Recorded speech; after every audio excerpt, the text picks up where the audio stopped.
are listening live to American Legion Baseball here from Legion Field in Milbank, South Dakota on Classic Hits KMSD and Superstar Country B103. Welcome in, everybody. I'm Micah Warrington here for Day 4 of the American Legion Class B Baseball Tournament. We've got 2 games for you, both of them going to be on KMSD B103. You've just got this first game today, but this first game is going to feature Groton Post 39 versus Parkston Post 194 in an elimination game.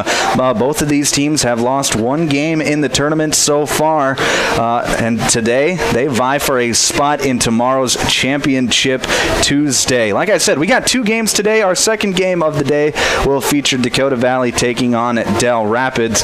Dakota Valley will be battling for their lives, but Del Rapids, in their win yesterday over Parkston, has already punched their ticket to Championship Tuesday.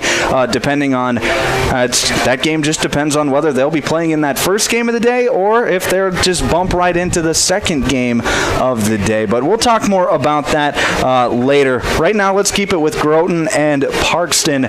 Groton yesterday, they won an absolute slugfest over SMFC by a score of 16-11. Groton, they jumped out to an 8-run lead early on in that game, but it was a 6-run second inning for SMFC that got them back into the ball game, and then a 5-run third inning for SMFC. They actually took the lead going into the 4th inning, but Groton was able to just keep tacking on runs, and give credit to Alex Ablin as he came in relief. 5 2/3 innings, gave up just 5 runs, none of which were earned. Had 7 strikeouts and only 1 walk. He really did a good job of coming in and shutting the door on a good SMFC team. And then give credit to the Groton offense as well, as they were able to just keep tacking on runs. It was a big 4-run 6th inning, which propelled them to a 5-run lead and eventually the victory and into this game today.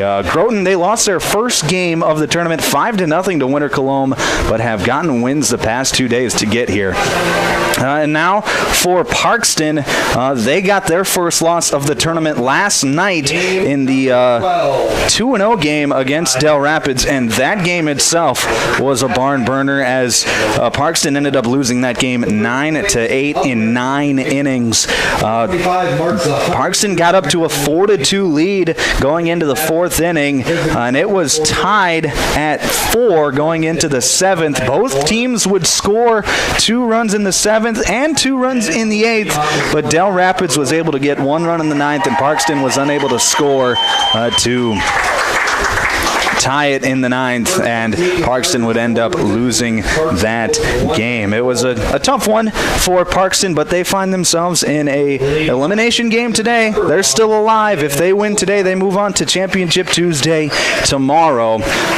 Groton, the same way. Both teams have the same thing on the line in this game. Winner moves on, loser goes home. All right, we're going to take a quick break. When we come back, we'll get you starting lineups, and we'll get you your national anthem as well as we get ready for for first pitch here at Legion Field in Milbank. We'll take a break. Back in 2 minutes here on KMSD and B103. Batting 6th and center fielder number 7. Milbank Legion Post 9 welcomes all teams and fans to the state tournament. Milbank is the birthplace of Legion Baseball, and they're honored to be able to host the event at the new ballpark. What started 100 years ago has grown to over 50 states and Canada, with over 3,500 teams participating. American Legion Baseball, giving players an opportunity to develop their skills, personal fitness, leadership qualities, and have more fun. Play ball. Lewis Family Drug is your one-stop location. In addition to quality prescription and non-prescription drugs with free delivery, Lewis has a huge selection of everyday basics and name brands and specialty items, always at affordable prices. They carry seasonal items, fabrics, crafts, and groceries. Shopping at your local Lewis Drug is more simple and more rewarding than ever. Download the Lewis mobile app to add on-the-go convenience to your errands. Lewis Family Drug. Everyday savings and close to home. Looking to sell your home or lake place? First Choice Real Estate is here to help. Whether you're upsizing, downsizing, or simply looking for a fresh start, they want your listing. Their experienced team of agents are ready to go to work for you with proven marketing strategies and a local touch and the local knowledge you can trust. Contact First Choice Real Estate in Milbank today to list your property. Make First Choice Real Estate your first choice. Online at milbanksbest.com. Roy's Sports Shop in Watertown welcomes all teams and fans to town for the Legion Tournament. Roy's has been the sporting goods leader in this area for over 55 years. Uniforms, sports equipment for baseball, softball, hockey, and more. Plus, clothing and footwear, too. Get in the game.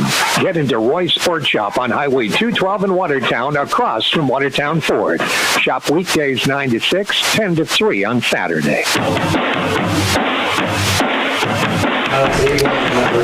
Back here on Classic Hits, KMSD and Superstar Country B103. We are about ready for first pitch here at Legion Field. Mike Sarda and Matt Clark behind the plate.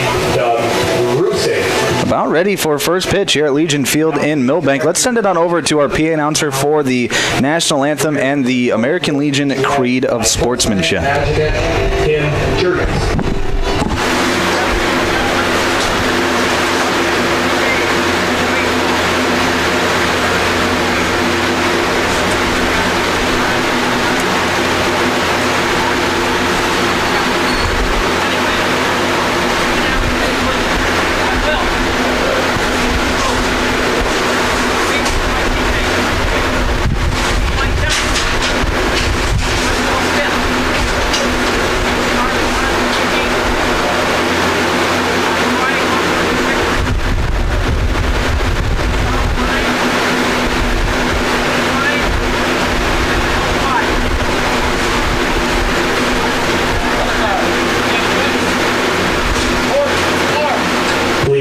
Standing and direct your attention to the first baseline for the presentation of the colors for today's game.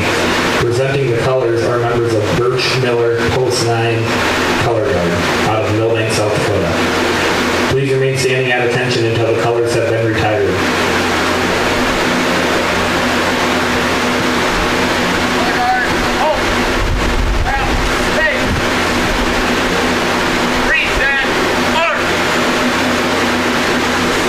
Ladies and gentlemen, your national anthem.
That was That's our national anthem over the airwaves on Superstar Country B103, 102.9 FM, KBWS, Sisseton, Britton, and Webster. Also on 95.1 FM, 1510 AM, Classic Hits, KMSD, Milbank. We are ready for first pitch in Game 1 of our doubleheader here on semi-final Monday at the Class B American Legion Baseball Tournament. It'll be Groton Post 39 taking on Parkston Post 194. Groton Post 39, they are going to be the home team on the scoreboard today. They will be wearing their blue uniforms, blue pinstripe uniforms with red and white lettering outlined in red with white pants as well and a blue cap, a blue and red cap. So let's set the defense for you for Groton Post 39 as they take the field today from left to right in the outfield. In left field will be Jarrett Erdman, center field will be Taylor Deagle, and in right field Braxton Emery. From left to right on the infield at third base will be Nick Morris. Shortstop will be Brevin Fleece. Second base Corbin Cucker, and first baseman will be Carter Simon. Behind the dish doing the catching like he has been all weekend long will be number 10, Karsten Fleece. And taking the mound in this elimination game for Groton Post 39 will be the 14-year-old, number 3, T.C. Schuster. T.C. getting his first look at the Legion tournament today. And it couldn't come in a much bigger spot. An elimination game, a chance to get to tomorrow's title games. It's a big day for the young man, so we'll see if he's up for the moment. But let's go through the lineup for Parkston at Post 194. Leading things off, it'll be number 1, Caden Holzbauer, followed by Carter Summer and James Deckert. In the cleanup spot will be number 5, Tate Klum. Cash Negebauer will hit 5th. Coulter Kramer will hit 6th. Batting 7th will be Drew Braley. Batting 8th, Mason Jervik. And rounding things out in the 9-hole will be Jax Kurtenbach. Parkston, they are in their white uniforms today, all white uniforms, white pants. They've got orange lettering across the chest outlined in blue. It's going to be a heck of a fun day today. It's been a great tournament all tournament long. I expect more great baseball here today. We are ready for first pitch. Caden Holzbauer steps into the box. Here's the first pitch of the game. It's going to be swung and foul tipped off the glove of Fleece. It'll be a strike. First pitch comes a couple minutes late at 4:02 today. 4:02. Here's the 0-1 pitch from Schuster. Curveball is going to stay above the zone. 1 ball and 1 strike. 1-1. Fastball catches the outside corner. Called a strike. It'll be 1 ball and 2 strikes. That's a nice pitch there from T.C. Schuster. If he can wear out that outside corner all day long, he's going to have no trouble. Here's a curveball. Check swing. They're going to appeal it down to first. He did not go. That'll be 2 balls and 2 strikes. Oh, he's gone fastball, curveball. Comes back with a fastball. That's going to be lined out into left field for a base hit. Holzbauer was ready for that pitch above the zone, and he knocks it into left field for the first hit of the day, and it's a leadoff base runner for Post 194. That'll be Carter Summer to the plate. This is a dangerous part of the lineup. The 3, 4, and 5 hitters for Parkston all tournament long have been the RBI guys, the hitmen, the power of this lineup.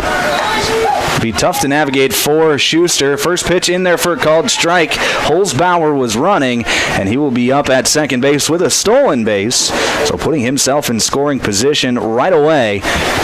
But Carter Summer is down in the count. No balls and 1 strike. Here's the 0-1 pitch. Fastball. That's going to be lined out into left field. And that's going to get over the head of Erdman. 1 run is going to come around to score. And Summer will be into second base with an RBI double.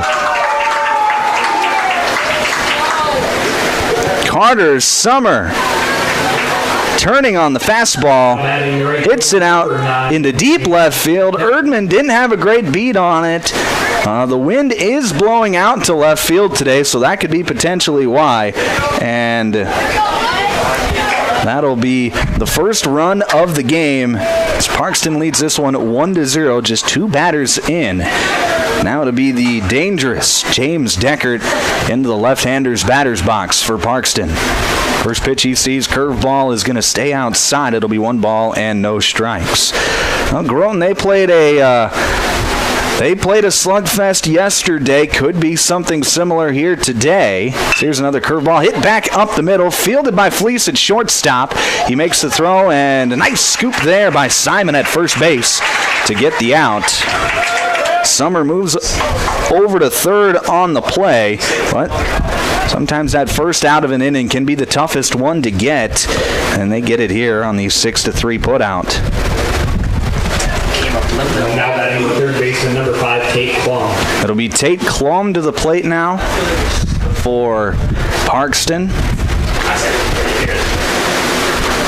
First pitch he sees is a ball in the dirt. Nice block there from Fleece. It'll be 1 ball and no strikes. Summer leading off of third base, just 90 feet from home. 1 run already in the inning. 1-0 pitch. It's going to be low. It'll be 2 balls and no strikes. I think both of these teams have proven that they can put up some runs. The challenging part for today might be getting outs. Both these pitching staffs are pretty depleted this late in the tournament as there's a pitch across the outside corner. This Legion tournament is designed to test your depth on the mound. 2-1 pitch stays up. Good curveball there, but a good eye by Klum. And it'll be 3 balls and 1 strike. This is each of these teams' 4th game in as many days.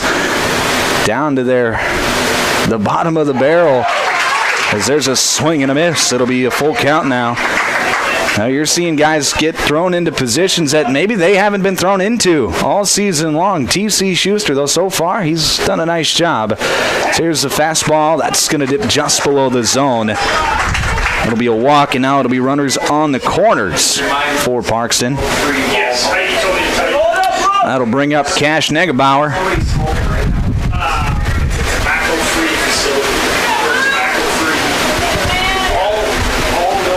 Runners on first and third, still just 1 away here in the top of the first inning. Just getting underway here in day 4 of the Class B tournament.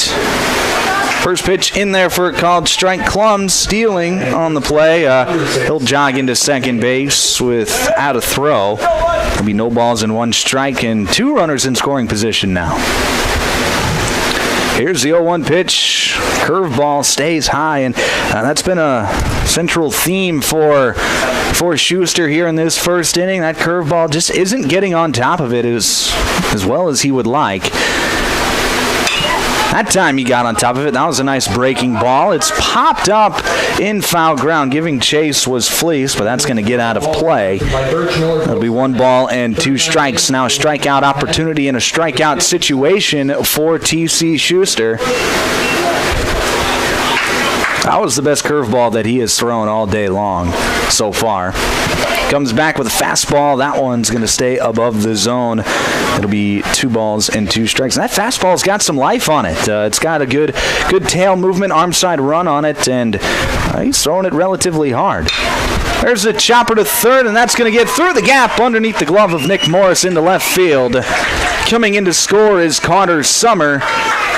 It'll be an RBI single for Cash Negebauer, and Parkston's on top 2-0 as Tate Klum moves over to third base as well. So it'll be runners on the corners again. Still just 1 away here in the top of the first. Well, TC, he's got to figure out a way to get an out. As Coulter Kramer, 6th man in the lineup, heads to the plate. Here's pickoff attempted first. Back safely is Negebauer.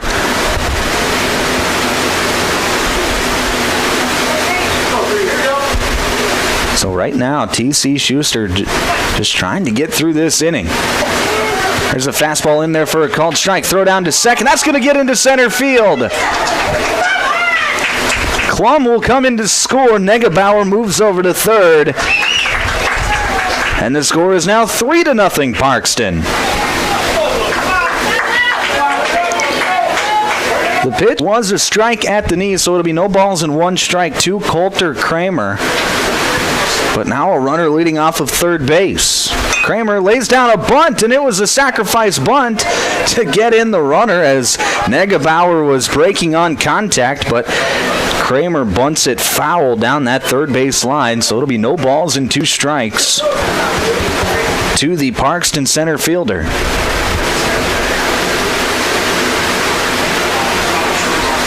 Here's the 0-2 pitch from Schuster. Fastball swung on and missed. A big strikeout there for T.C. Schuster. And there's 2 down here in the top of the first. That'll bring up the second baseman, number 2, Drew Braley.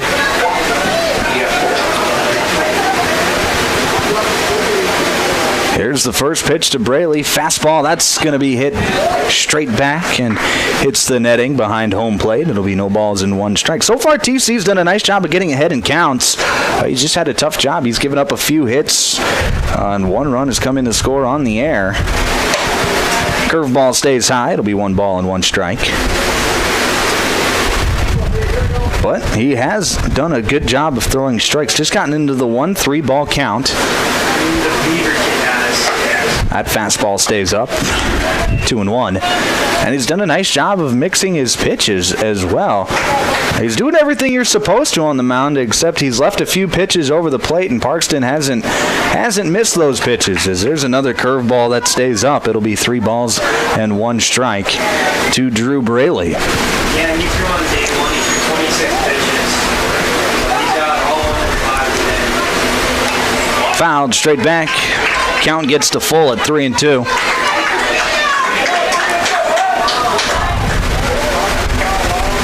Cash Negebauer still just 90 feet from home. Here's the 3-2 pitch. Curveball, that's going to stay inside. And it'll be a walk to Drew Braley. First walk issued by T.C. Schuster today. And now it'll be the designated hitter, Mason Jervik. Jervik, who has played a pretty decent shortstop this tournament, is getting the designated hitting duties today.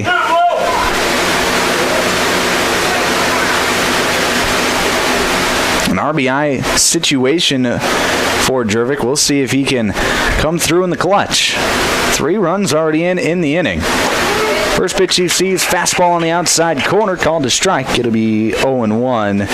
And Braley, on the defensive indifference, moves over to second base. Here's the 0-1 pitch. Fastball called to strike again on that outside corner. 0-2. And maybe a little bit of a generous call from the umpire, but gets the call nonetheless. 0-2 curveball, that's going to be lifted up into the air. Giving chase is Erdman. And out in foul territory in left field makes the catch for out number 3. So Parkston, they strike for 3. It's 3-0 as we head into the bottom of the first. We'll take a break. Back in a minute here on B103 and KMSD. 2 men, the left on base. Pitch count.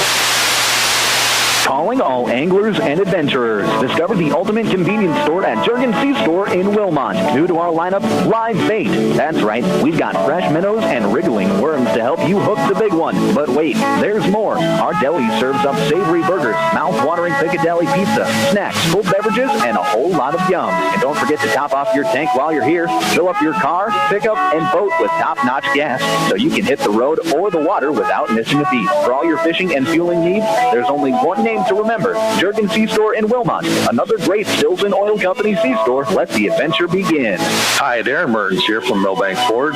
We have a great new inventory on hand here, so come in, check them out, take a test drive, and have Chuck work out a great deal for you for some new transportation. We also have a lot of very nice pre-owned units. If you are in the need of service, call in and talk to Gene, Ryan, and they will take care of all your maintenance and repair needs. 605-432-4525 or milbankford.net. Milbank Ford, West Highway 12 in Milbank.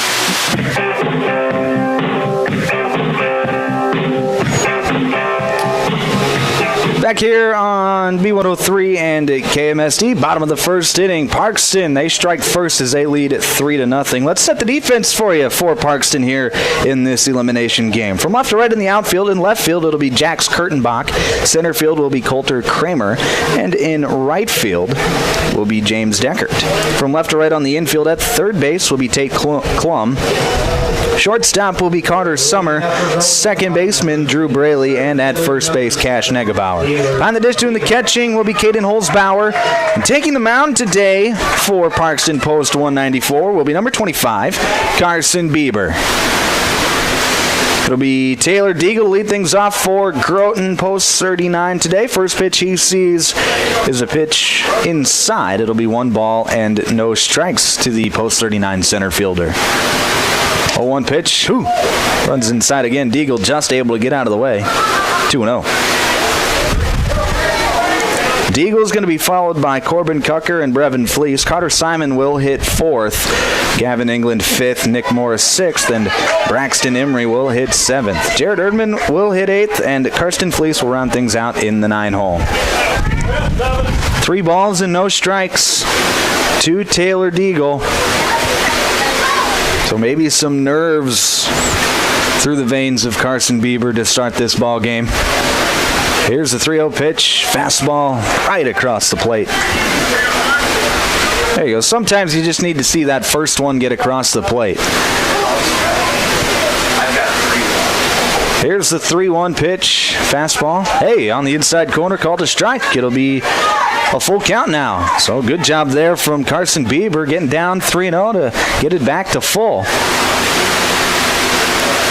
Here's the 3-2 pitch. Fastball just a bit outside. Call the ball.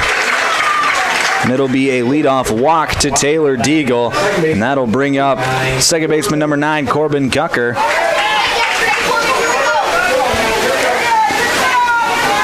Deagle, good speed at first base. Wouldn't be surprised to see him go. I think Bieber's aware of that as well as he throws over, but Deagle back safely.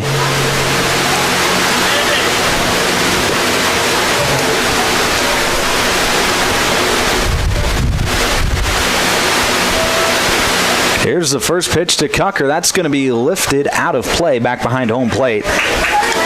No balls and a strike. There goes the Ottertail Power Company foul ball.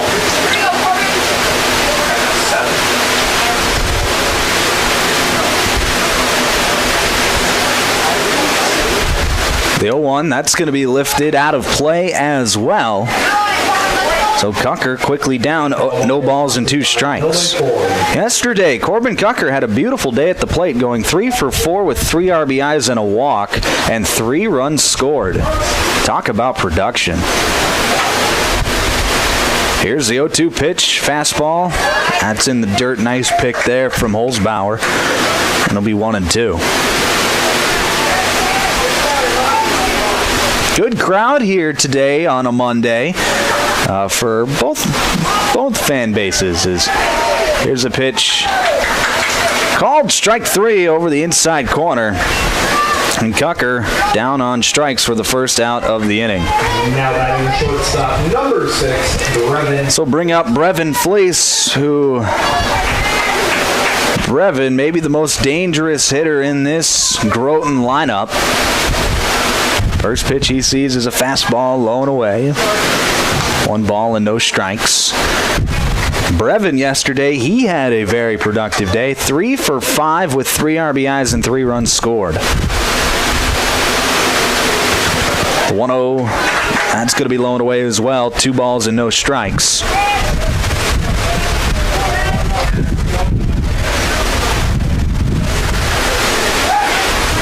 Pickoff attempt at first. Deagle back safely.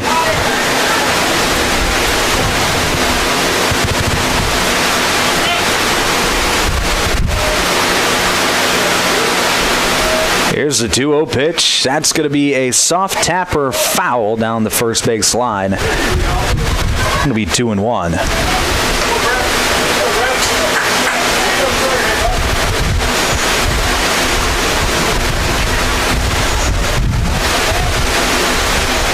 Oh, big moment for Groton here in the bottom of the first as Brevin hits one high and deep to right center field, giving chances to the center fielder, and he makes the catch. Here's the throw back into first. It is not going to be in time. Deagle, who had rounded second base at the time the ball was caught, he was for sure that was going to get in the gap, but the center fielder, Coulter Kramer, hopped on his horse and was able to get to that deep fly ball in the gap. And he got the ball back in time, but the throw was just a bit offline, allowing Deagle to get back in safely. So it's just going to be a long fly out, but a beautiful play there from the Parkston center fielder for out number 2. It'll be Carter Simon to the plate, and he's first pitch swinging, pops it up on the infield. Summer back behind third base in shallow left field will make the catch for out number 3. So Groton is turned away here in the bottom of the first after the leadoff walk. We head to the second. Score remains 3-0. We'll be back in just a minute here on B103 and KMSD. Step up to the plate with farm equipment you can count on. From Harry Implement in Fernie, your hometown Case IH and Massey Ferguson dealer, delivering a lineup of tractors, combines, and hay equipment that hits it out of the park. Need parts? Service? We're in your corner. Family owned since 1935. Harry Implement is built on hard work and rooted in the land, just like America's pastime. Harry Implement in Fernie. Sales, service, and parts that cover all the bases. Harry Implement, proud to support the Groton Legion Post 39 baseball team at the state tournament. Here's where the good ideas come from. Street Graphics, Main Street, Milbank, working with local schools to provide ideas and solutions for fundraising. They can customize a design just for you. T-shirts, trophies, banners, buttons, contract printing, they do it all. They work in quantities from 1 to 5,000. Printing and promotions, they print on anything but paper. See them at streetgraphics.com. That's graphics with an EX. Main Street, Milbank, South Dakota, streetgraphics.com.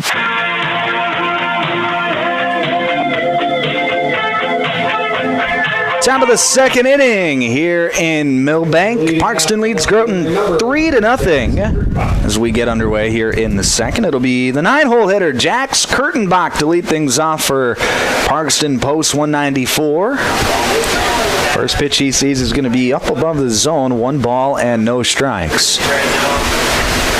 Here's the 1-0 pitch. Curveball gets it over the plate, buckles the knees of Kurtenbach, and it'll be 1-1. Nice pitch there from Old TC. 1-1 pitch. Curveball lifted up into the air on the infield. Carter Simon on the infield grass right in front of first base makes the catch for out number 1. The catcher number 1, Caden Holzbauer. Now it'll be the top of the order with Caden Holzbauer, and he hit a line shot out into left field for a base hit to lead off the game.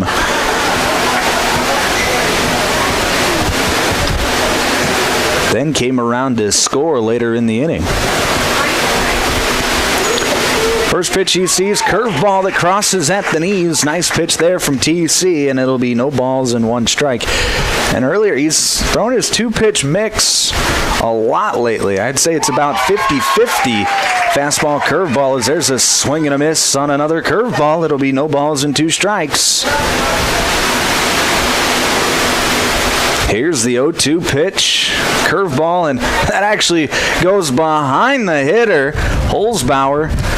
Now he's having some words with the dugout. I suppose they're giving him a little bit of grief, saying, hey, man, you got to take those. It's just a curveball, man. And Holzbauer just comes back, man, I want to hit. 1-2 pitch. That's going to be hit to Morris at third base. Fields it on the left side of his body, makes a throw, and that's going to pull Simon off the bag, and Holzbauer's going to be safe.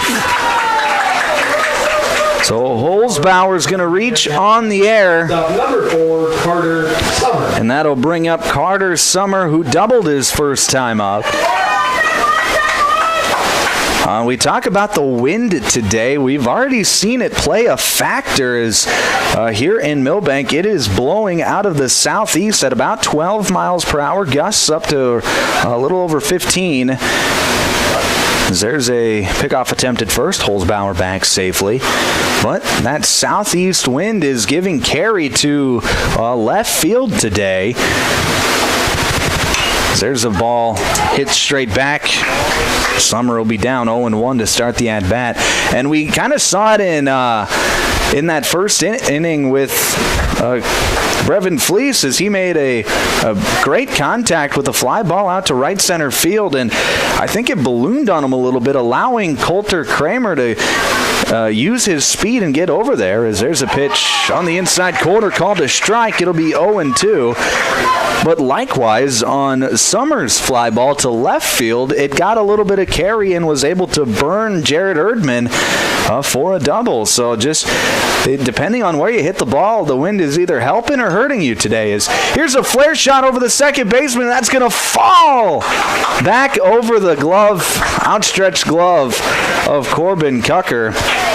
It was a butt-out swing, and he was just trying to get contact with it. And Holzbauer was stealing on the play, so he's going to make it into second base easily. And actually, Cucker was going to cover the bag at second base, is why he wasn't able to get out there and make the catch. Now it'll be James Deckard. He pops one sky high into center field.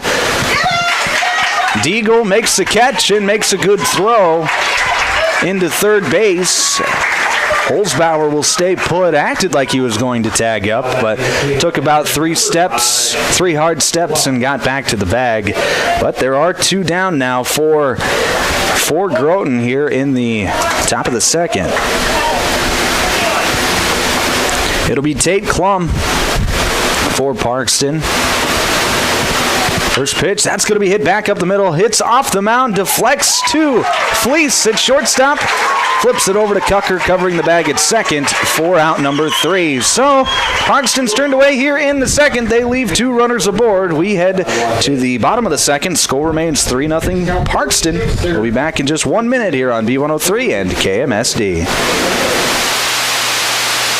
Dreaming of a getaway? Escape to Schmidt's Landing on beautiful Big Stone Lake. Whether you're casting for walleyes, perch your bass, or just enjoying the stunning view, Schmidt's Landing has something for everyone. Relax in comfortable lakeside suites, or set up your camper or tent for a long weekend. How about spending this summer at your seasonal RV spot? There are also boat and pontoon rentals, plus a fully stocked C-store with bait and licenses. Discover a family adventure or a peaceful retreat at Schmidt's Landing.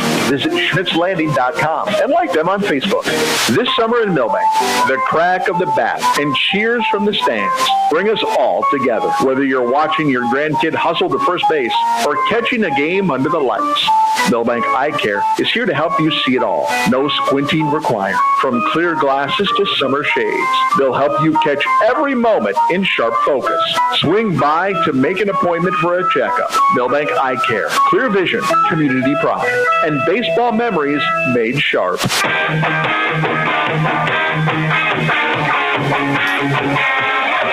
Back here on B103 and KMSD, bottom of the second inning. Due up for Groton, it'll be the 5, 6, and 7 hitters, Gavin England, Nick Morris, and Braxton Emery. England, he's getting the designated hitter duties today. Yesterday, he got the start on the mound. Didn't make it very far, just went 1 1/3 innings, gave up 6 runs in that 1 1/3 through 46 pitches. So I believe he will be available for use tomorrow if Groton does advance. But of course, they got to advance first. They find themselves down in the 3-0 hole. But as we've seen in this tournament so far, we've seen a couple pretty big comebacks. A 3-0 lead is nothing for some of these teams. And yesterday, with Groton scoring 16 runs as England sees a fastball on the outside corner for a strike to start the at-bat. They can put up some runs of their own. They had 15 hits in those 16 runs. As England gets the inning started off right as he smacks one back up the middle into center field on a line drive. And for the second inning in a row, Groton has got the leadoff runner aboard. Number 17, Nick Morris. Now it'll be Nick Morris for Groton. Morris was 1 for 4 yesterday with a walk and 2 RBIs and a run scored. First pitch he sees is a fastball on the outside corner called a strike. It'll be 0-1.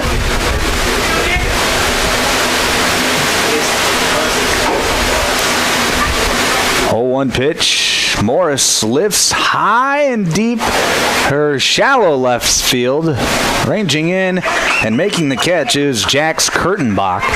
And there's one away. Following the fly out the right fielder, number 1. That'll bring up Braxton Emery. And Emery is one of those hitters that when I was a pitcher, I did not like to face. As Emery sees a fastball in the outside corner called a strike. He's a contact hitter, not going to hit with a ton of power, but he just knows how to use the bat to his favor, and it always seems like he's finding holes in the defenses. Here's pickoff attempt at first. England back safely. And he's quick, too, so he gets a few infield hits on the season, and whatnot. He just does things that are annoying as he hits one out to second base. 4, 6, 3, but not in time. Parkson able to get the out at second base on the 4-6 put out. And now batting the left fielder, number 0. So Emery will be up at first base after the fielder's choice, but there are 2 away for Jarrett Erdman. Erdman, a left-handed hitter for Groton, the second left-handed hitter in the lineup, as he sees a pitch low to start the at-bat. Pickoff attempt at first. Emery back safely.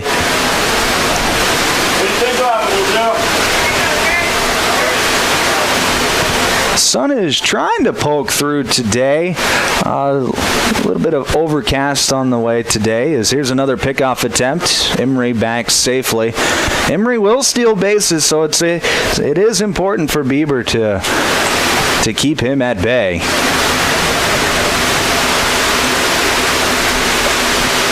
Another pickoff attempt.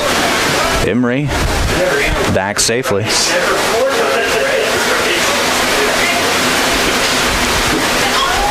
It's the old joke. Guy never does it 4 times in a row, right? Here's the pitch. That's going to be over the outside corner called a strike. It's 1-1. And hey, that time we were right. Never 4 times. Until the pitcher throws over 4 times in a row. Here's the 1-1. That's going to stay out. 2 balls and a strike to Jarrett Erdman, the Groton 8-hitter, playing left field today.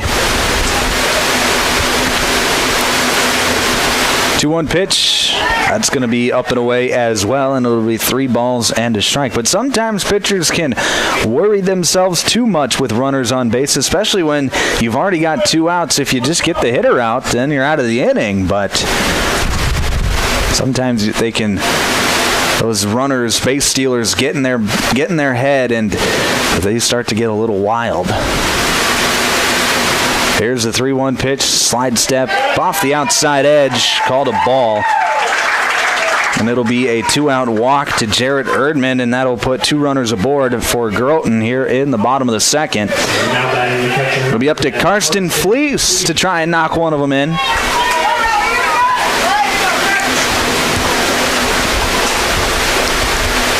First pitch to Fleece, fastball over the inside part of the plate, right at the knees, called a strike. It's 0-1.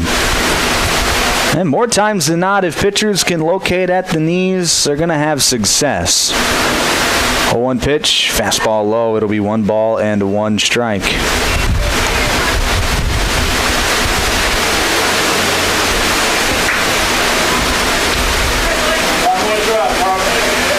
Fleece yesterday drew a couple walks, had an RBI, scored a run as well. As here's a pitch hit straight back and out of play.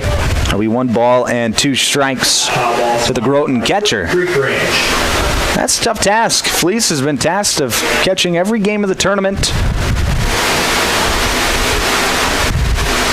And now they're asking him to produce at the plate as here's a swing and a miss and a strikeout for Carson Bieber to end the inning. He strands 2 runners. We head to the third. Parkston still on top 3-0. We'll take a break back in a minute here on B103 and KMSD. Pitch count for Bieber.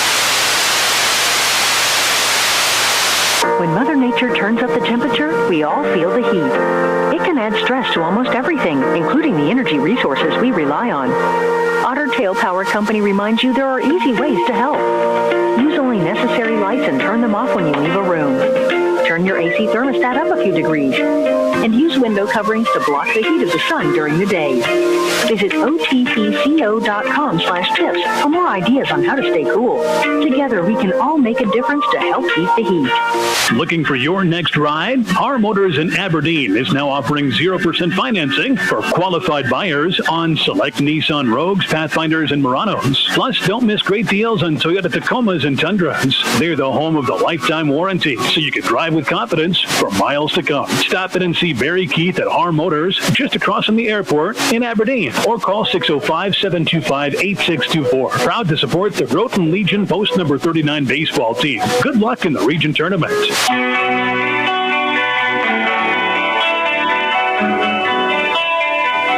Back here in Milbank at the Class B American Legion Baseball Tournament. It's the top of the third inning. Parkston on top of Groton 3 runs to 0 runs.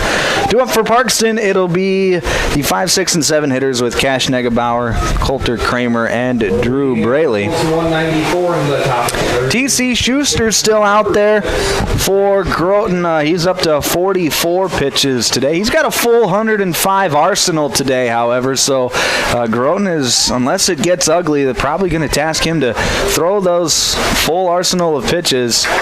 As the first pitch to Negebauer is a strike over the outside corner on that curveball that he is sort of fallen in love with today. It'll be no balls and 1 strike. Fastball hit down the third base line, but foul. Be 0-2, and he has been around the plate coming into the inning. 44 pitches thrown, 29 of them have been strikes, so he has been around the plate all afternoon long, which is what you want to see from the youngster. 0-2 fastball just off the plate. Nice 0-2 pitch. Good eye there from Negebauer, and it's 1-2. That's where you want to throw that 0-2 fastball. 1-2. There's a pitch in the left-hander's batter's box. Nice pick there from Fleece, and it'll be 2 balls and 2 strikes. But now at 2-2, you got to come right after him and make a competitive pitch. Here's a 2-2. Fastball just off the edge. Good eye there again from Negebauer, and it's 3-2. Good at bat from Negebauer to lay off a couple of really close fastballs. Here's a full count pitch. That's going to be swung on and missed.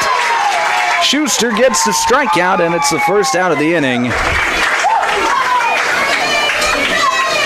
Now it'll be Coulter Kramer for Groton. He threw that fastball just right by him. It was an elevated fastball right at the numbers, and Negebauer couldn't get the hands on top of it. Starts Kramer off with a curveball that breaks in on the inside corner. It'll be no balls and 1 strike. That's a tough pitch to swing at if you're a right-handed hitter. Now a fastball hit down the third base line. Foul. Morris was on it. Had that been directly down the line, I think Morris actually probably would have caught that ball. But instead it leaks foul, and it'll be 0-2 to Kramer. Another strikeout opportunity. Here's the 0-2 curveball. That's going to be lifted high and out of play down the first base side. We'll do 0-2 again. That foul ball is sponsored by the Ron and King Charles family. You see a majority, I shouldn't say a majority, but a fair amount of these foul balls that get out of play, they bounce on the concrete and then they get out into the parking lot here on the south side of the stadium. 0-2 pitch just misses. It'll be 1 ball and 2 strikes. which, with for these kids chasing could be a good thing. Could also be a bad thing.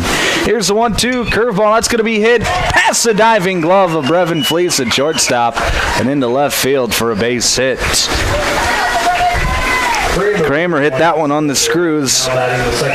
It'll be a 1-out single for Parkston, and it'll bring up Drew Braley. Braley, he drew a walk his first time up, got all the way over to second base, but did not score. Pickoff attempt at first. Back safely is Kramer. Kramer, he's shown that he's got good speed as he had to run deep into the gap to rob Brevin Fleece of a base hit back in the first inning. First pitch to Braley is fouled straight and actually deflected off of the catcher, and the umpire is going to give the catcher a little bit of time to catch his breath as those foul tips into the mask or into the chest can be some of the most not fun moments for a catcher and an umpire. So it's it's an unspoken rule that anytime one of those two get hit, the other one just goes and talks to the pitcher and gives the other time to recuperate and just kind of to gather themselves before the next pitch. Just one of those unwritten rules of baseball. Here's a soft tapper down the third base line. It'll roll foul. So it'll be no balls and 2 strikes to Drew Braley. And TC has gotten ahead 0-2 to each hitter of the inning so far. One of them ended in a strikeout. The other ended in a single. Let's see what happens here to Braley. Pickoff attempt at first. Back safely is Kramer. I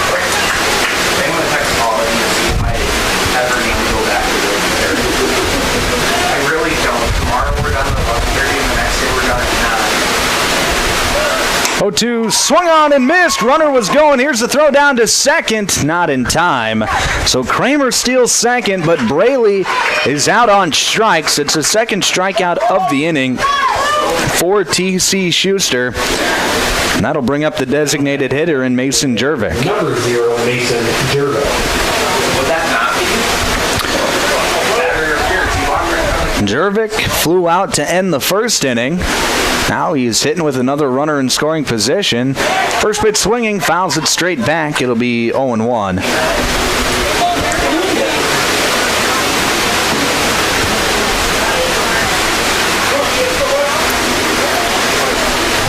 Good speed at second base with Kramer, and Schuster's going to spin towards second base. Doesn't throw, however.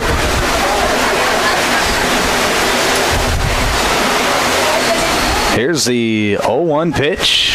Fastball outside. It'll be 1-1.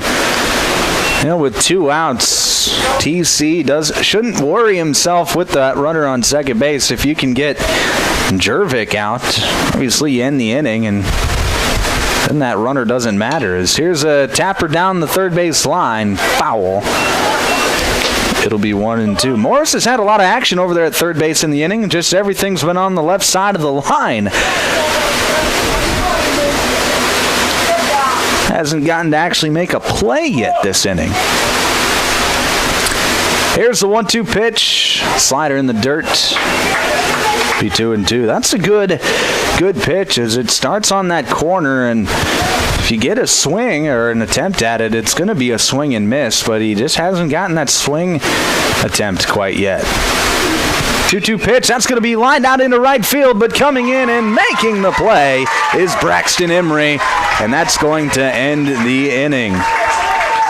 So Parkston leaves a runner stranded. We head to the bottom of the third. Score remains 3-0. We'll be back in just a minute here on B103 and KMSD.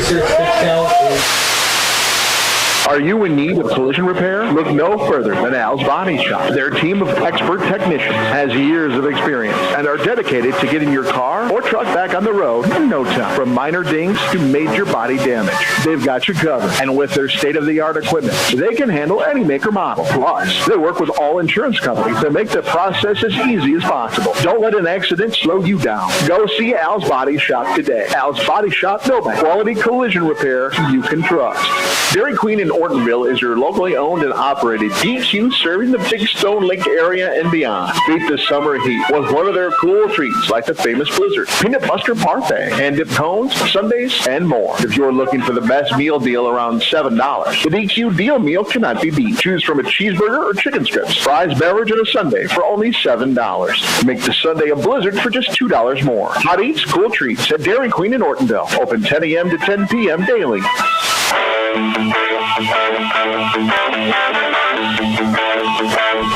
Back here on Superstar Country B103 and Classic Hits KMSD. It is the bottom of the third inning. Parkston, they've scored 3 runs in the top of the first. That's been all the scoring we've seen so far.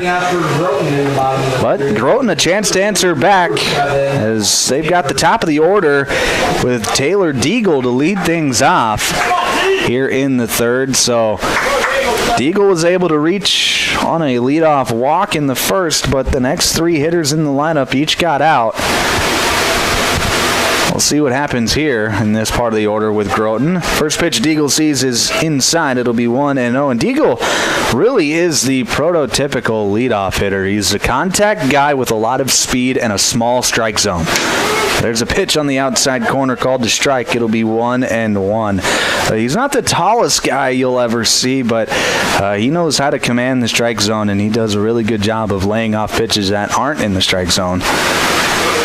1-1 pitch. That's going to be lined out into left field for a base hit. So Deagle, he's going to get on base to lead off the third, and now he's the setup guy for this Groton offense. We'll see if Corbin Gucker can string together a hit, and maybe Groton can get something going here in the third.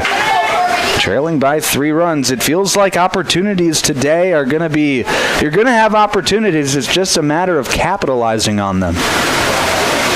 First pitch to Cucker in there for a called strike over the outside corner. It'll be 0-1.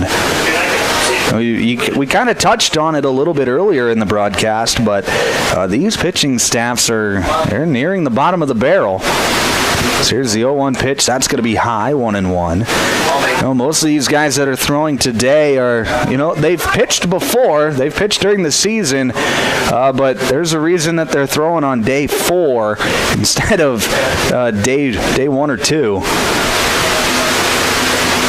The Legion tournament is designed for depth at pitching as Cucker pops one up on the infield. Ranging over from his second base spot is Drew Braley, and he makes a catch for out number 1.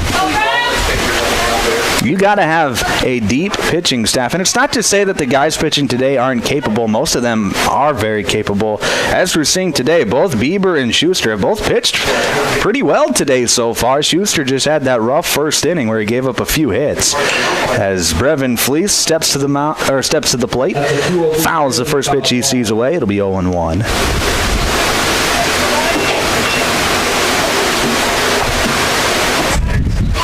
But you have to have a deep pitching staff, and as a manager coming into the tournament, you have to go through your staff and kind of go through the rules of the pitching rules and be like, all right, if we make it this far, I kind of want this guy available, so on day 1 I can only throw this guy so many pitches. It makes the managers think a lot about the strategy that they want to have coming into the tournament.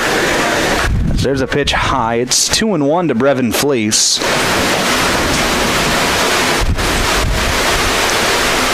Here's the 2-1 pitch. Fastball up and in. It'll be 3 balls and a strike. And if you're going to be picky, this is the guy that you're going to be picky with as a pitcher. Fleece, the most dangerous hitter in this Groton lineup. There's a pitch outside. Fleece draws the walk.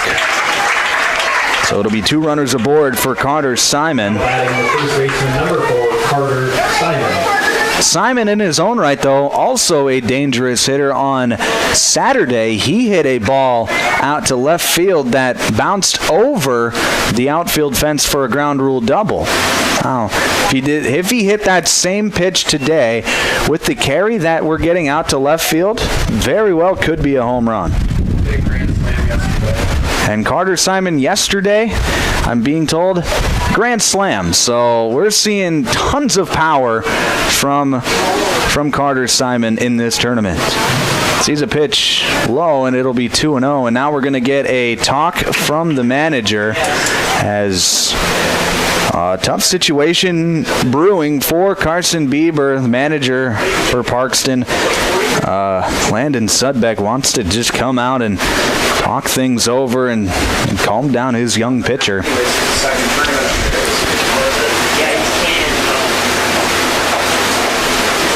Quick meeting on the mound, but 2 runners already on base and a 2-0 count to a dangerous hitter.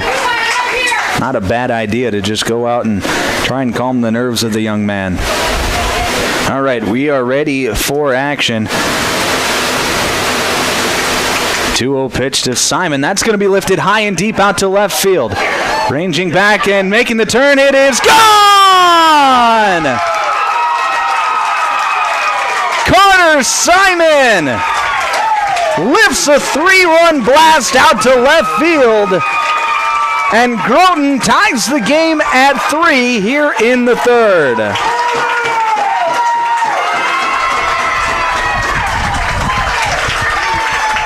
His second home run in as many days, and he tacks on 3 more RBIs to his tournament total. And right now, you've got to be thinking Carter Simon for tournament MVP. 2 home runs in that one.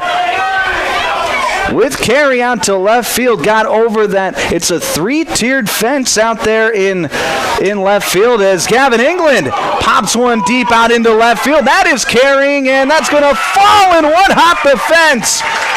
Gavin England's going to trot in with a double, and right now the Groton crowd is on their feet. England with the stand-up double to left field now. On back-to-back pitches, it's been home run and double for Groton. And now it's up to Nick Morris with a runner in scoring position to maybe give Groton their first lead of the day. And we talk about the dangerous part of the Groton lineup, and in this inning, they have done their job. First pitch to Morris, a fastball on the outside corner called a strike. It'll be 0-1. But as I was saying, it's a 3-tiered fence out in left field. The first tier is about 25, 30 feet high. The second tier is probably 15 feet high. That's the tier that Carter Simon hit his home run over. So to get it over there, now it's only 307 out there. To where he hit it, probably closer to 325 in that area, as there's another strike at the knees. It'll be 1 ball and 2 strikes to Nick Morris.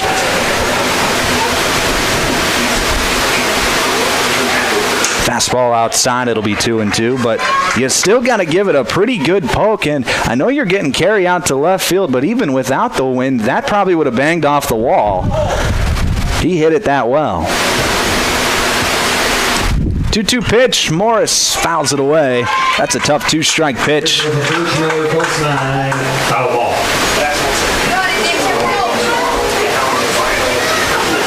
Gavin England still leading off of second base in scoring position. Still just 1 away here in the bottom of the third.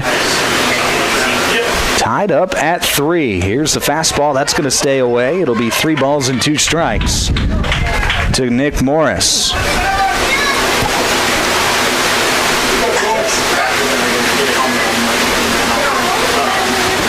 The 3-2, that's going to be lifted out of play.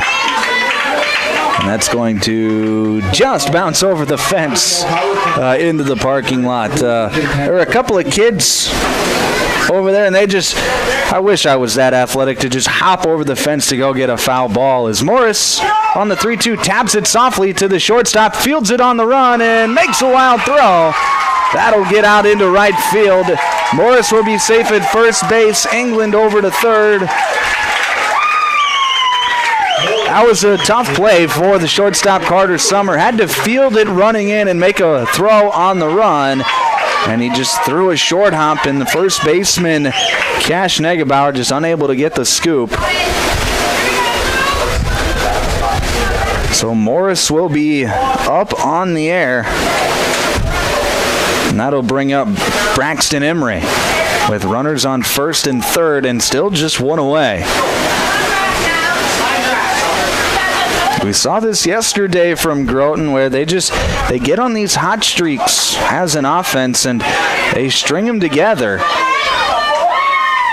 And yesterday, 15 hits as a team, 16 runs. So here's a pickoff attempt at first. Morris back safely. And this Groton team has shown incredible resiliency throughout the tournament. As there's a pitch inside, it'll be 1-0.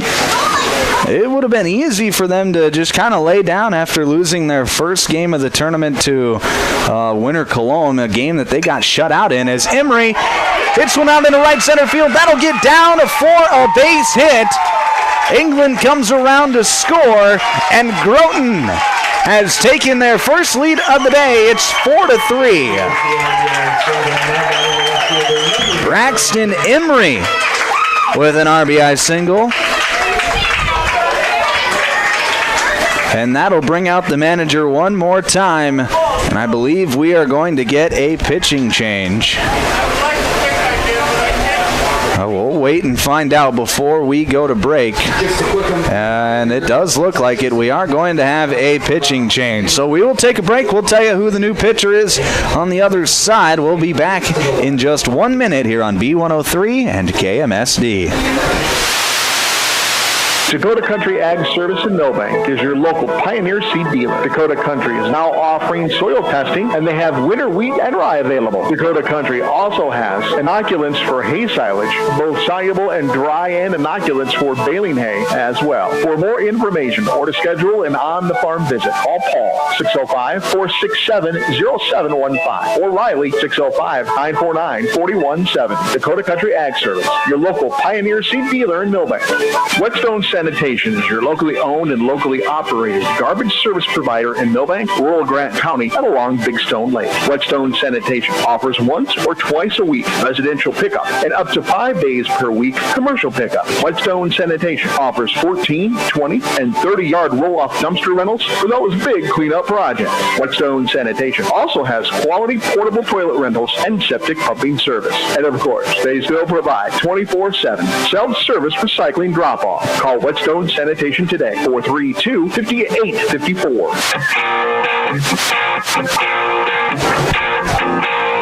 Back here on Classic Hits, KMSD and Superstar Country B103. Groton takes the lead 4-3 on a Braxton Emery base hit to drive in Gavin England. And that triggers a pitching change for Parkston. That new pitcher is former third baseman number 5, Tate Klum. And then into play third base is the former designated hitter Mason Jervik. So you can close the book on Carson Bieber today. He will be out of the ball game after just 2 1/3 innings. First pitch from Klum to Jarrett Erdman is going to be a fastball away. Second pitch is going to be a fastball in there. So it'll be an even count at 1-1 to the Groton left fielder. That fastball, he's trying to wear out that outside edge. It's 2-1. Nick Morris leading off of second base. Braxton Emery off of first. There's a fastball that catches a corner. It'll be 2-2. He's at 105, yeah. He's good, but this is the second. Here's the 1-1. Fastball outside. It'll be 3 balls and 2 strikes to Jarrett Erdman. And fastball outside corner called strike 3. Erdman is going to be sat down on strikes on a pitch that, it was 6 pitches, all of which were on the outside part of the plate, 3 of which just caught the edge of the plate. As Karsten Fleece waves at a fastball, it'll be 0-1. 0-2 after another swing and a miss. Right now, give Klum credit. He's come in and he's just been pumping fastballs. We haven't seen anything but a fastball. And now time is called as Fleece wants to gather himself. Now we're ready for action. The 0-2 fastball up and in. And Klum is throwing quite a bit harder than what Bieber was. Klum, this is his second appearance of the tournament. As there's a slider in the dirt, and that's going to get away from Holzbauer.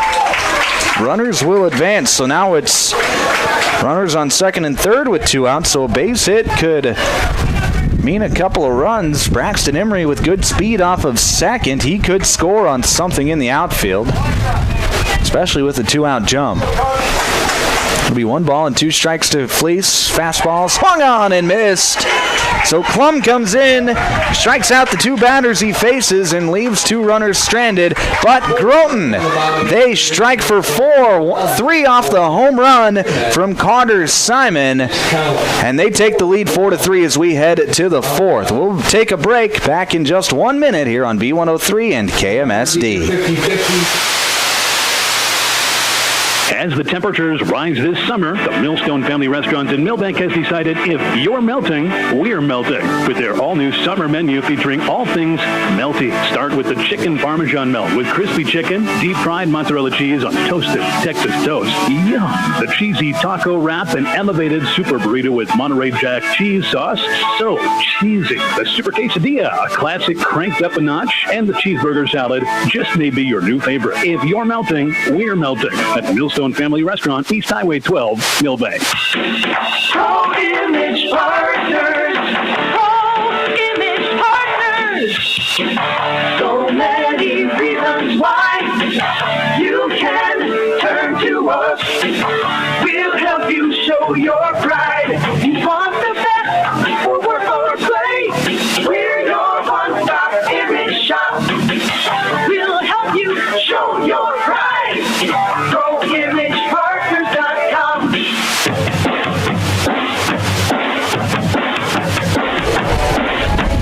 Back here on B103 and KMSD, top of the 4th inning. Groton, they're able to flip this game on its head as they now lead 4-3. You're listening to American Legion Baseball on 95.1 FM, 1510 AM Classic Hits, KMSD Milbank, and 102.9 FM at KBWS Scissorton, Britton, and Webster. First pitch of the inning. Jax Kurtenbach, this one deep out into left center field. He's going to be rounding second. He's headed for third, and he will be up with a lead-off triple. Jax Kurtenbach not wasting any time. First pitch of the inning. Splits the gap out in left center field. The ball rolls all the way to the fence at the 372 mark, and he strolls in easily with the stand-up triple. And that'll bring up the top of the order with Caden Holzbauer. Holzbauer 1 for 2 today with a single, and he reached on an error back in the second. Now he's up in an RBI spot. His first pitch he sees is high. It'll be 1-0. How would this work out? Here's the 1-0 pitch inside, 2-0.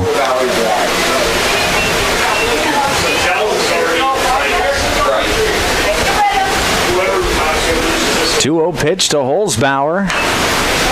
Schuster throws a curveball, and that's going to be tapped fouled on the third base line. It'll be 2 balls and a strike. Schuster up to 67 pitches on the afternoon.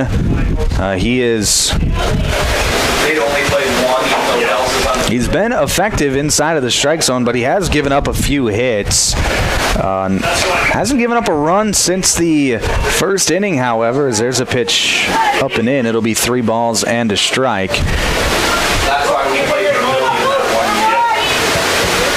Here's the 3-1 pitch. That's going to be lifted out of play. Count goes to full at 3-2. But Parkston is threatening here in the fourth after the leadoff triple from Jax Kurtenbach. There's a 3-2 pitch, fastball outside. Holzbauer draws the walk. And now that'll bring up the manager for Groton to try and settle his man down. It's at these moments where TC Schuster, just a 14-year-old kid being called up in. I can see why they've called him up. He's got a pretty good fastball, and he throws that curveball well as well. And so it makes sense that he's pitching at this level, and why he's on the Groton roster. But it's probably the biggest pitching situation that he has been in his life. Comes at the Legion State Tournament in an elimination game. He's got a lead. He's trying to just hold on to that lead. Doesn't want to let his offense down. So the manager just coming out and talking things over, just trying to calm him down. Especially with this part of the lineup for Parkston up, a lineup that's given him some fits here today. It'll be Carter Summer to step to the box with runners on first and third. First pitch to Summer, fastball on the outside corner, called a strike. It's 0-1.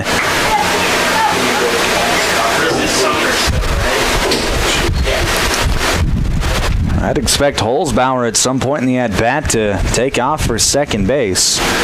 And there it goes. There's a ball hit back up the middle. That's going to be fielded by Fleece. He touches second, makes the throw to first. That's going to bounce. And Simon unable to hang on. Kurtenbach comes in from third to score, so this game is tied at 4 after the fielder's choice, but Holzbauer out at second base on the 6 unassisted. And then Summer will be up on the fielder's choice. It'll be James Deckert to step to the plate now for Parkston. There's a pickoff attempt, and they've got Summer picked off. Here's the throw to Fleece. Fleece back to Schuster. Schuster running him to second, and throw goes to Cucker. Cucker tags out Summer for the out. So score that a 1-3 to 6-1 to 4 for out number 2. Would you look at that? Lots of numbers that some of you probably don't even know what it means. I barely even know what it means. But there's 2 outs. That's all that matters. That first pitch to Deckard is going to be high, be 1-0.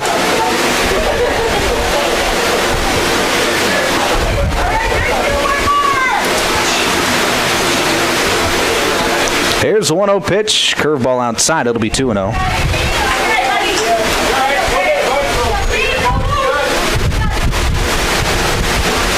2 away, nobody aboard for Parkston. As here's a high fly ball out to left field. Ranging back and making the catch is Jared Erdman for out number 3. So Parkston gets one back. They tie it up at 4 as we head to the bottom of the 4th. We'll take another break. Back in a minute here on B103 and KMSD. Milbank Legion Post 9 welcomes all teams and fans to the state tournament. Milbank is the birthplace of Legion baseball, and they're honored to be able to host the event at the new ballpark. What started 100 years ago has grown to over 50 states and Canada, with over 3,500 teams participating. American Legion baseball, giving players an opportunity to develop their skills, personal fitness, leadership qualities, and have more fun.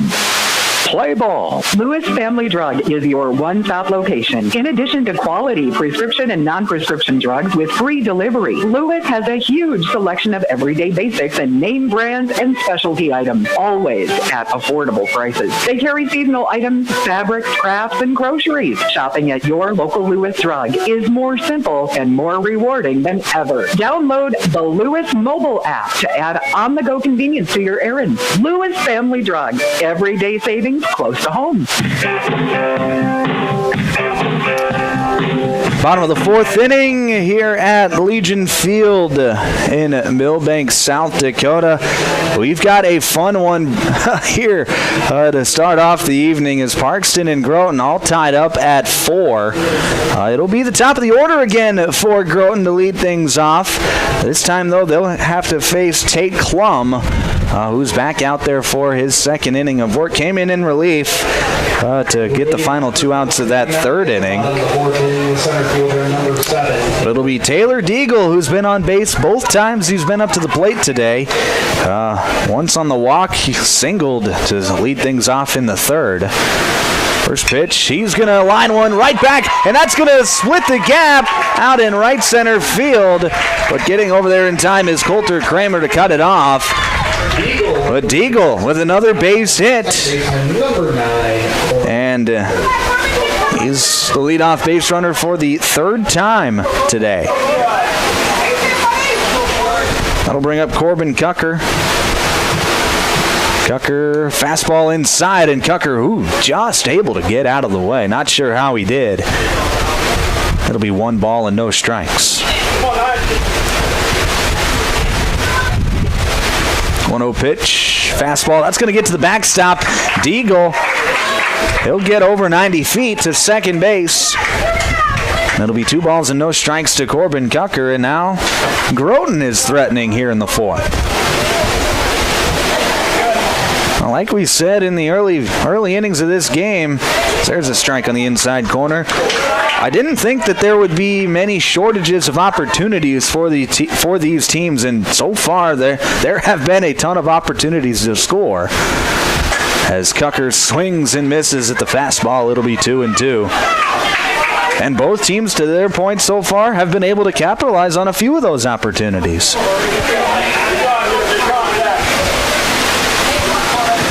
Here's a 2-2 pitch. Curveball, that's going to be tapped out to the second baseman, Braley. Fields it and flips it over to first in time for the out. But it's a productive out as Taylor Deagle gets on over to third base. So now it'll be up to Brevin Fleece to try and knock him home.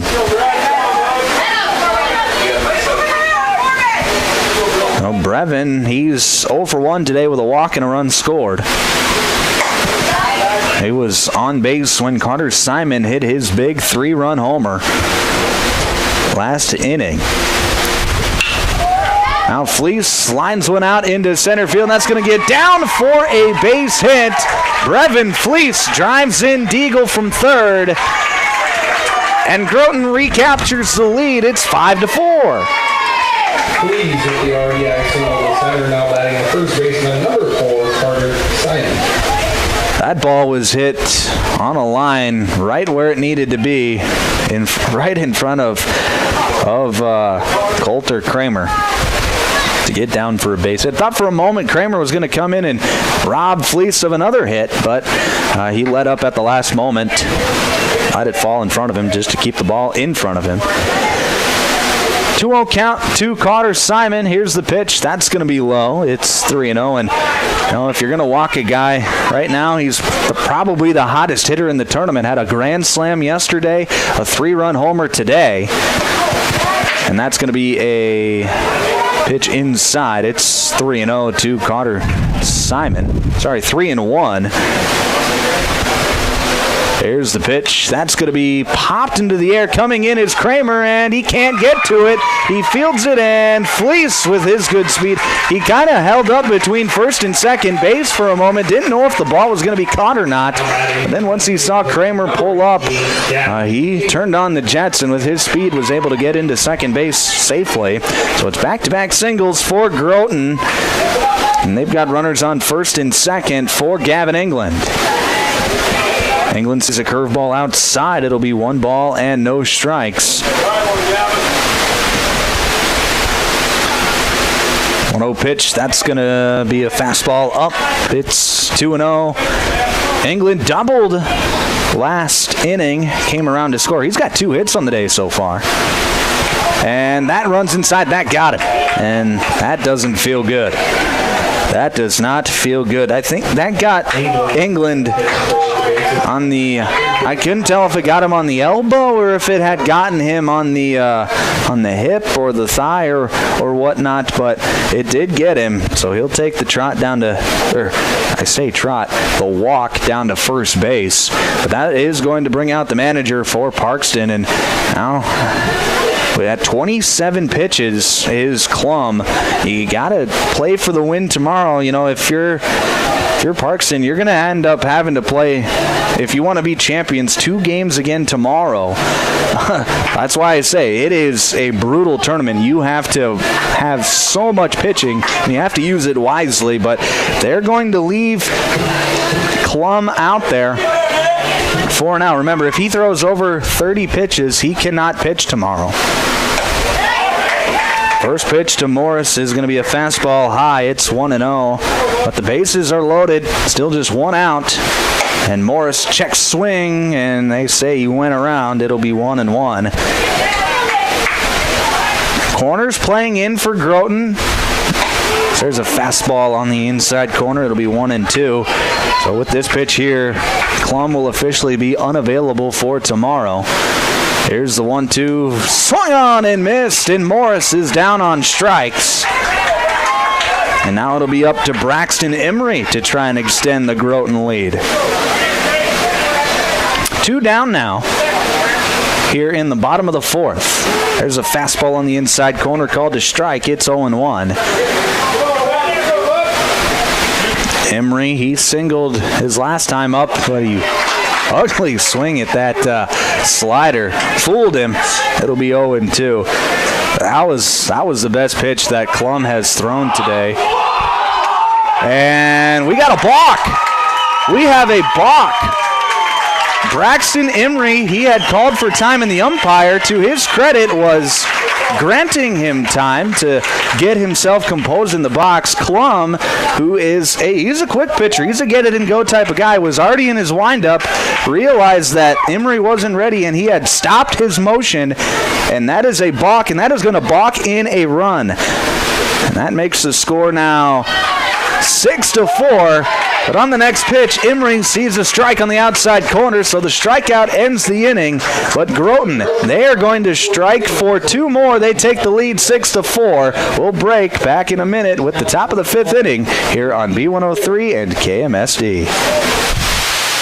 Looking to sell your home or lake place? First Choice Real Estate is here to help.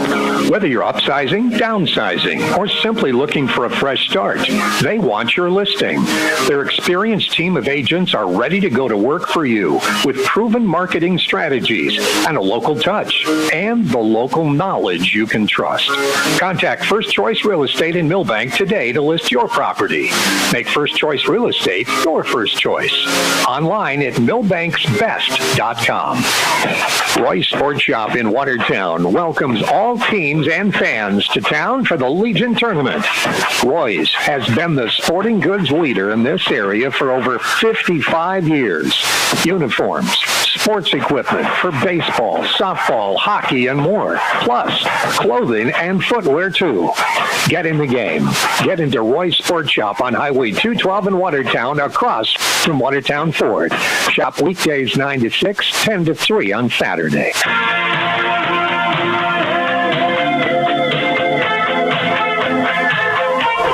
Back here on KMSD and B103, it's the top of the 5th inning.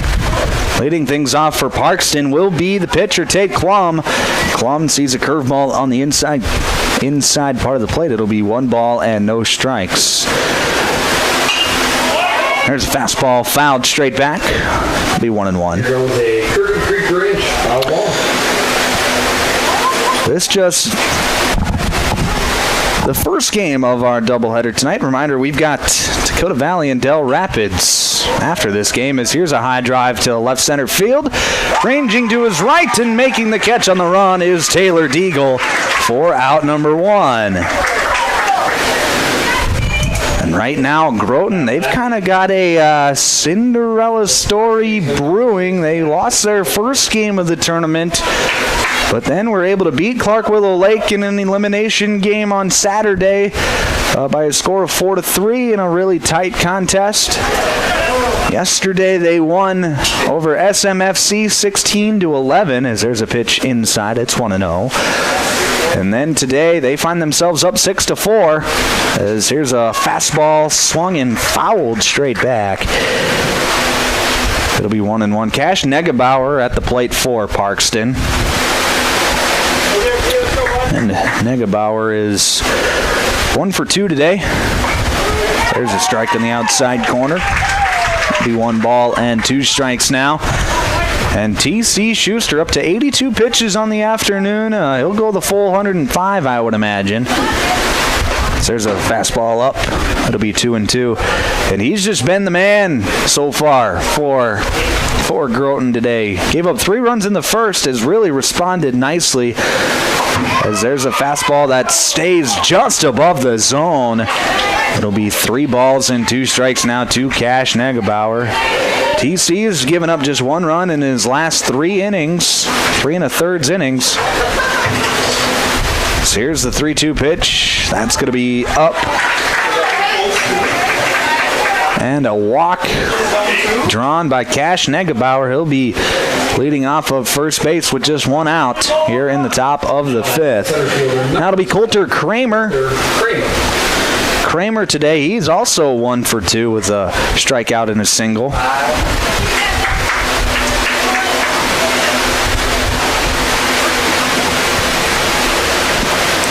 1-2. Nice pitch there. Fastball on the outside corner. It'll be no balls and a strike to Coulter Kramer.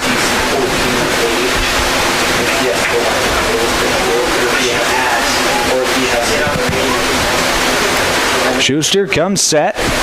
Looks once and now he throws, and Negebauer going to be back safely.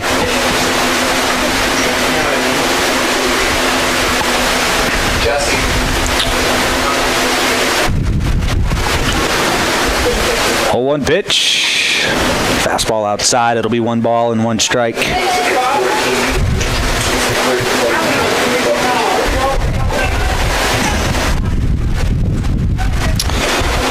Kramer steps out of the box, gets the sign from his third base coach. Now he's ready to go. Pickoff attempt, but Negebauer back safely.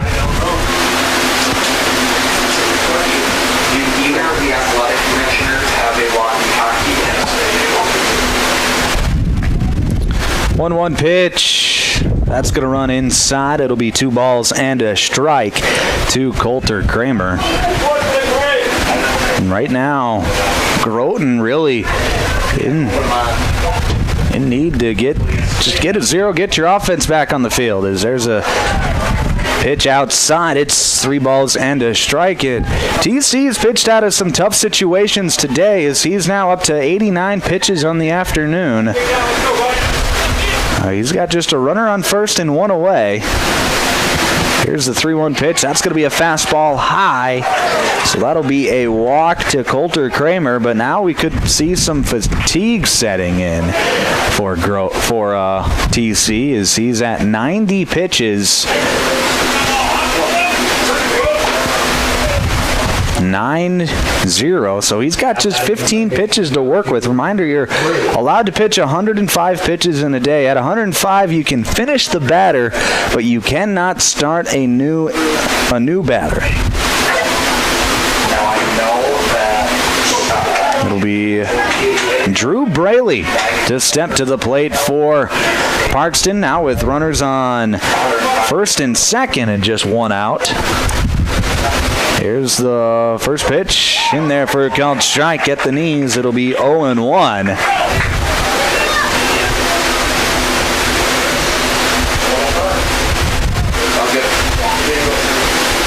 Schuster comes set. Here's the pitch. It's going to be hit foul down the third base line. So Schuster now up in the count. No balls and 2 strikes. A big strikeout situation and a strikeout opportunity for TC.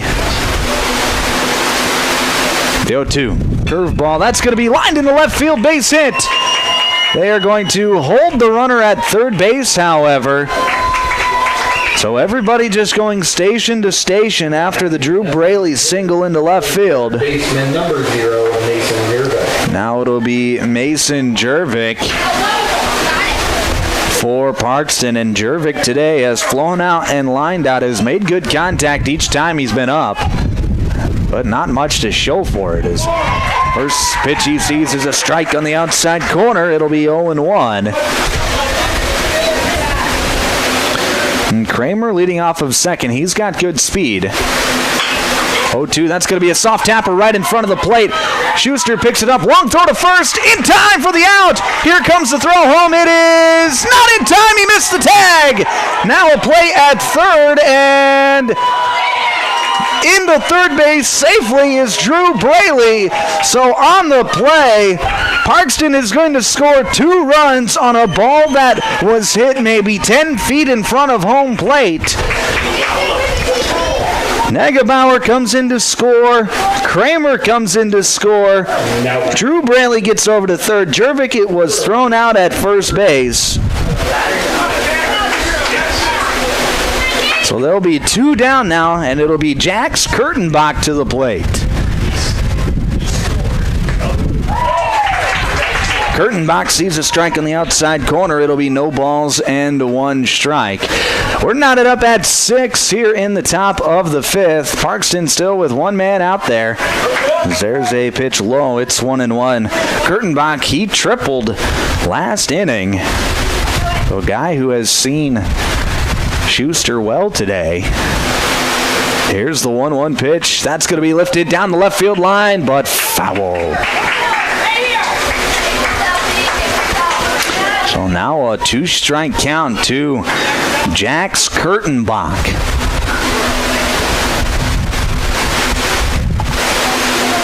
Here's the 1-2. Fastball just misses above the zone, and it'll be 2-2.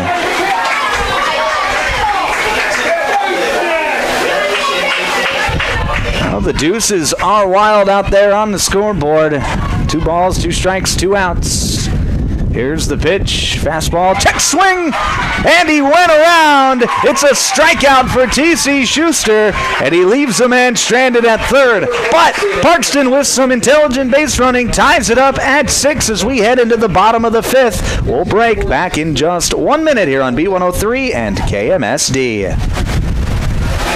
Calling all anglers and adventurers. Discover the ultimate convenience store at Jurgen C Store in Wilmont. New to our lineup, live bait. That's right, we've got fresh minnows and wriggling worms to help you hook the big one. But wait, there's more. Our deli serves up savory burgers, mouth-watering Piccadilly pizza, snacks, full beverages, and a whole lot of yum. And don't forget to top off your tank while you're here. Fill up your car, pickup, and boat with top-notch gas so you can hit the road or the water without missing a beat. For all your fishing and fueling needs, there's only one name to remember, Jurgen C Store in Wilmont. Another great Stills and Oil Company C Store. Let the adventure begin. Hi, Darren Mertens here from Milbank Ford. We have a great new inventory on hand here, so come in, check them out, take a test drive, and have Chuck work out a great deal for you for some new transportation. We also have a lot of very nice pre-owned units. If you are in the need of service, call in and talk to Gene, Ryan, and they will take care of all your maintenance and repair needs.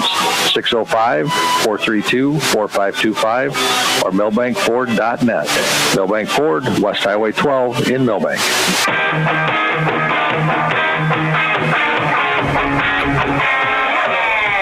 Back here on KMSD and B103, bottom of the 5th inning.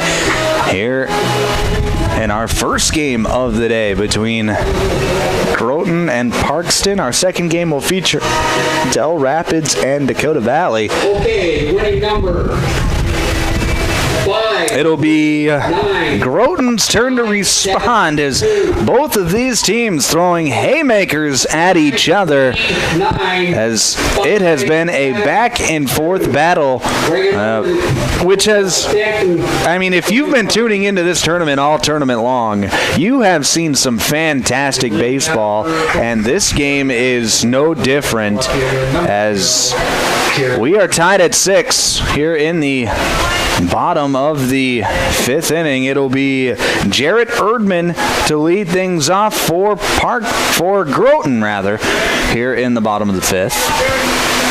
Parkston, they've started off the scoring. with 3 runs in the first as Erdman lines one to shortstop, but leaping and making the catch is Carter Summer. 1 pitch, 1 out. And now it'll be Karsten Fleece. But Parkston scored 3 runs in the first. Then it was 3-0 before we got to the bottom of the third. And Groton were able to strike for 4 runs in that inning. Parkston would get 1 back in the fourth, followed by Groton scoring 2 runs, and then Parkston would get another 2 last half inning in the top of the 5th. So it has just been back and forth and back and forth. It's a 2-1 count to Karsten Fleece. There's a fastball inside. It'll be 3 balls and a strike. Here's the 3-1 pitch from Klum. Fastball inside corner, called to strike. Fleece didn't love the call. Here's the 3-2. That's inside, and that'll be a walk to Karsten Fleece. And that'll bring up the top of the order with Taylor Deagle, who's working on he's 2 for 2 with a walk and 2 runs scored. So Deagle out of that leadoff spot, who was held hitless yesterday, has really responded in a nice way. First pitch to Deagle is inside on a curveball. It'll be 1-0. This is the 3rd straight inning that Deagle has gotten up to bat.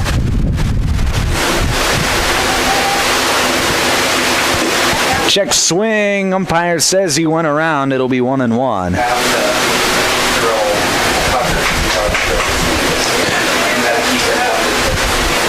Here's the 1-1 pitch. Fastball going away. 2 balls and a strike.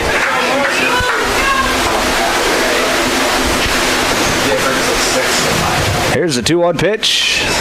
And Deagle lifts one out into right center field, giving chase is Kramer, and in the gap is able to track it down. That's the 2nd time now where Kramer has been able to get to a ball deep in the gap to rob a Groton hitter of a base hit. But it'll be 2 down now for Corbin Cucker. And Cucker, he's first pitch swinging, lines it out into right field, but making the catch, having him played, is James Deckert for out number 3. So Groton is turned away here in the 5th. We head to the 6th. Score remains 6-6. We'll take a break. Back in another minute here on B103 and KMSD. Step up to the plate with farm equipment you can count on. From Harry Implement in Fernie, your hometown Case IH and Massey Ferguson dealer, delivering a lineup of tractors, combines, and hay equipment that hits it out of the park. Need parts? Service? We're in your corner. Family owned since 1935. Harry Implement is built on hard work and rooted in the land, just like America's pastime. Harry Implement in Fernie. Sales, service, and parts that cover all the bases. Harry Implement, proud to support the Groton Legion Post 39 baseball team at the state tournament. Here's where the good ideas come from. Street Graphics, Main Street, Milbank, working with local schools to provide ideas and solutions for fundraising. They can customize a design just for you. T-shirts, trophies, banners, buttons, contract printing, they do it all. They work in quantities from 1 to 5,000. Printing and promotions, they print on anything but paper. See them at streetgraphics.com. That's graphics with an EX. Main Street, Milbank, South Dakota, streetgraphics.com.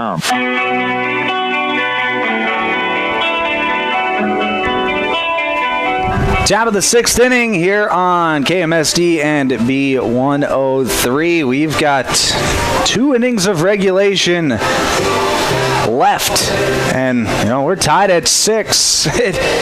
We're at the point in the game where you could tell me something was going to happen and I'd be like, yeah, that probably is going to happen. Just the way that this game has gone, the way that this tournament has gone, it has been a wild American Legion baseball tournament. It usually is a great tournament just because you get the best teams together, but I don't remember a tournament where the games have been this good just day in and day out, where every game you throw out here has just been an absolute banger. It'll be Caden Holzbauer to lead things off for Parkston, and he'll wave at a fastball. It'll be no balls and a strike. T.C. Schuster still out there. He's at 101 pitches, make it 102 after Holzbauer lifts one out of play. It'll be no balls and 2 strikes. Remember, you're allowed 105, so if he reaches 105 during this at-bat, that'll be the final batter that he will get to face. But if he keeps it to a 4-pitch at-bat, he'll get to face one more. There's a pitch in the dirt. It'll be 1 ball and 2 strikes. So unless Schuster gets Holzbauer out on this pitch, or something happens like a hit batsman, here's a ball lifted into the air, giving chase his Fleece in foul ground, and he can't make the catch.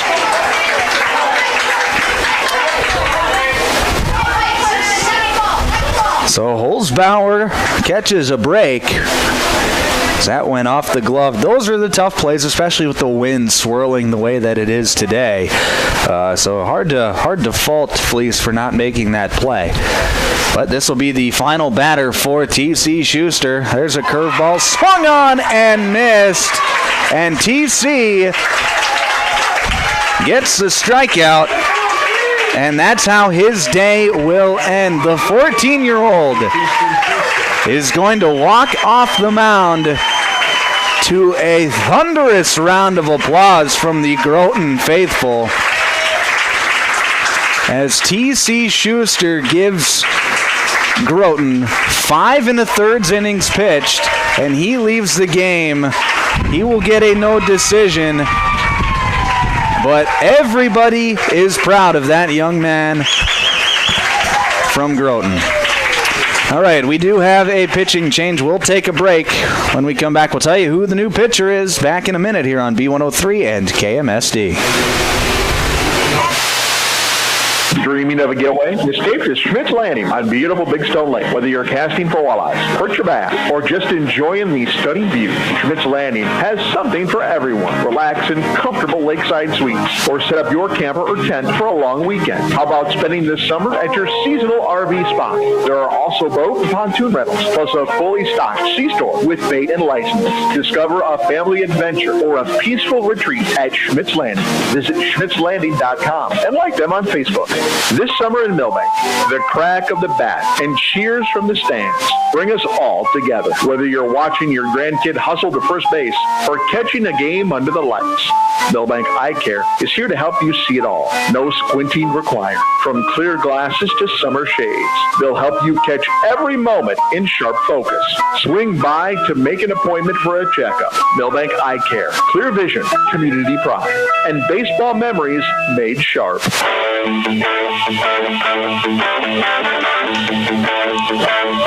Back here on KMSD and B103, the new pitcher for Groton will be number 9, Corbin Cucker. Cucker coming in from his second base spot. Into play third base is Gavin England, and Nick Morris will move over to play second base.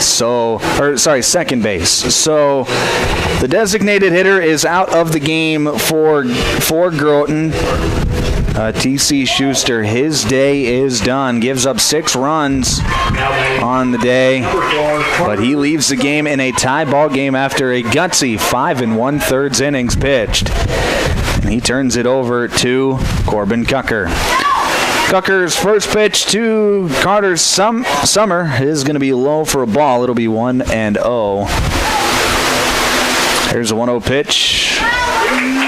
Ball lifted out of play. It'll be 1-1. T.C. Schuster. If Groton goes on to win this game, I think people will be talking about the T.C. outing for a while.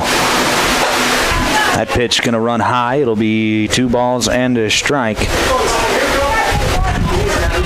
His T.C.'s final line, he had...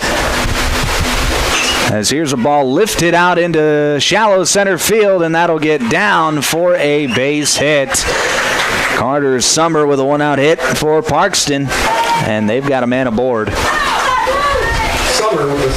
for James Deckert. But the final line for T.C. Schuster, 5 1/3 innings pitched, gave up 7 hits, 6 runs, 5 earned runs, had 5 walks and 5 strikeouts, but he leaves the game with it tied, and he did his duty. Here's a soft tapper to Morris at second base. He fields it, throws to first in time. Beats him by a step as Deckert hits the ground. So a nice play there from Nick Morris at second base. He really had to hustle that throw.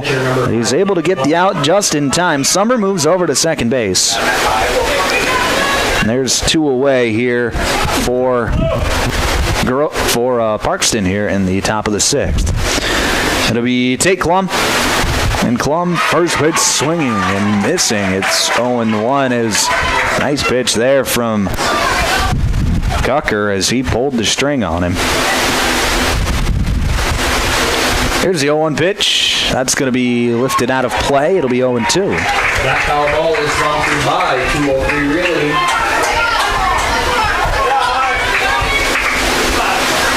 Cucker comes set.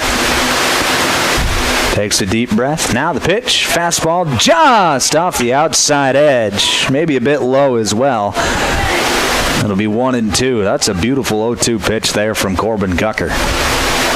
Great eye there from Tate Klum. 1-2 pitch, curveball, and that comes in, and that got him. It's a curveball that didn't curve.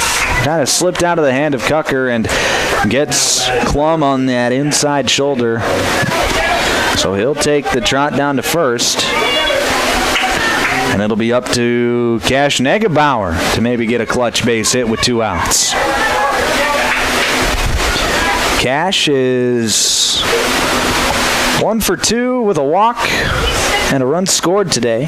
First pitch he sees is going to be low and away for a ball. It'll be 1-0, and now Karsten Fleece wants to go out and talk to his guy and just see what the heck's going on. They're trying to maybe calm him down a little bit after the hit batsman and now first pitch ball.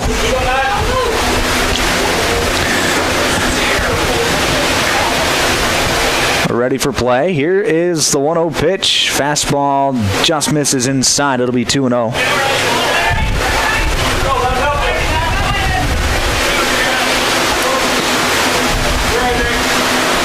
Oh, big moment here for Parkston to maybe get a run or two. If they can get a clutch base hit. Here's the 2-0 pitch. That's going to be in the dirt for a ball. It'll be 3 balls and no strikes. And now we are going to have a mound visit as the manager comes out. Just 12 pitches into the outing for Corbin Cucker.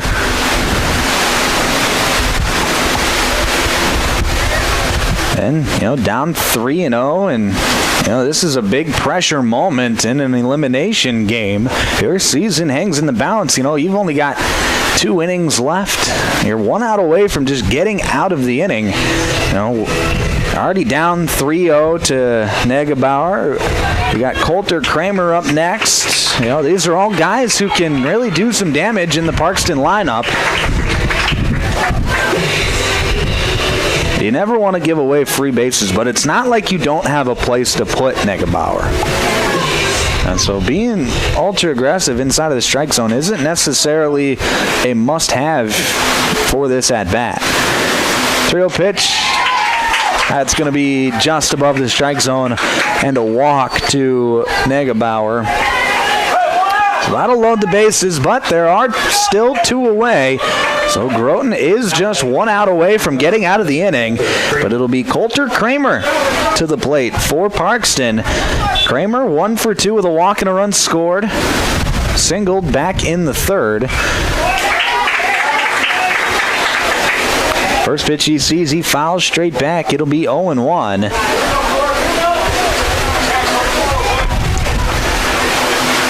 Here's the 0-1 pitch. Fastball. That's going to be lifted on the infield. Cucker coming in, and actually that's in foul ground. Getting behind it and making the catch is Karsten Fleece for out number 3. So Cucker is able to work out of the jam and surrender no runs. We head it to the bottom of the 6th. Still tied at 6. We'll take a break. Back in a minute here on B103 and KMSD. When Mother Nature turns up the temperature, we all feel the heat. It can add stress to almost everything, including the energy resources we rely on. Otter Tail Power Company reminds you there are easy ways to help. Use only necessary lights and turn them off when you leave a room. Turn your AC thermostat up a few degrees. And use window coverings to block the heat of the sun during the day. Visit otpco.com/tips for more ideas on how to stay cool. Together, we can all make a difference to help keep the heat. Looking for your next ride? Our Motors in Aberdeen is now offering 0% financing for qualified buyers on select Nissan Rogues, Pathfinders, and Muranos. Plus, don't miss great deals on Toyota Tacomas and Tundras. They're the home of the lifetime warranty, so you can drive with confidence for miles to come. Stop in and see Barry Keith at Our Motors, just across from the airport in Aberdeen, or call 605-725-8624. Proud to support the Groton Legion Post number 39 baseball team. Good luck in the region tournament.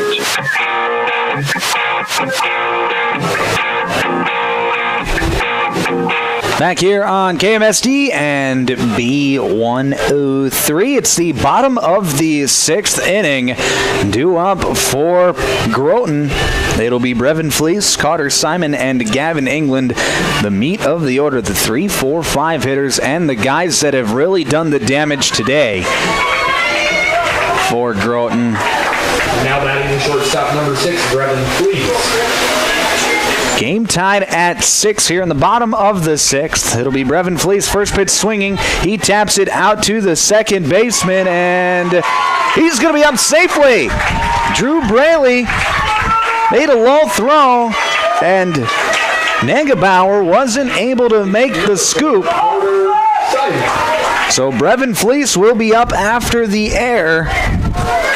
And we're at the point in the ball game where mistakes like that can really cost you, and with what's at stake, cost you your season.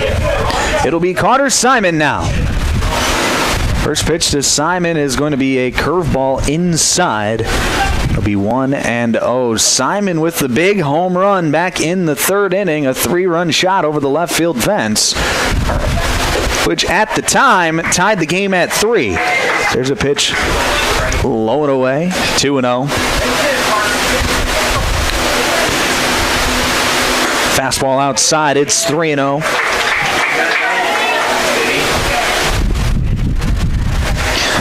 So a walk is what Groton could be looking for, as there's a strike on the inside corner. It'll be 3-1. But Parkston, they don't want to give away as base runners if they can help it. There's a fastball inside. So that'll be a walk. And the first two men of the inning have reached base. It'll be Fleece off of second, Simon off of first, and Gavin England at the plate. And England is going to see a pitch high. It'll be 1-0. First baseman Cash Nangebauer is playing way in on the infield grass, playing for the bunt. It would appear that Groton is allowing England to swing away, as there's a pitch high and above the zone. It'll be 2-0. So now England can really just be picky, and that's actually going to bring out the manager for a mound visit, trying to settle his guy down. Gave up the air. There was the error to start the inning, and then Simon walked on 5 pitches, and now 2-0 to Gavin England. So a pressure situation for the pitcher, Tate Klum, and manager Landon Sudbeck just trying to calm his guy down. Hey man, just go right after these guys. You've got electric stuff. You just gotta go get them. Gotta go get them. 2-0 is the count. There's a fastball. That's going to run inside. So it'll be 3-0 now to Gavin England. Real pitch. There's the fastball right down the pipe. It'll be 3-1. Well, big pitch here from Klum. And that's going to be a fastball high, and that's a walk. So it's been air and then back-to-back walks after the air to load the bases for Nick Morris. And you couldn't ask for a better situation if you're Groton. Infield playing in for Parkston. First pitch to Morris, fastball in dirt. Nice block there from Holzbauer. It'll be 1-0. Here's the 1-0 pitch. Strike on the inside corner. 1-1. Morris today 0 for 3. Chance to really put that behind him with a base hit here, but he finds himself down in a 1-2 hole after a fastball down the outside corner. Here's the 1-2. Fastball, that's going to stay up. It'll be 2-2. Infield is playing all the way in for Parkston, trying to cut the run off at home. Morris fouls one away. That's a tough 2-strike swing. We'll do 2-2 again. Right now, Parkston's got to go all out to cut the run off. 2-2 slider, outside corner, called strike 3. Big pitch there from Tate Klum, and there's one down. So now a double play ends the inning. It'll be Braxton Emery. And Emery, first pitch swinging, fouls it into the first base dugout. It'll be 0-1. So that's what you want to see if you're Klum. You just want to get ahead. Get ahead to the batter. 0-1 pitch, slider swung on and missed. It's 0-2. And Klum has got swing and miss stuff, and right now, that's the second time we've seen Emery wave at that slider. 0-2, slider again. That's going to stay up, though. It's 1-2. And if I'm Klum, I see those two swings that Emery had on my slider. I'd probably throw it again. 1-2 pitch, slider in the dirt, check swing. They're going to ask if he went, and he did not. So Emery holds up, and it'll be 2 balls and 2 strikes. Here's the 2-2 fastball, outside corner, called strike 3. Emery was looking for the slider, and he gets fooled with the fastball, and it's back-to-back strikeouts for Tate Klum, and now he's just 1 out away from getting out of the damage. We'll have a pinch hitter. It'll be number 5, Alex Ablin, to pinch hit for Jarrett Erdman. Here's the first pitch to Ablin. He'll foul it away. It'll be 0-1.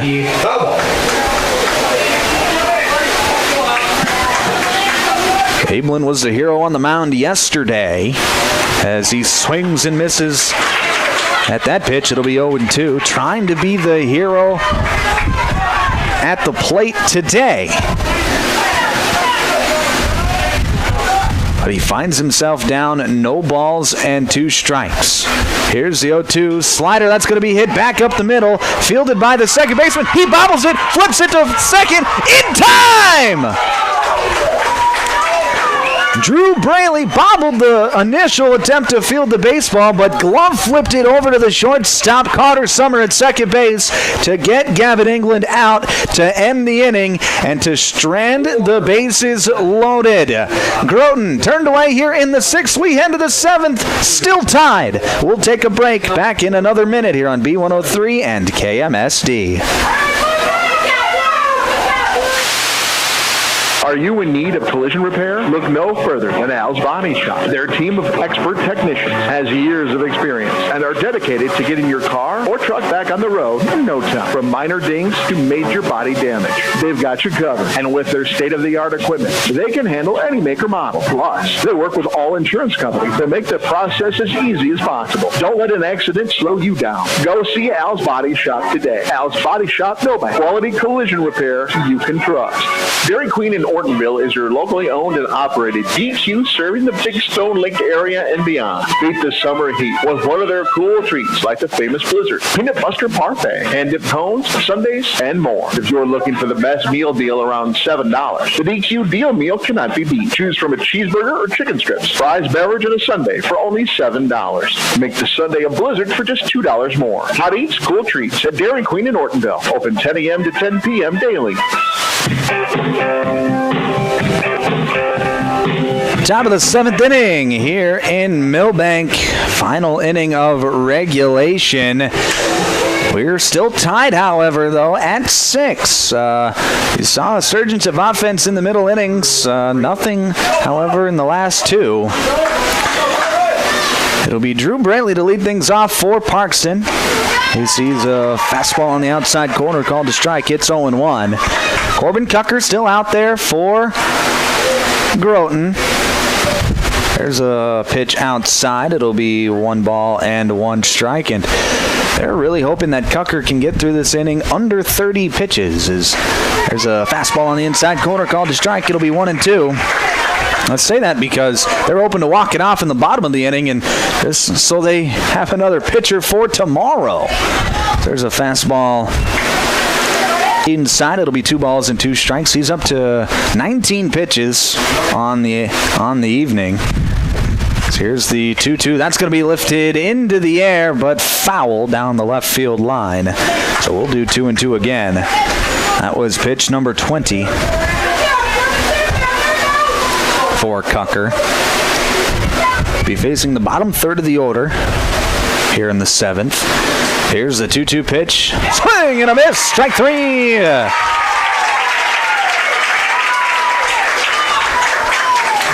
Now it'll be Mason Jervik. 0, Mason Jervik. Jervik today 0 for 3 with a fly out, a line out, and a ground out. He sees a strike on the outside corner to start the at-bat. It'll be 0-1. Pitch number 22 for Cucker. Here's a soft tapper foul on the third base side. It'll be 0-2. Big pitch here for Cucker.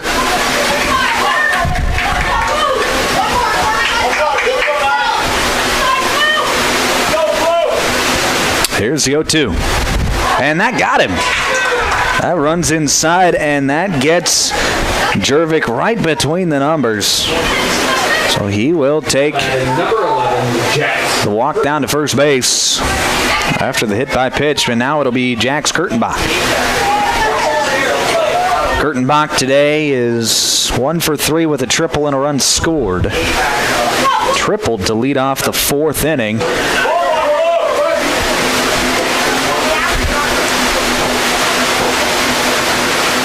There's a fastball. That's going to be pulled to the backstop. So Jervik gets over to second base, puts himself in scoring position. And now what turned into an inning where you want to keep your pitch count low has turned into an inning where you're just trying to hold Parkston from scoring. It's 1-0 to Kurtenbach. And there's another one tugged to the screen. That makes it 2-0.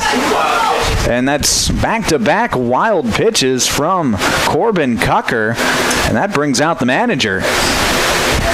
So a pressure situation now with just 1 out and a runner 90 feet from scoring. And Cucker they're going to take him out of the ball game. They're hoping to still win this game and use him for tomorrow. So we are going to have a quick break as Groton turns the ball over to Brevin Fleece. We'll take a break, back in just 30 seconds here on B103 and KMSD.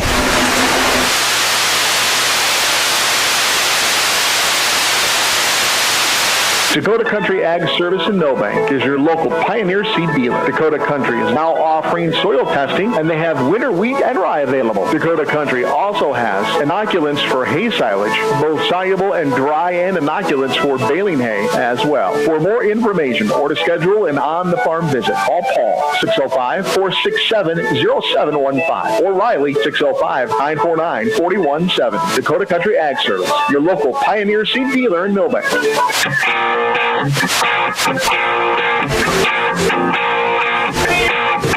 Back here on KMSD and B103, the new pitcher for Groton is Brevin Fleece. He makes his second relief appearance of the tournament. He does have a full 105, but if they keep him under 30, they will be able to use him again tomorrow for the title game. But it's hard to look ahead to tomorrow when you're just trying to keep a runner at third base from scoring. He comes in a pressure situation as it'll be Mason Jervik leads off of third base with just 1 out, and he enters in the middle of the count. It's 2-0 to Jax Kurtenbach. So Brevin Fleece is tasked to get out of the inning And then Groton, of course, hoping to walk it off in the bottom half of the inning. 2-0 pitch. That's going to be low for a ball. It'll be 3 balls and no strikes to Jax Kurtenbach.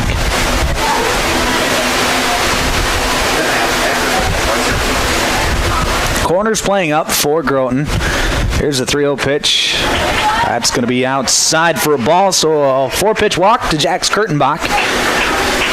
And that'll bring up the top of the order with Caden Holzbauer. Number 1, Caden Holzbauer. Holzbauer today, 1 for 3. Reached on an error in the second. Singled in the first, came around to score.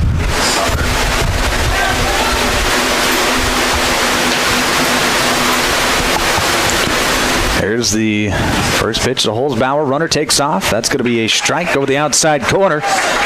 It'll be 0-1.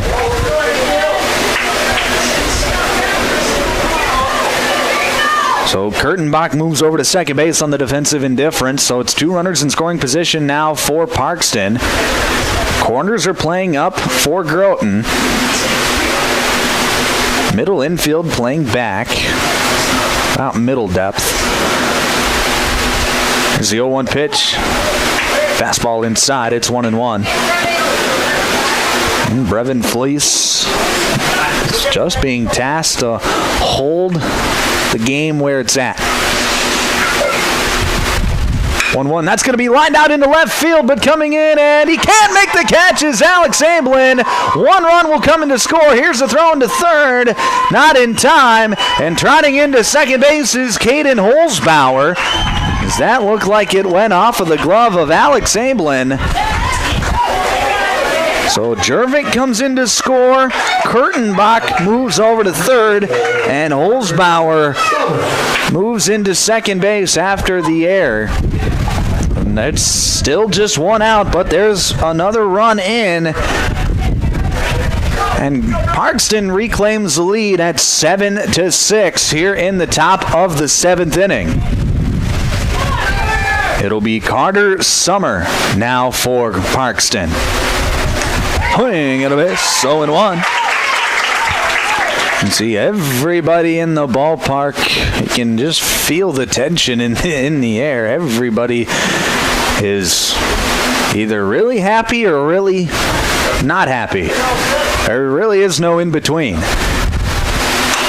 Here's the pitch fouled straight back. It's 0-2. There's one thing, everybody's nervous. That is for sure. Everybody in the ballpark is nervous.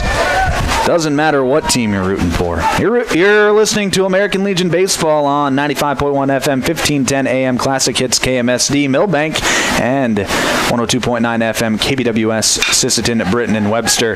Summer hits one out to shortstop. Cucker fields it, makes a throw across the diamond in time for the out. Another run comes in to score as Kurtenbach was breaking on contact.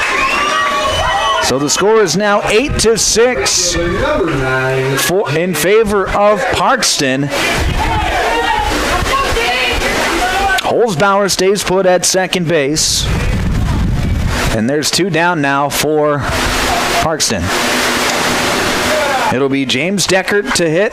He sees a pitch inside under the arms. It'll be 1-0. Still a run out there to be had as Holzbauer leads off of second base. There's a fastball outside. It's 2-0.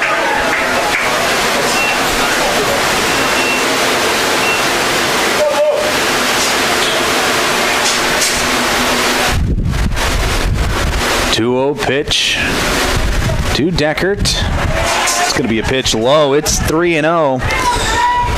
Parkston, they've got 2 runs in the inning. They lead 8-6 here in the top of the 7th. There's a fastball outside.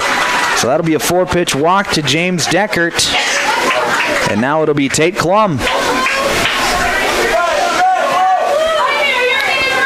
Klum today has been hit by the pitch, drawn a walk, reached on a fielder's choice, and flown out. So he's done a little bit of everything except get a base hit. He'll be looking for one here. Swing and a miss.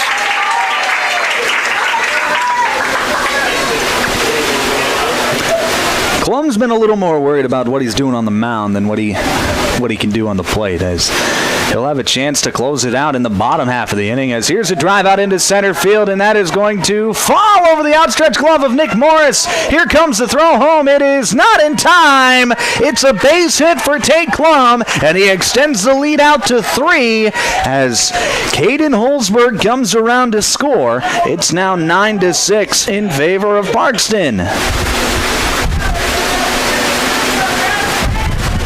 Nice piece of hitting by Tate Klum. He got jammed on that hit, but he was able to just muscle it out of the infield and over the outstretched glove of Nick Morris at second base. It'll be Cash Negebauer now. He sees a strike in there. It's 0-1. Runners off of first and second. Here's the 0-1 pitch. In there on the inside corner. It's 0-2.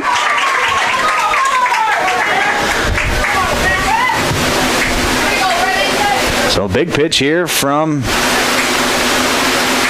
Fleece. Here's the 0-2. There's going to be a ball hit hard out into center field, coming in and diving, and he can't make the play. It's Taylor Deagle. 1 run will score. And now a ball back into the infield. That's going to be bobbled, and 2 runs will score.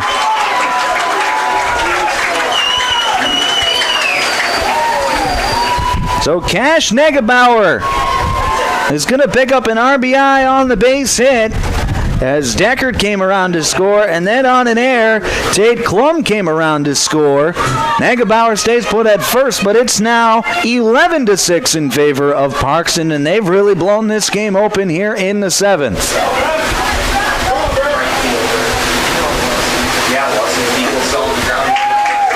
It'll be Coulter Kramer up there for Parkston. He sees a strike on the outside corner. It's 0-1.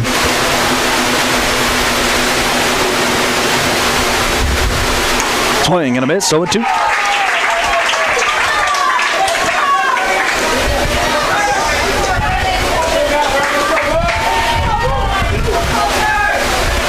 Here's the 0-2 pitch from Brevin Fleece. Fastball outside. It's 1-2.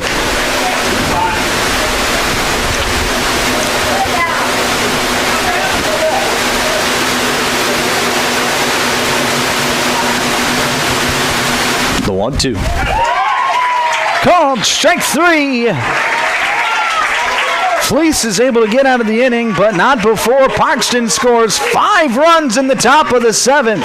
We head to the bottom of the 7th. Final chance for Groton. Final chance for their season as they need 5 to keep this one alive. We'll take a break. Back in just 1 minute here on KMSD and B103. As the temperatures rise this summer, the Millstone Family Restaurant in Milbank has decided if you're melting, we're melting. With their all-new summer menu featuring all things melty. Start with the chicken parmesan melt with crispy chicken, deep-fried mozzarella cheese on toasted Texas toast. Yum! The cheesy taco wrap and elevated super burrito with Monterey Jack cheese sauce. So cheesy. The super quesadilla, a classic cranked up a notch, and the cheeseburger salad just may be your new favorite. If you're melting, we're melting at the Millstone Family Restaurant, East Highway 12, Milbank. Pro Image Partners. Pro Image Partners. So many reasons why you can turn to us. We'll help you show your pride. You want the best for work or play. We're your one-stop image shop. We'll help you show your pride. ProImagePartners.com.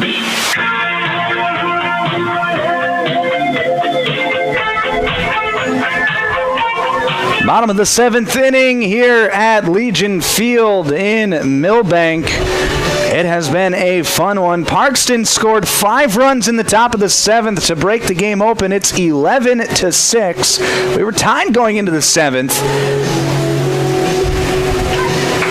But a 5-run top half of the inning has put Parkston in the driver's seat. And it'll be Lincoln Kraus, a pinch hitter, to lead things off for Groton. He'll be tasked to just get on base. You don't have to do anything crazy. Just get on base, pass the baton to the next guy in the order. 5 runs is a lot. So you got to be able to just get on base. And Kraus lays down a bunt. It was a good one, but it got foul. And it'll be no balls and 1 strike to Lincoln Kraus.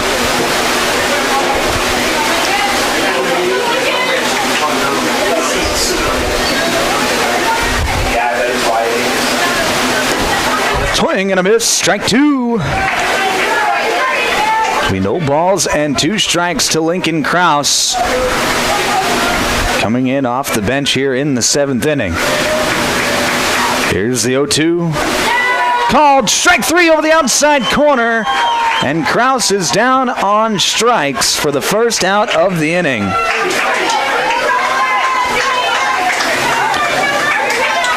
That'll bring up the top of the order with Taylor Deagle. And Deagle, he's got 2 hits already today, 2 runs scored as well. If you want to start a rally, this is a good guy to put out there. As Deagle sees a slider outside, it'll be 1-0. There's the slider that buckles the knees of Deagle. It'll be 1-1. Good pitch there from Klum. 1-1, that's in the dirt, 2-1.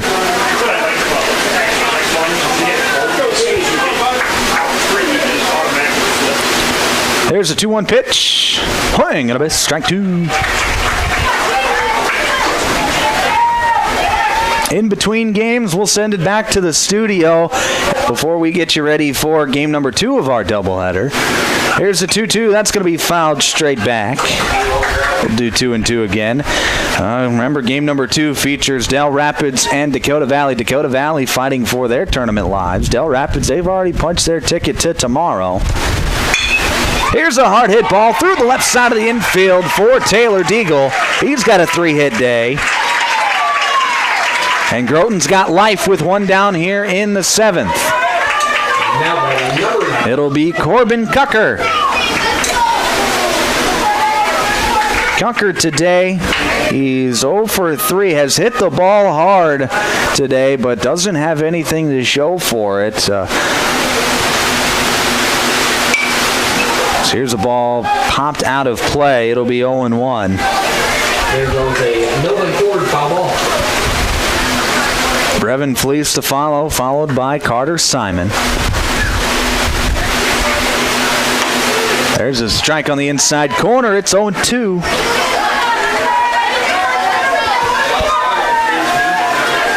Oh, big pitch here for Klum. The 0-2, that's going to be low. Here's a snap throw back to first. Deagle back safely. We'll do 1 ball and 2 strikes to Corbin Cucker. Here's the 1-2. Fastball inside. It's 2-2.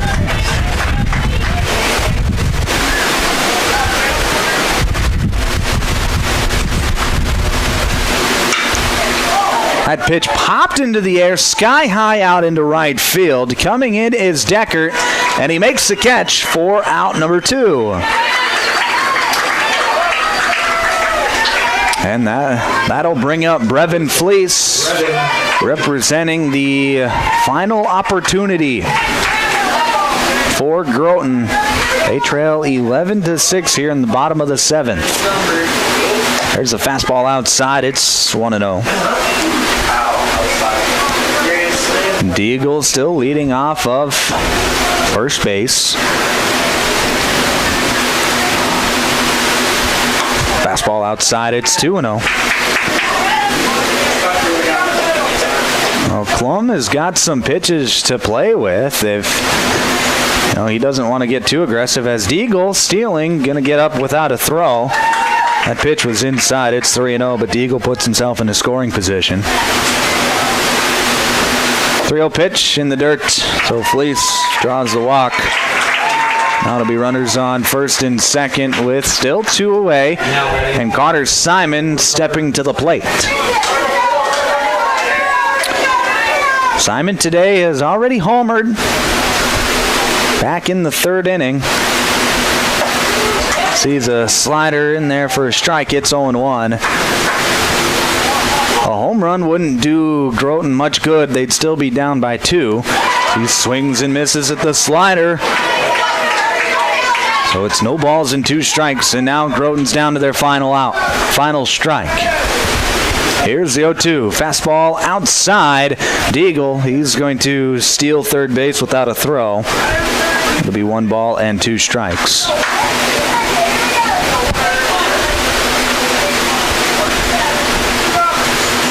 The 1-2. Tapper back up the middle, fielded by Summer. He touches the bag, and Parkston punches their ticket to tomorrow with an 11-6 victory over Groton. And that's your ball game. Parkston wins at 11. It was a really hard-fought game between both of these teams, but Parkston is able to outlast Groton by a score of 11-6. The winning pitcher for this contest is going to be Tate Klum for Parkston as he comes in relief and really shuts down the Groton offense. He did a great job for Parkston here today, and it's a 5-run top half of the 7th inning that propels Parkston post 194 to tomorrow's championship games. They await their opponent. They will either play Dakota Valley or Del Rapids tomorrow for the title.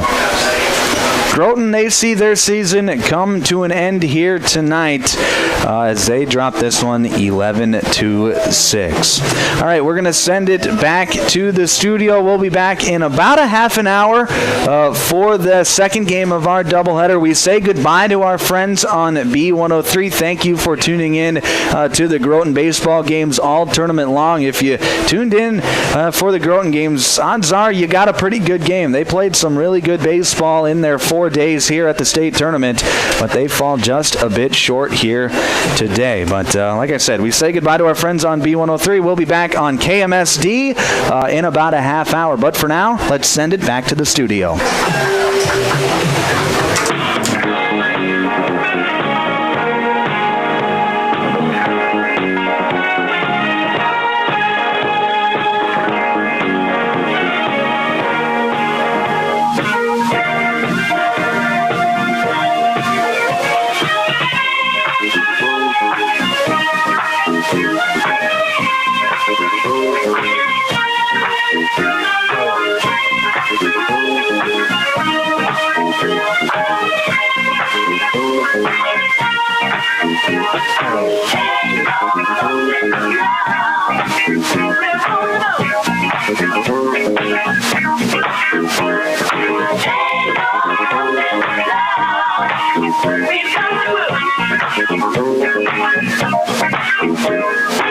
There've been so many things that held us down, but now it looks like things are finally coming around. I know we've got a long way to go, and where we'll end up, I don't know.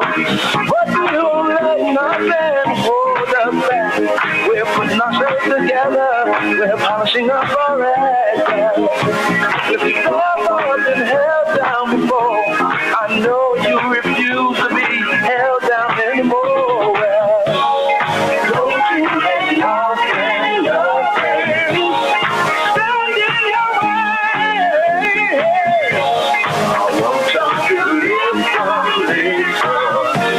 To every word I say, every word you say, ain't no stopping us now. We're running. Ain't no stopping us now. We got to do. Ain't no stopping us now. I know. Ain't no stopping us now. We got to do. We got it. I know you know someone that has a negative vibe, and if you're trying to make it, they only push you aside. They really don't have nowhere to go. Ask them where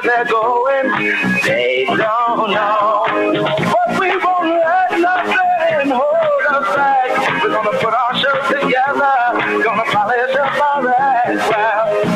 And if you've never been held down before, I know you refuse to be held down anymore. Well, don't you let nothing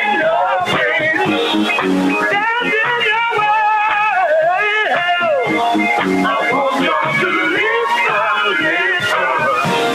Every word I say, every word I say.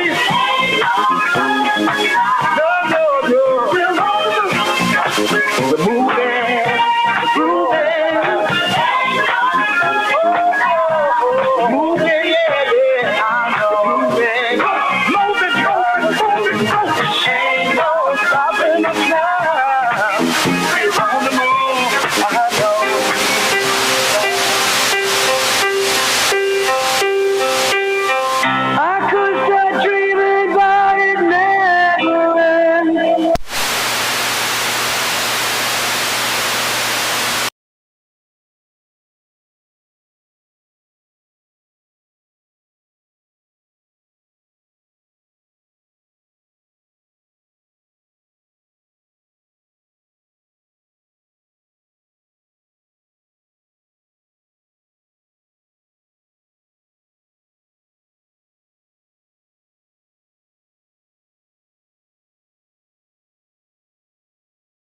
Your call is now being...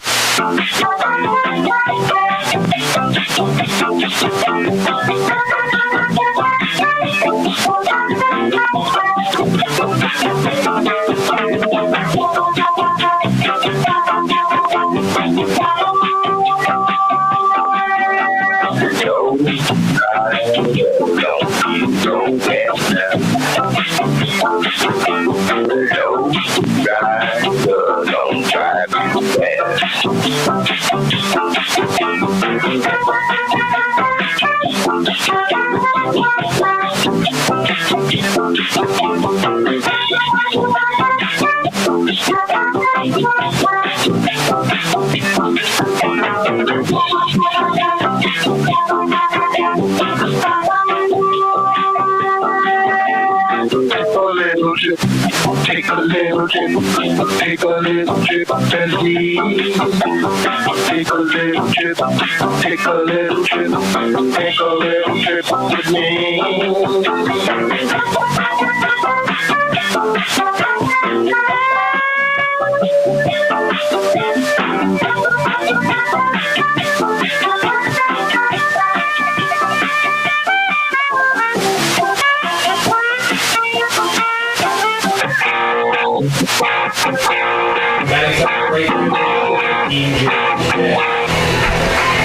Classic Hits KMSD, welcome back to Legion Field here in Milbank, South Dakota for Game 2 of our doubleheader this evening. I'm Micah Warrington bringing you the play-by-play action for this game between Dakota Valley, post 319, and Del Rapids, post 65. It's our second semi-elimination game of the night. Our first game was a true elimination game. Winner moves on, loser goes home. But there are some weird stipulations for this game. Del Rapids, they come into this game 3-0 in the tournament after their thrilling extra innings victory over Parkston last night. They won that game by a score of 9-8. So they are 3-0 in the tournament, the only 3-0 team in the tournament. Everybody else has either been eliminated or has one loss. So it'll be... this is where the weird stipulations come in, because Del Rapids has already punched their ticket to tomorrow, even with a loss. If they lose today, they will punch their ticket to Game 15, which will be the second game of the day tomorrow. But if they win, then they will play in game number 14. Dakota Valley will be eliminated, and it'll be a rematch, Del Rapids versus Parkston, and Parkston would have to beat Del Rapids twice tomorrow to become champion. So that is what is at stake for Del Rapids today. For Dakota Valley, it's plain and simple. You win, you move on and play Parkston. You lose, you go home.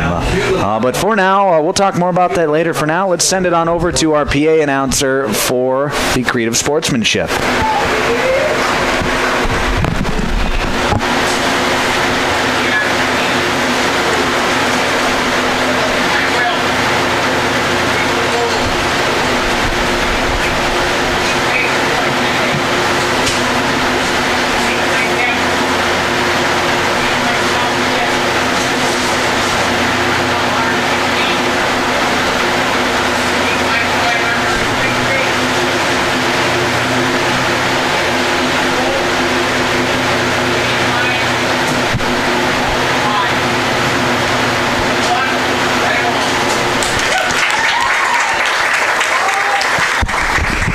That was our American Legion Creed of Sportsmanship, something that is said before each and every game here at the American Legion Tournament. It'll be Del Rapids versus Dakota Valley. Del Rapids will be the home team on the scoreboard. On your score bug, they will be the team in blue, post 65. Dakota Valley, they will be the visiting team on the scoreboard, post 319. On your score bug on our live stream, they will be the team in black. Let's set the defense for you as Del Rapids takes the field from left to right in the outfield. In left field will be Connor Hansen. Center field, Tad Jaden. And in right field will be Kenny Swanson. From left to right on the infield, at third base will be Talon Millage. At shortstop will be Drake Eastman. Second baseman will be Jackson Pepple. And at first base, Lincoln Firstall. Behind the dish doing the catching will be Gage Bunkers. And taking the mound for the first time in this tournament will be number 3, Cole Rusink. The lineup for Dakota Valley is going to look like this. They're going to lead things off with Grady Ramos, followed by Noah Graham and Jack Weesey. Sterling Schaff will hit cleanup, followed by Vincent Hoffman, Tate Cornelson, and Jake Pick. Will Schnabel, he will hit 8th, and then Jack Jones will hit 9th. Should be a fun game here today. Del Rapids, like I said, they have already punched their ticket to the championship game tomorrow. But you do still have something to play for, as if you win today, you allow yourself that extra stipulation of you got to be beat twice tomorrow instead of just playing in that one-game playoff for the title tomorrow afternoon. But it'll be Grady Ramos to lead things off for Dakota Valley today. Ramos, a left-handed hitter, wearing the stirrup socks. Here's the first pitch of the day. It's a curveball that's going to dip below the zone. It'll be 1-0.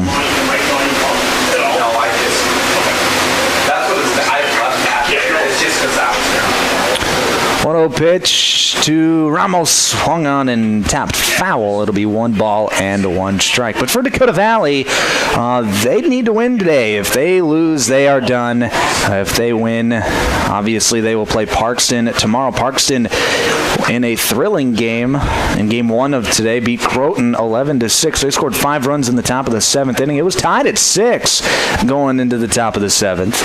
So there's a pitch outside. It'll be 2 balls and a strike. But a big 7th inning for Parkston thrusted them to victory as Ramos swings and misses at a fastball. It'll be 2-2. Del Rapids, who came into the tournament as the favorite to a lot of people, they've shown why. They won. They have done it in not necessarily convincing fashion, but it's a team that you just know has played a lot of baseball together. As there's a drive down the left field line, hooking, foul. Ramos rounding first base. It took him a while before he realized that it was foul, but he's going to have to come back, and we'll do 2-2 again. Del Rapids has just had a poise about them throughout this tournament. They won their first 2 games, both 1-0 against. In their first game against Clark Willow Lake, it was a pitcher's duel. Tad Jaden and who was the pitcher for Clark Willow Lake? Josh Cannigator. As here's a pop-up that's going to get out of play back behind home plate. It'll be 2-2 again. They went after it, after each other in a pitcher's duel. 1-0 final score for Del Rapids in game 1 of the tournament. And then in game 2, they played Winter Cologne to a 1-0 game again back on Saturday. And then yesterday, a thrilling 9-8 victory in 9 innings against Parkston, as there's a slider that's going to miss the zone. It'll be 3 balls and 2 strikes to Grady Ramos, the leadoff batter for this Dakota Valley squad. There's the 3-2 pitch. Fastball outside, and Ramos, he's going to draw the leadoff walk, and that'll bring up Noah Graham. Draws the leadoff walk, bringing up the third baseman, number 16, Noah Graham. Ramos, good speed at first base. Look for him to potentially steal. It'll be Noah Graham. Had 2 hits yesterday in the 4-2 win over Winter Cologne. First pitch in there for a called strike. It'll be 0-1. But Del Rapids, like I said, they've got a plus-minus run differential of +3 in 3 games played. And they've won all 3. So they have just been playing tight game after tight game here at the state tournament, and they've come out on top each time. So people can look at that one of 2 ways. Either this is a Del Rapids team that is getting lucky. Their time will come. As runner takes off, pitch, swung on and miss, throw down to second is going to be well late. Ramos had a big jump. He steals the bag easily. It'll be 1-2 now to Noah Graham. Or people can look at this Del Rapids team as just really poised, really up for the moment in these tough situations that they've seen throughout the tournament. 1-2 pitch, slider just off the plate. It'll be 2 balls and 2 strikes. So that is, I choose to look at it as it's a team. They already won the state tournament back in spring ball. So it's a team that is constantly in the state tournament and winning championships in baseball. As there's a pitch outside, it'll be 3 balls and 2 strikes. They just know how to get it done, is how I look at it. They are a team that is managed well, and they're just a team that doesn't make many mistakes. 3-2 pitch. That's going to be hit down the third base line. Foul. We'll do 3-2 again. All right, now Cole Rusink is through 2 batters, has had 2 full counts, up to 14 pitches already in the inning.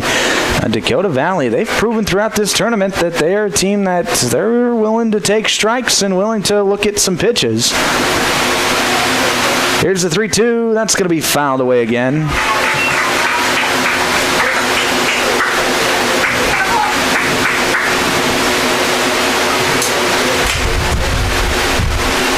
Three balls and 2 strikes once again. Ramos leading off of second base. Here's the pitch. That's going to be hit foul again.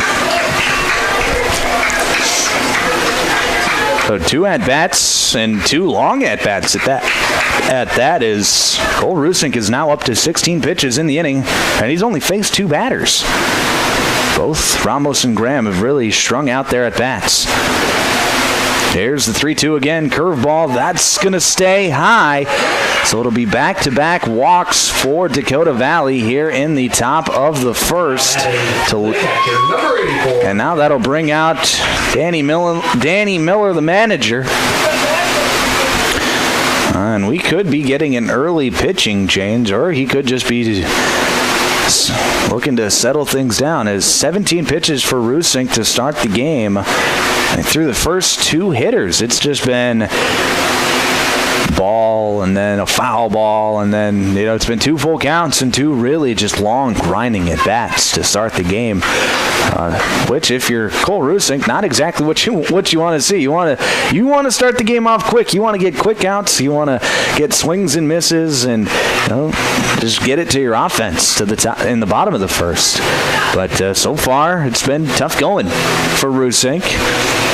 And it doesn't get any easier as Jack Weesey steps into the box. Yesterday was 1 for 3 with 2 RBIs. Weesey squares around to bunt, and did he offer at it? The pitch was behind him. The umpire says no, he pulled back. It'll be 1-0.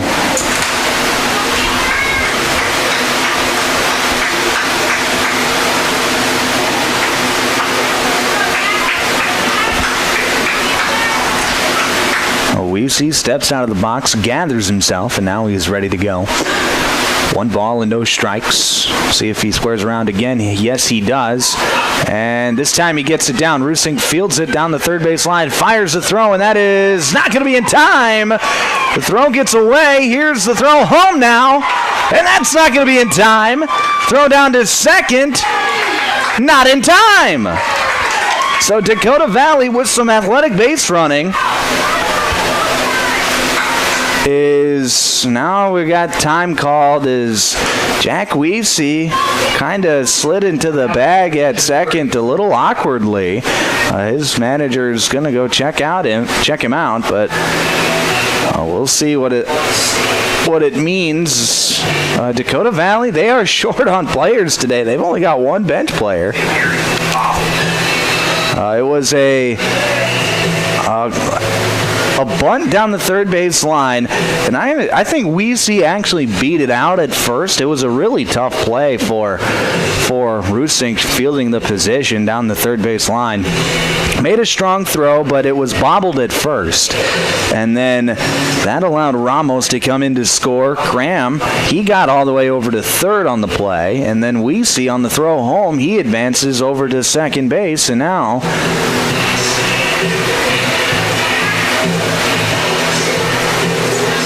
Weesey just jogged back to the dugout. Not exactly sure why. It looks like he was okay if he's just grabbing some equipment or whatnot. But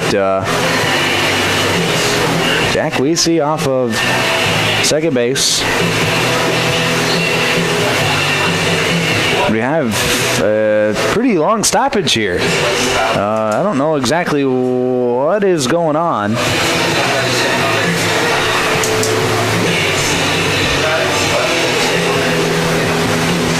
Weesey, like I said, Weesey went back into the dugout. I'm not sure if he was just grabbing some equipment or what was going on. It looks like he was maybe grabbing like a towel or something as if he had maybe a bloody nose or something along those lines. But Weesey is going to jog back out to second. He's going to be good to go.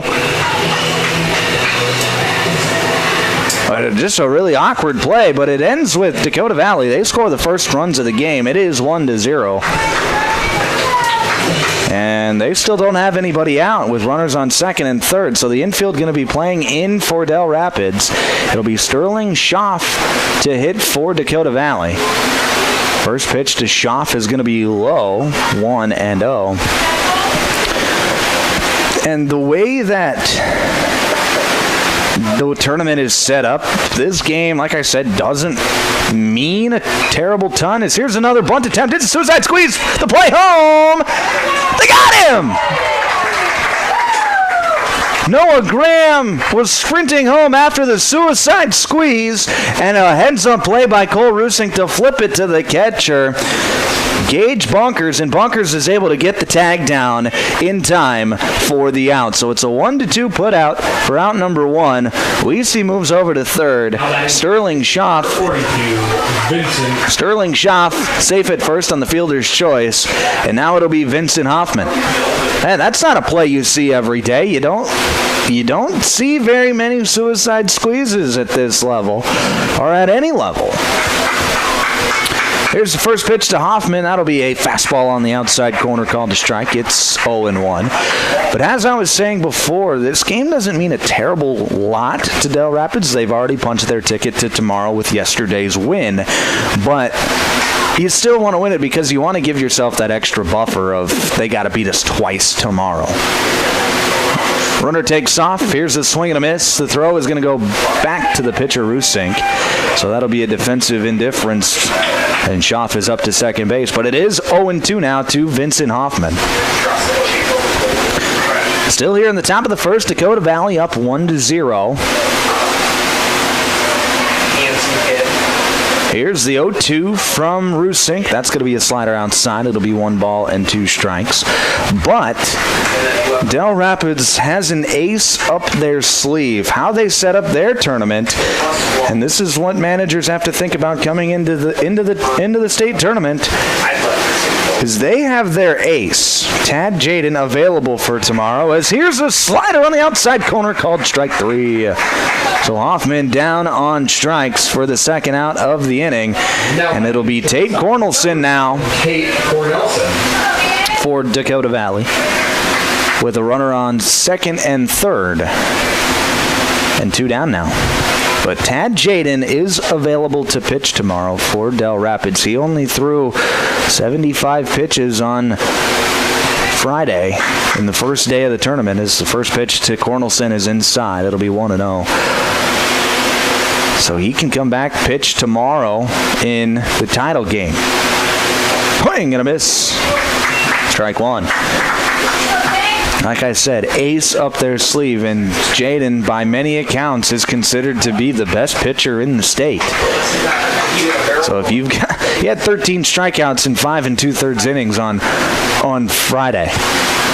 There's a strike on the outside corner. It's 1-2 against a really good Clark Willow Lake team.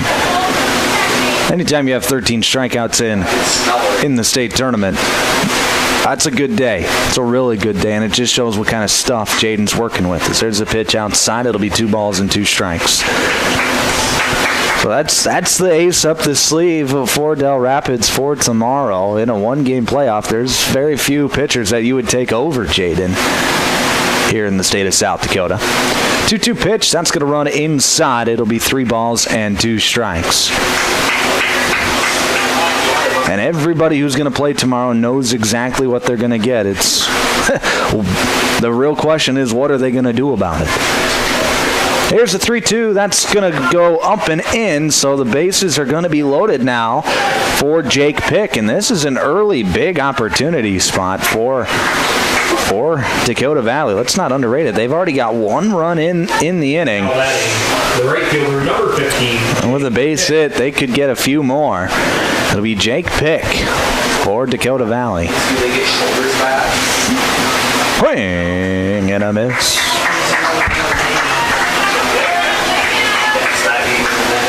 No balls and 1 strike to Jake Pick. There's the 0-1. That's going to be hit out to the third baseman. Millage makes a strong throw over the diamond and gets the out at first base. So Dakota Valley, they get 1, but they leave the bases loaded. We head to the bottom of the first, score 1-0. We'll break back in a minute here on KMSD.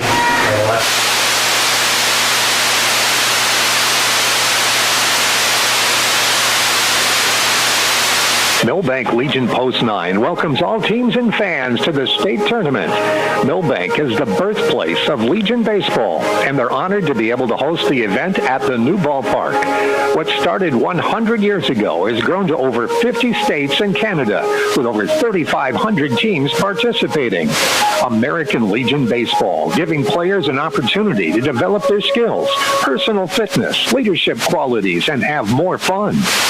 Play ball. Lewis Family Drug is your one-stop location. In addition to quality prescription and non-prescription drugs with free delivery, Lewis has a huge selection of everyday basics and name brands and specialty items, always at affordable prices. They carry seasonal items, fabrics, crafts, and groceries. Shopping at your local Lewis Drug is more simple and more rewarding than ever. Download the Lewis mobile app to add on-the-go convenience to your errands. Lewis Family Drug. Everyday savings close to home.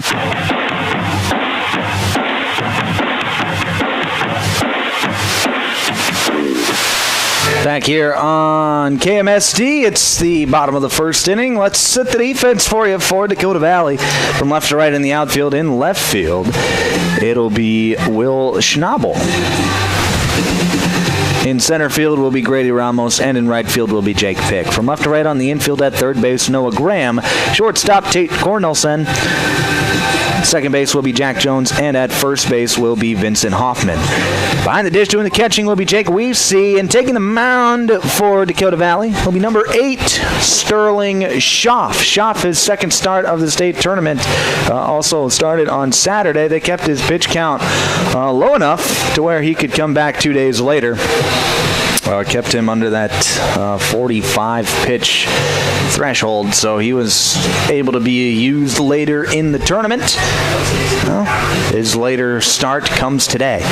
Another developing story. Actually, let's go through the Del Rapids lineup first. It'll be Cole Rusink, followed by Drake Eastman, Tad Jaden, and Connor Hansen. Jackson Peppel will hit 5th, followed by Talon Millage and Lincoln Fursdahl. Gage Bunkers will hit 8th, and Kenny Swanson 9th. But the developing story is we got some weather rolling through here in Milbank. Looks like a system of light showers is developing to the southwest here, and it's starting to roll through town. And we're getting a few sprinkles here, but doesn't look like anything heavy is going to come. But at least for the next hour or so, we'll have some rainy conditions. First pitch to Roos Sink, going to be in there for a called strike, and it's 0-1. Here's the 0-1 pitch from Schaff. That's going to be fouled straight back. It's 0-2. Roos Sink gave up the first run of the game in the top half of the inning. Well, he'll try and do something for his team so they can maybe get that run back if he can be a leadoff man and get aboard. Here's the 0-2 pitch. That's going to be a fastball inside corner called strike 3. Nice pitch there from Sterling Schaff, and there's one down. Now batting the shortstop, number 5, Drake Eastman. It'll be Drake Eastman for Del Rapids. Eastman, one of the rare few, goes up there without any batting gloves as he sees a pitch low and in. He dances out of the way. It's 1-0.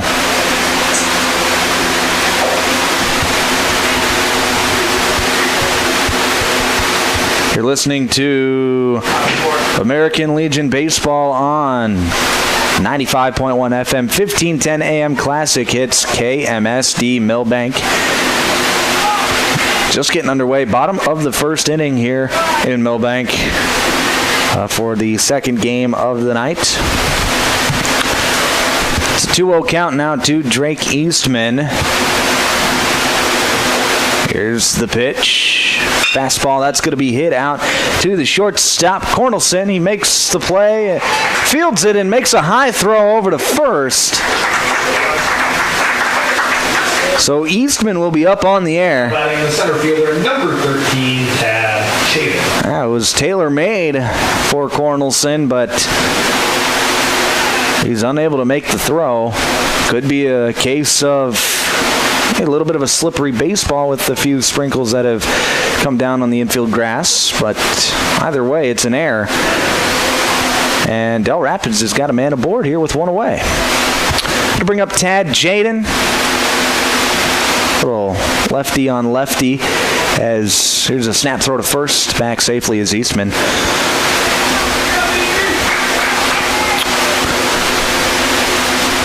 Schaff, left-handed pitcher. Jaden, left-handed hitter.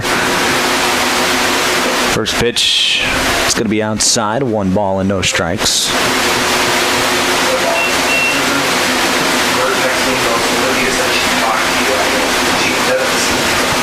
One away here in the bottom of the first. Here's the 1-0 from Schaff. Jaden squares around to bunt. Eastman was stealing on the play, and he will be up safely after the ball bounces into center field. So Eastman steals the bag. Jaden did offer at the pitch, so it'll be 1 ball and 1 strike.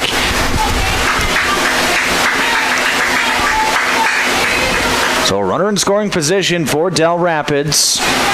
Chance to maybe tie this game up.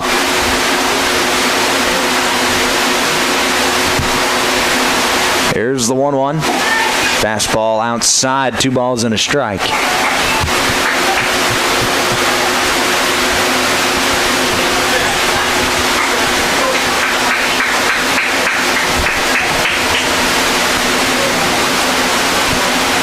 Here's the 2-1 pitch. Fastball on the outside corner called strike 2.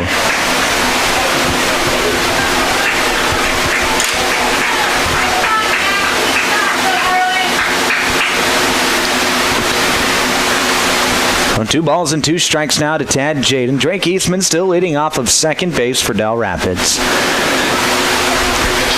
Here's the 2-2 from Schaff. That's going to be slapped hit out to second base. Jack Jones fields it to his left and gets the out at first. Eastman advances over to third. But there's 2 down now for Dakota Valley. Number 11, Connor Hansen. That'll be Connor Hansen for Del Rapids stepping to the plate. Hansen seeing his first plate appearance of the day.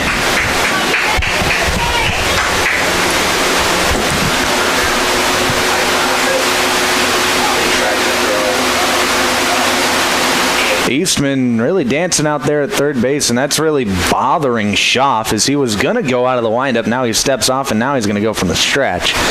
Eastman still dancing around there at third. First pitch to Hansen is going to be low, 1-0. And, you know, if you're Schaff, it's fine if you want to go out of the stretch. Don't want to risk a guy stealing home, but you don't want to worry yourself with that runner with 2 outs either. So there's a strike on the outside corner. It's 1-1. You just got to tell yourself, I just need to throw strikes to this guy, see what he can do. Try and get the hitter out. Don't worry about the runner at third. 1-1 pitch. That's going to be hit out to Cornelson. That gets under the glove and into left field. That's going to be a base hit for Connor Hansen. That's going to drive in Drake Eastman. And this game's tied at 1. Oh, nice pizza hitting there from Connor Hansen. The second baseman, number 24, Jackson Peppel. Now it'll bring up Jackson Peppel with 2 away. Peppel, second baseman for Del Rapids here today. Here's the first pitch.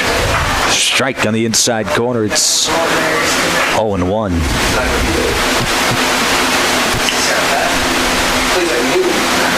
We saw it in the first game. Hitters are getting some carry out to left field today as there's a hit foul down the third base line.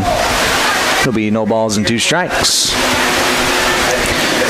But to the other parts of the outfield, the wind is kind of knocking things down and making things balloon a little bit. So if you're a power hitter, going to left field is your strong suit today, your best bet. Here's the ball hit deep out into center field, but ranging back into his right is Grady Ramos, and he makes the catch for out number 3. So Del Rapids gets one back. We're tied up at 1 as we head to the second. We'll take a break. Back in 1 minute here on KMSD. Looking to sell your home or lake place? First Choice Real Estate is here to help. Whether you're upsizing, downsizing, or simply looking for a fresh start, they want your listing. Their experienced team of agents are ready to go to work for you with proven marketing strategies and a local touch and the local knowledge you can trust. Contact First Choice Real Estate in Milbank today to list your property. Make First Choice Real Estate your first choice. Online at milbest.com. Roy's Sports Shop in Watertown welcomes all teams and fans to town for the Legion Tournament. Roy's has been the sporting goods leader in this area for over 55 years. Uniforms, sports equipment for baseball, softball, hockey, and more. Plus, clothing and footwear, too. Get in the game. Get into Roy's Sports Shop on Highway 212 in Watertown, across from Watertown Ford. Shop weekdays 9 to 6, 10 to 3 on Saturday.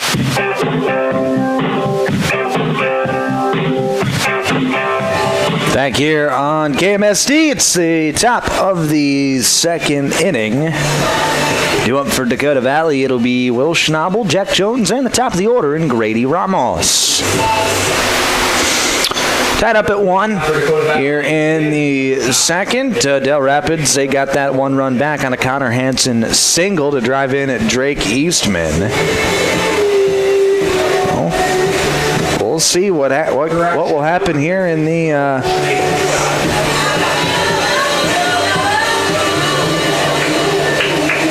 we'll see what happens here in the top half of the second. Dakota Valley yesterday, they were in a really fast-moving game as they were scoreless going into the 5th inning with Winter Colomb. So first pitch to Schneebel is low. It's 1-0. But then Dakota Valley scored 2 runs in the top half of the 5th and then 2 more in the top half of the 7th.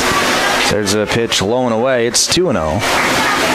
winner would score 1 run in the 5th and 1 run in the 7th.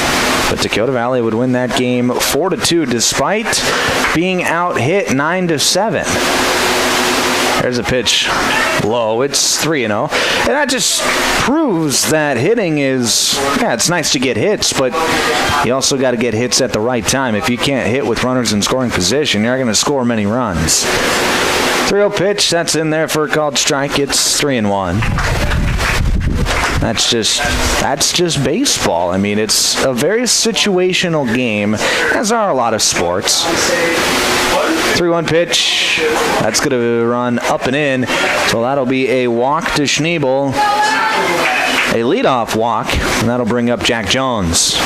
Now batting the second baseman, number 4, Jack Jones. Jones yesterday 0 for 3 with a couple of strikeouts. Not his best day at the plate. But Schneebel, here's a pickoff attempt, back safely to Schneebel. But Schneebel's leading off at first, so sometimes when you hit with runners on base, it changes your approach a little bit, and sometimes it changes it for the better. Jones squares around a bunt, pulls back on a pitch inside. It's 1-0. And right now, Rusink is struggling to find the zone. 5 balls out of 6 pitches to start the second inning. He's already up to 39 pitches on the day. There's another pitch inside. Jones has to pull back the bunt. It's 2-0. It's just a situation where Rusink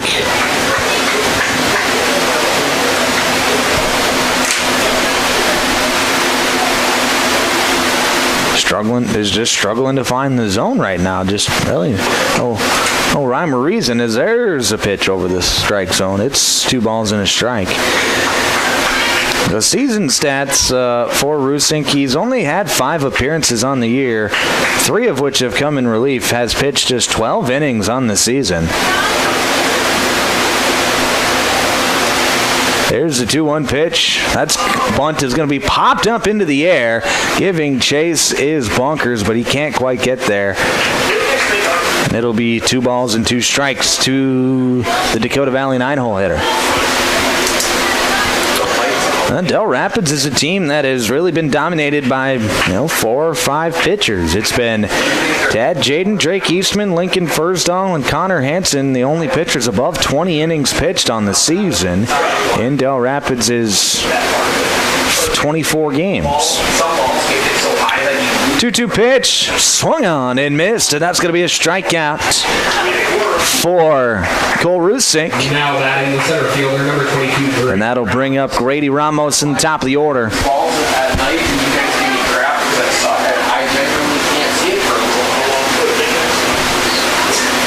And Ramos led the game off with a walk, came around to score. See what he can do here with a runner on base. He's going to lift that one deep out into right field, giving chase at the wall, and it's going to fall and hop over the outfield wall for a ground rule double. Ramos with the ground rule double brings up the third. Kenny Swanson got to the fence, ran out of real estate, and the ball just missed his glove as he was trying to find the fence. And it takes the hop off the dirt over the outfield wall for a ground rule double. Nice hit there from Grady Ramos. Thought that one had a chance. Maybe on some days it would have, but not today. But it'll be runners on second and third. Del Rapids playing the infield in, but here's a wild pitch. That gets to the backstop. And the run will come in to score. Dakota Valley takes the lead 2-1 after the wild pitch. Ramos moves over to third. And it's a 1-0 count now to Noah Graham. Infield still playing in for Del Rapids. Here's the 1-0. That's going to be a fastball just outside, I think. But it's 2-0. Tough pitch to get called a ball if you're Rusink. 2-0. That's in the dirt. 3-0. So not the way Del Rapids had envisioned this game starting defensively, as they are down 2-1. More runs out there for Dakota Valley as there's a slap hit down the first base line. Foul ball! Took the umpire a second to think about what had happened as he was trying to get out of the way of the ball. But it did bounce in foul territory. And that'll be a foul ball. First base coach giving his idea of what happened, but he's not going to make any changes. It'll be 3 balls and 1 strike to Noah Graham. There's a pitch, just misses off the outside corner. That's twice in the at-bat where 2 pitches close to the strike zone get called a ball.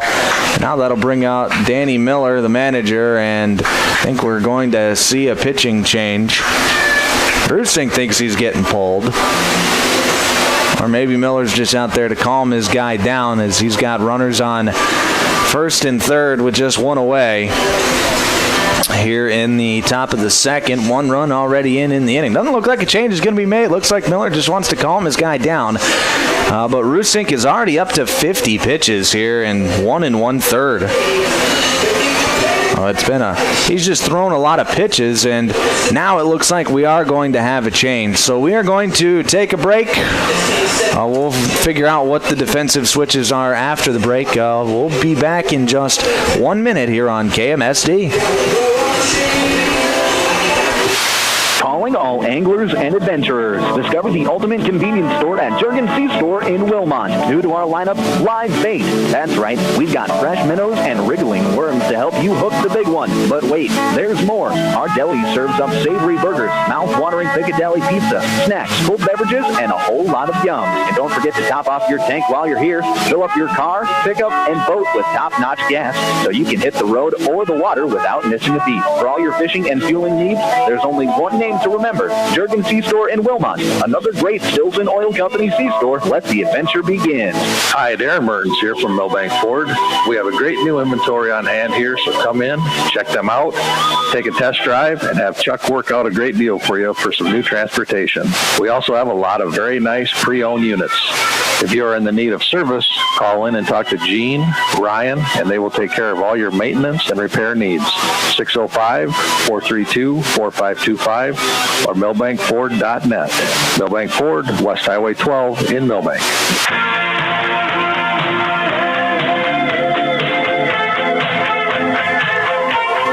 Back here on KMSD, the new pitcher for Del Rapids is going to be number 8,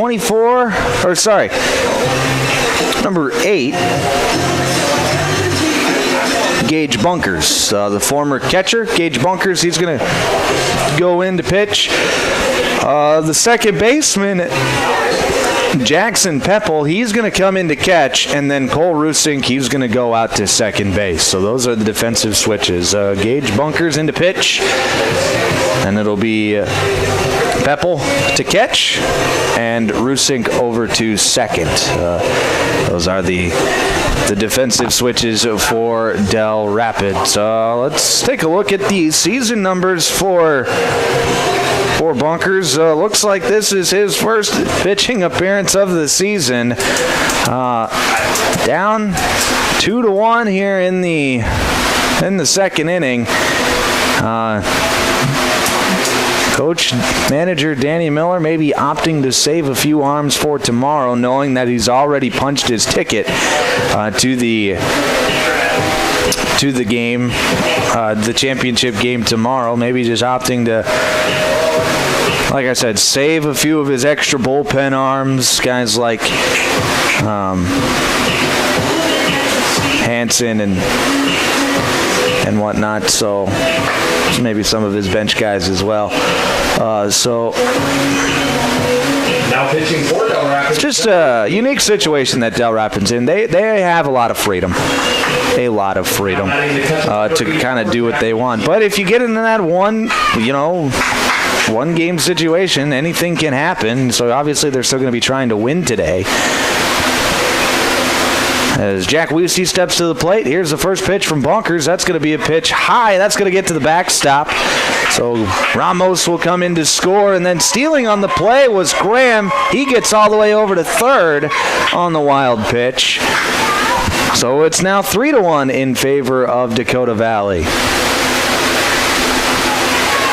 1-0 pitch to Weesey, or 1-0 count rather to Weesey.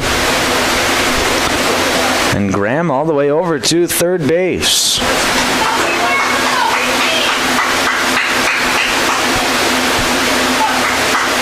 Infield still playing in for Del Rapids.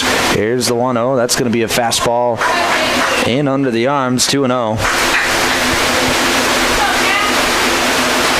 Been a tighter zone tonight so far, but when these pitchers are struggling to stay consistent around the plate, that tends to happen. 2-0 pitch, that's going to stay high, 3-0. A lot of those 50-50 pitches, they get called balls because you haven't shown your ability to keep it around the plate.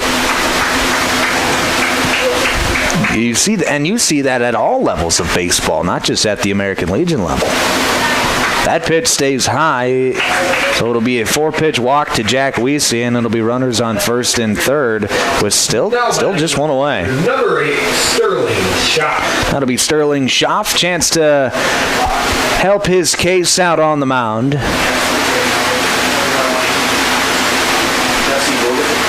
And if you're Dakota Valley, you've got a 3-1 lead. You want to just tack on as many runs as you can early in this game to maybe give your guy a chance to take it easy a little bit on the mound. But you can only do that if you get a healthy lead. And I cannot understate, it's got to be a big, big lead. Schaff, first pitch swinging, fouls it straight back and out of play. It'll be no balls and 1 strike. So these are the situations that the Legion tournament is designed to create. It's a 5-day tournament. You got to win 5 games in 5 days to be a tournament champion. That's not an easy task for any team. Schaff fouls another one away. It's no balls and 2 strikes. They designed the tournament as a double elimination bracket style tournament. 5 games in 5 days, sometimes 6 games in 5 days, depending on if you get that game 15 or not. To where it forces teams to have to use guys that they haven't used all season, forces players to step up in big situations that haven't stepped up before or haven't been put in those situations. As Schaff hits this one out to center field, Jaden makes the catch. Here's the throw. That's going to be cut off. Jaden kind of double pumped out there in center field. Didn't realize that Graham was still on third base. And Graham is going to tag up and score, so it'll be a sacrifice fly for Sterling Schaff. And there's 2 outs for here in the top of the second inning. It'll be Vincent Hoffman now for Dakota Valley. Vincent, he struck out his first time up. Pickoff attempt at first. Back safely as Weesey.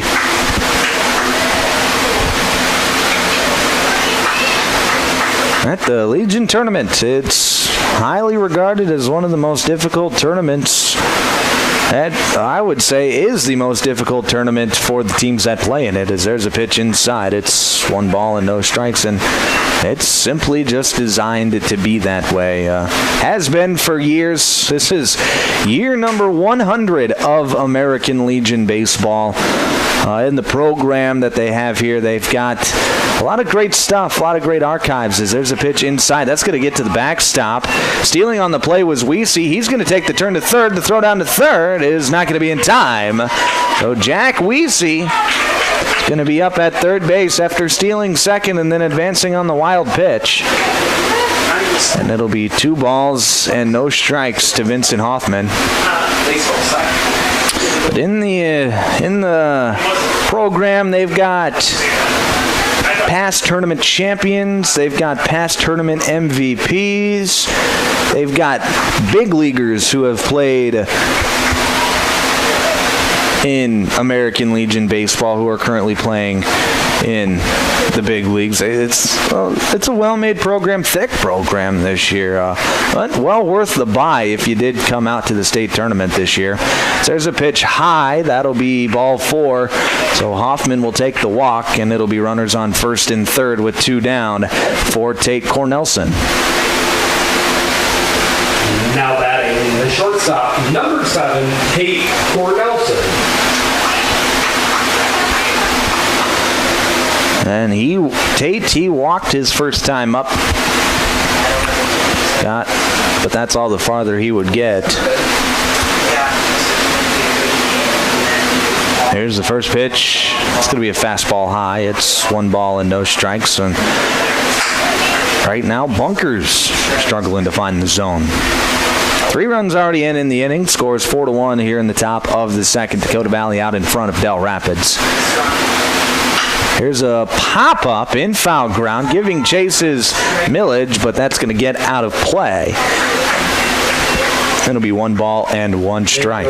Otter Tail Power Company foul ball. Tomorrow, the games are going to start a bit earlier than what they did today. Tomorrow, first game is at 1 o'clock.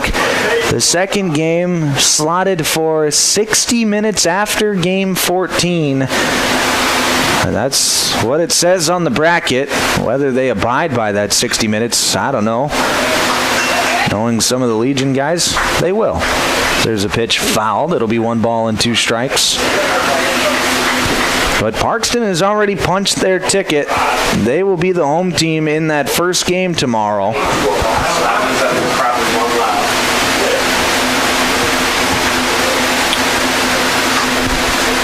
Here's the 1-2 pitch. That's going to be a slider in the dirt. 2 balls and 2 strikes now.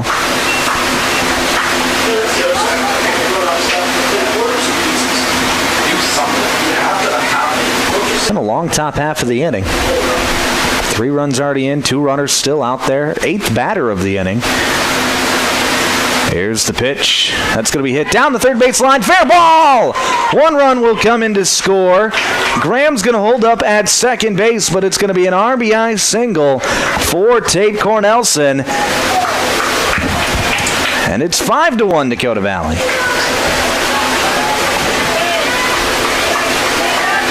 Now batting the right fielder, number 15, Jake Pick. It'll be Jake Pick to hit for Dakota Valley.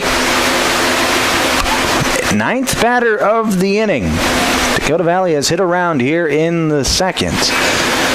Still 2 runners out there. There's the first pitch. That's going to be inside. It'll be 1-0.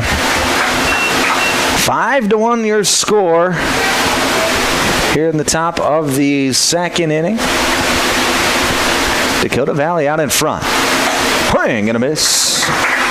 It's 1-1.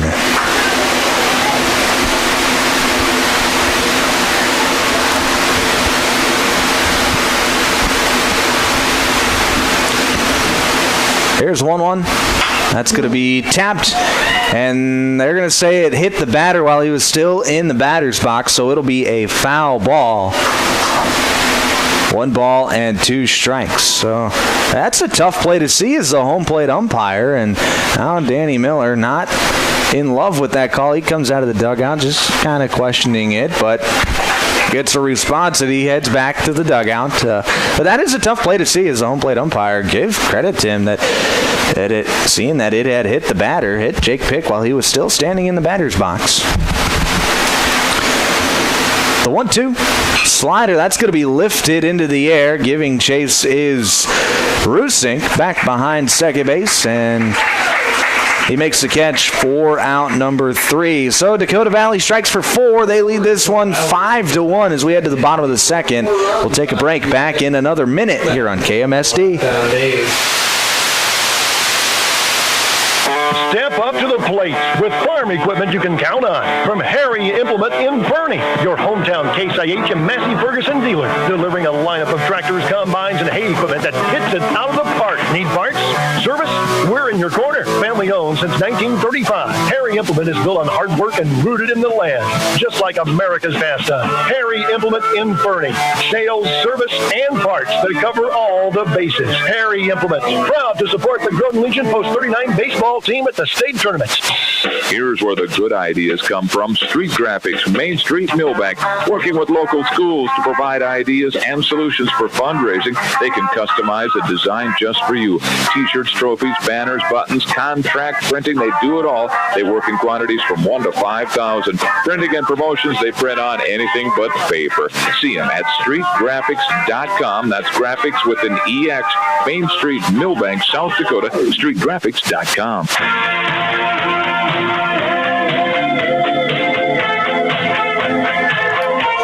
Back here on KMSD, bottom of the second inning.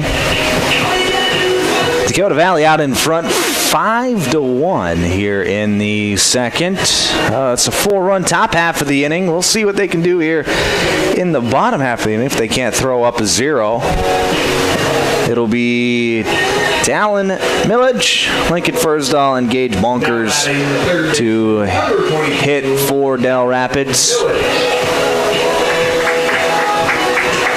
Sterling Schaff still out there for Dakota Valley, and odds are this is his game today. If he throws over 30 pitches, they can't use him again tomorrow.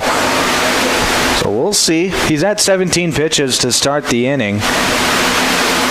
First pitch to Millage is going to be swung on and fouled over the right side. It'll be 0-1. There goes a long goalie for the foul ball. Millage waving a dark blue bat. Here's a hit down to the left side of the infield. A sliding stop from Cornelson, and he makes the long throw. And he's out!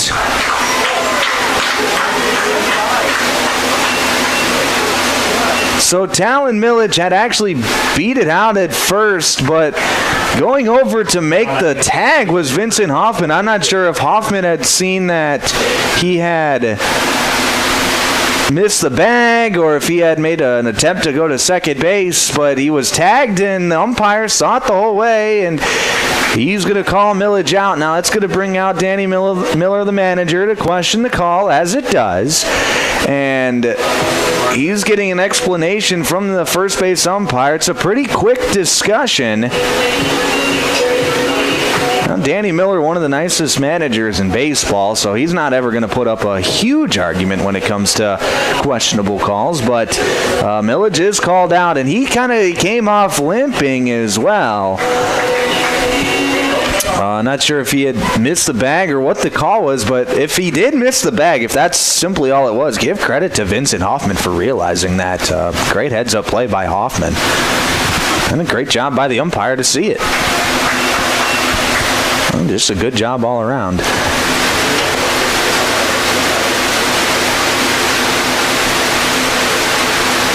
It'll be Lincoln Fursdahl in there for Del Rapids now. It's a 1-1 count after he saw a pitch outside and then a strike. Here's a 1-1 pitch. That's going to be fouled back and out of play. 1-2. Goes a 33 to range foul ball. Oh, big opportunity.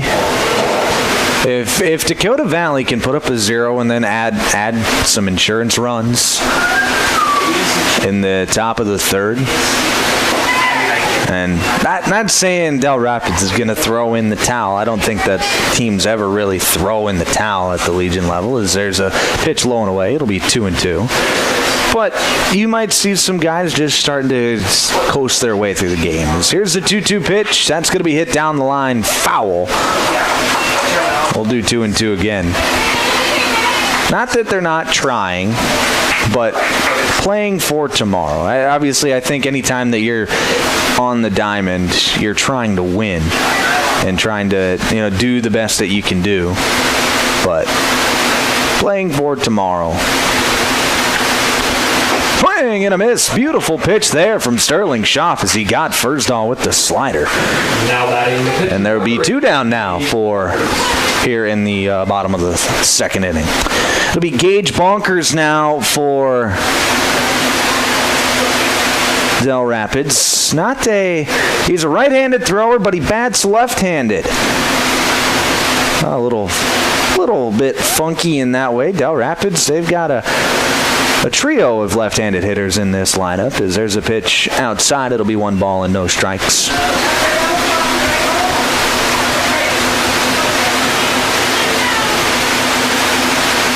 Ooh, and that pitch is going to run inside, and that actually got Bunkers on the elbow pad. Good thing he was wearing the elbow pad. Number 17, Kenny Swanson.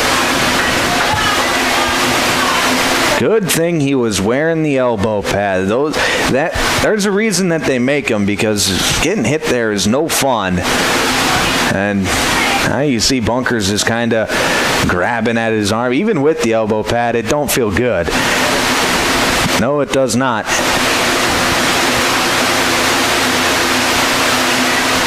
And he gives the thumbs up to the manager, but yeah, we all know what he's feeling. He's like, yeah, I'm fine. It's going to be okay. I'll be fine.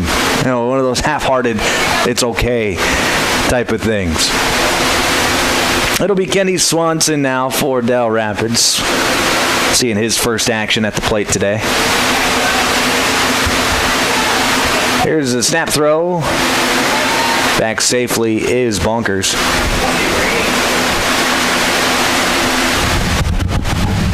Sprinkles continuing to come down here in Milbank. There's a pitch that's going to stay high. It'll be 1 ball and no strikes.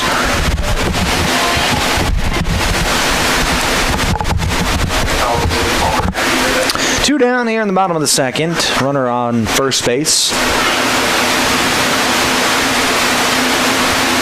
1-0 pitch in there for a called strike. It's 1-1. Dakota Valley on top of Del Rapids, 5-1.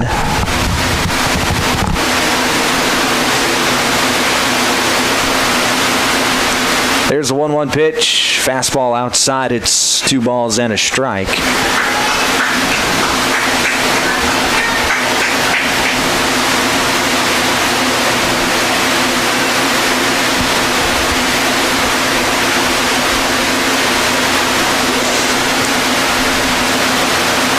Here's the 2-1. Fastball outside. Be 3-1. Tough miss there from Schaff. Looked good, but called a ball.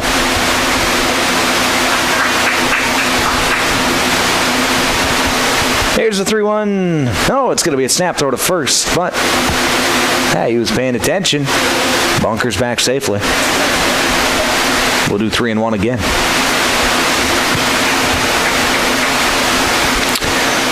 The pitch in the dirt for ball 4, so it'll be a walk to Kenny Swanson. And Del Rapids has got a couple runners on in the top of the order, up with Cole Rusink. Now batting the second baseman, number 3, Cole Rusink. We see the umbrellas are out across the ballpark right now. Like I said, there's a few sprinkles still coming down. Not enough to cover the concrete, but just enough to make people want to put their umbrellas up. There's the first pitch to Rusink. He's going to hit that one down the left field line, but foul. And it'll be 0-1.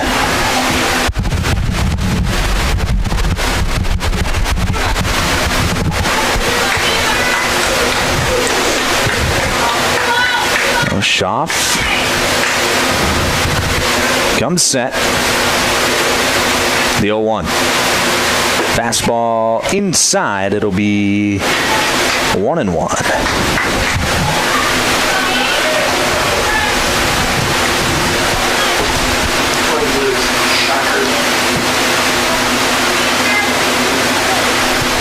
Rusink, also one of the rare few who goes up without any batting gloves. There's a slider that catches a corner. Nice pitch there from Schaff, and it's 1-2. That's as good of a slider as it can get on the back door.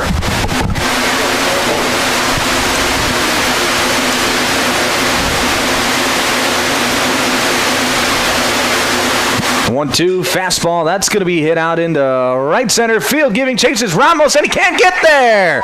Rusink, he's going to drive in 2. He's headed for 3, and they're going to wave him around third. Here comes the throw. It is not in time. Cole Rusink puts a jolt of energy back into the building with an inside the park home run.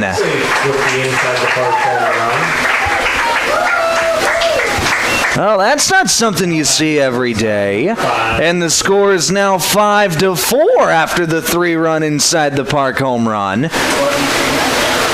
And Del Rapids is right back in it.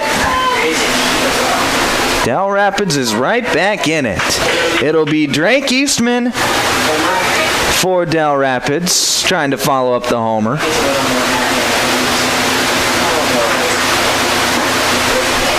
There's a strike on the inside corner. Yeah, we saw a home run over the fence out of the ballpark in Game 1 off the bat of Carter Simon from Groton. And now we see Cole Rusink hit it inside the park home run. So we're seeing all of it today. Here's a pitch fouled away. It'll be 0-2.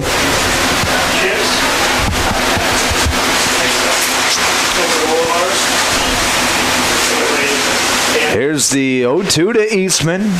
Swing and a miss and a strikeout for Sterling Schaff to end the inning. But Del Rapids gets 3 on the inside the park home run. It's now 5-4 as we head to the third. We'll take a break. Back in a minute here on KMSD.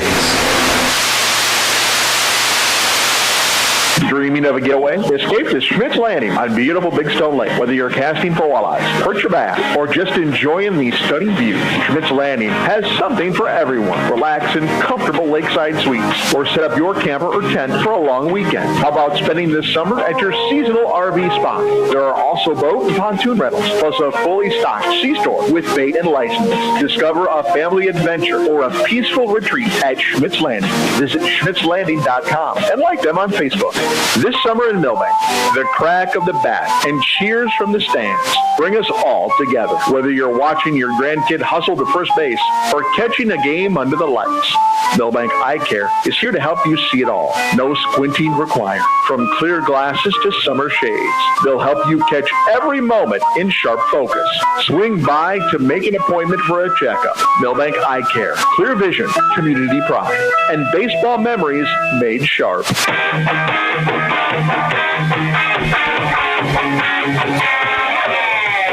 Back on KMSD, it's the top of the third inning. This game far from over. It's 5-4 now after the Cole Rusink inside the park home run to drive in 3 runs in the bottom of the second. So we'll see what happens, obviously, as this game goes along. But Del Rapids, after being down 5-1, hey, they're right back in it at 5-4. It'll be Will Schneebel to lead things off for Dakota Valley here in the third, rather. And he, first pitch swing, hits it out to the shortstop. Nice play there from Drake Eastman. He gets the out at first base. Well, 1 pitch, 1 out. That'll bring up Jack Jones. Del Rapids is a team that, they had a couple of errors early on in this game. Those are really uncharacteristic for them. They're a very, very stout defensive team, very clean baseball team. It'll be Jack Jones now. He sees a pitch high. It'll be 1-0.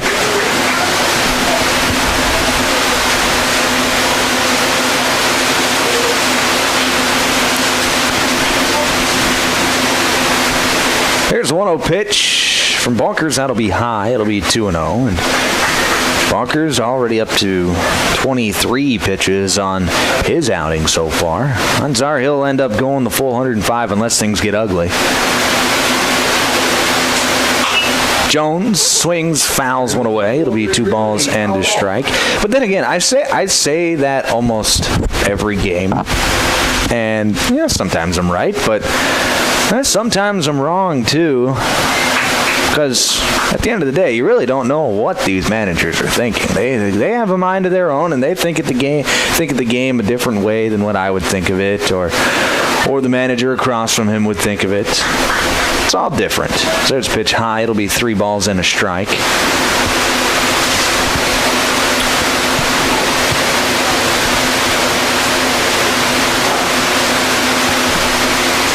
Here's a through on. Fastball out of the zone. That'll be ball 4 to Jack Jones, and that'll bring up the top of the order with Grady Ramos. Ramos today, this is his 3rd at-bat in as many innings. He doubled back in the 2nd. He's already scored 2 runs today as well. It's been a menace on the base paths today. Here's a pickoff attempt, but Jones back safely. It's a good move by Bunkers. Nice, quick snap throw.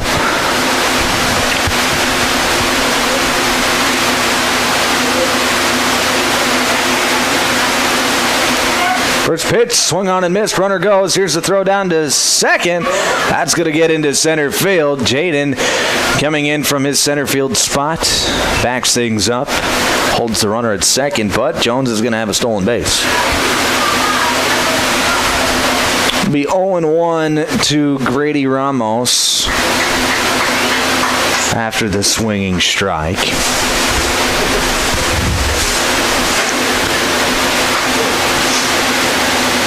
Here's the 0-1. Slider off the plate. Be 1 ball and 1 strike. Let's check some scores from around the diamond today.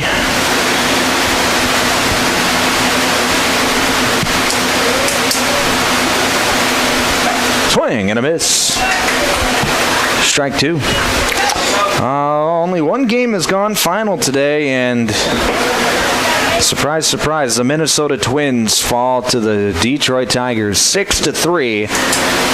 The Twins not having the season that many thought that they would, as there's a pitch high. It'll be 2 balls and 2 strikes, as they're now 52-60 on the season, are the Twins, after today's loss.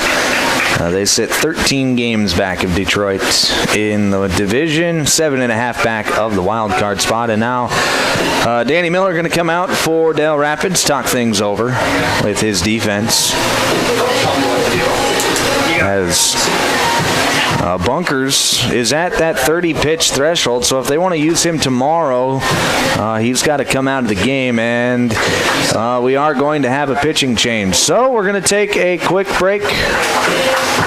When we come back, we'll get you that pitching change, but we'll be back in just 1 minute here on KMSD. When Mother Nature turns up the temperature, we all feel the heat. It can add stress to almost everything, including the energy resources we rely on. Otter Tail Power Company reminds you there are easy ways to help. Use only necessary lights and turn them off when you leave a room. Turn your AC thermostat up a few degrees. And use window coverings to block the heat of the sun during the day. Visit otpco.com/tips for more ideas on how to stay cool. Together, we can all make a difference to help keep the heat. Looking for your next ride? Our Motors in Aberdeen is now offering 0% financing for qualified buyers on select Nissan Rogues, Pathfinders, and Muranos. Plus, don't miss great deals on Toyota Tacomas and Tundras. They're the home of the lifetime warranty, so you can drive with confidence for miles to come. Stop in and see Barry Keith at Our Motors, just across from the airport in Aberdeen, or call 605-725-8624. Proud to support the Groton Legion Post number 39 baseball team. Good luck in the region tournament.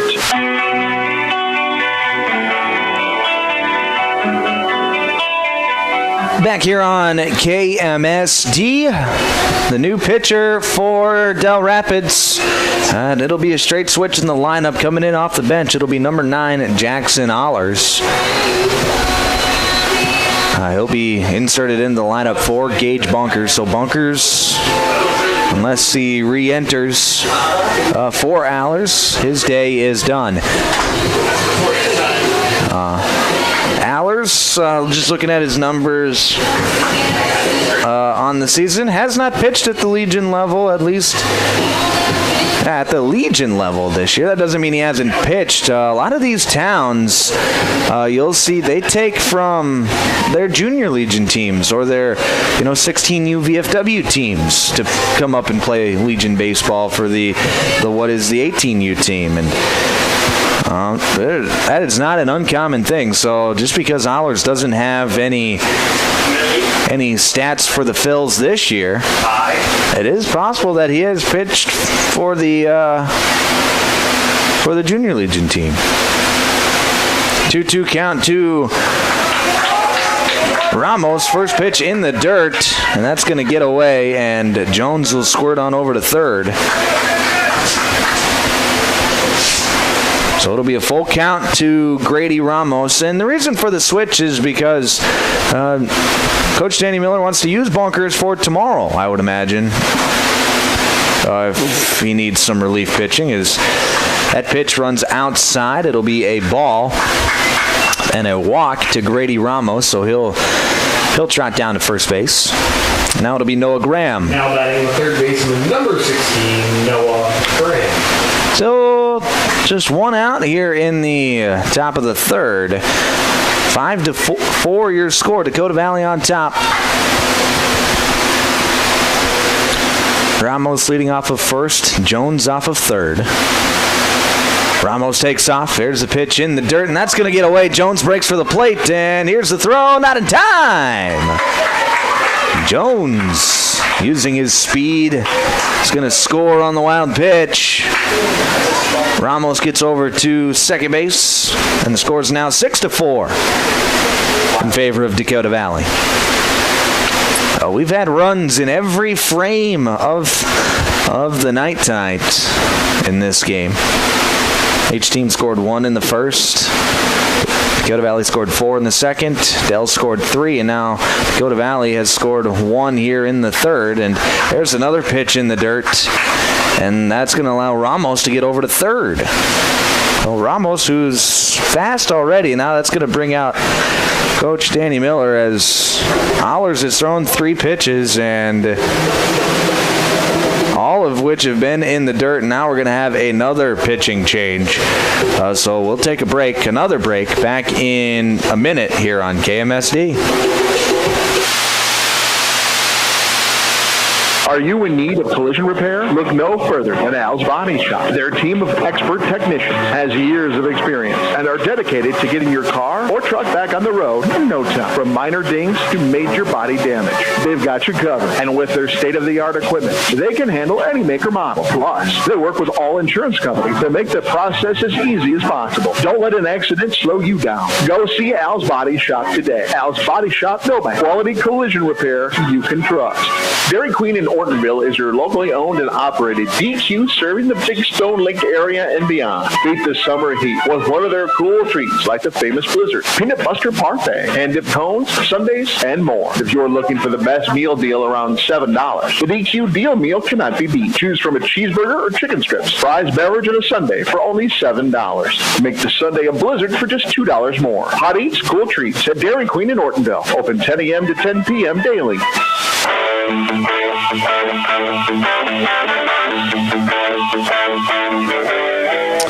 Back here on KMSD, we have another new pitcher for Del Rapids.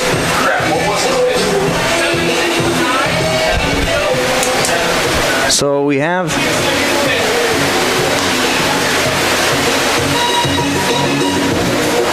here are the defensive switches, and manager Danny Miller is utilizing a rule that you don't see very often in baseball, but it is a rule that happens.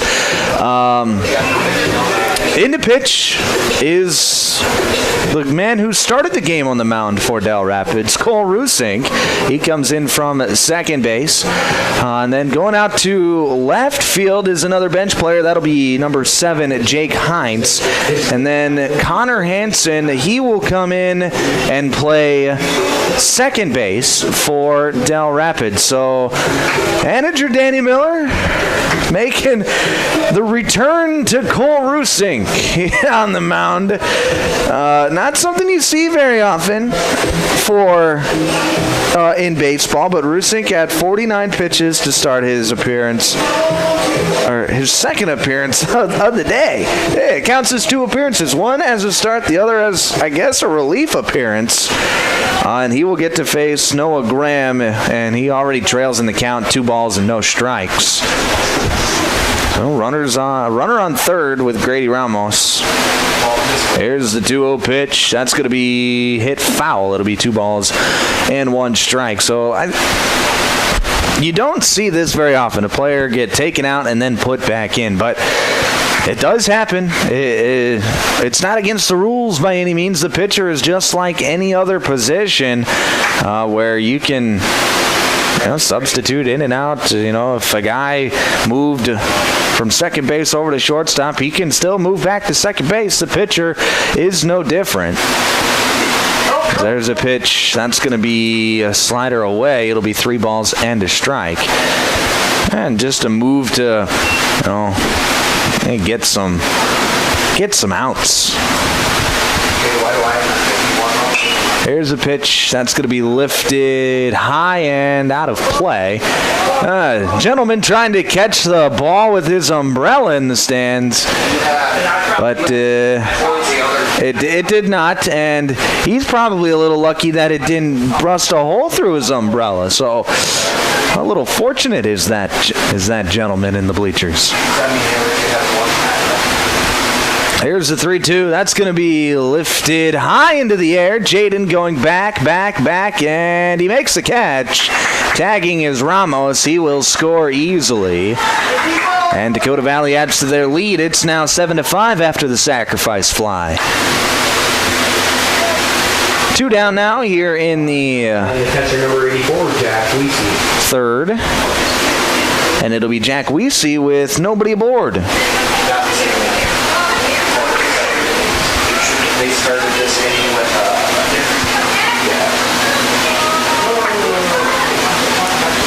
First pitch to Weesey. That's going to be a fastball just off the plate. 1 ball and no strikes.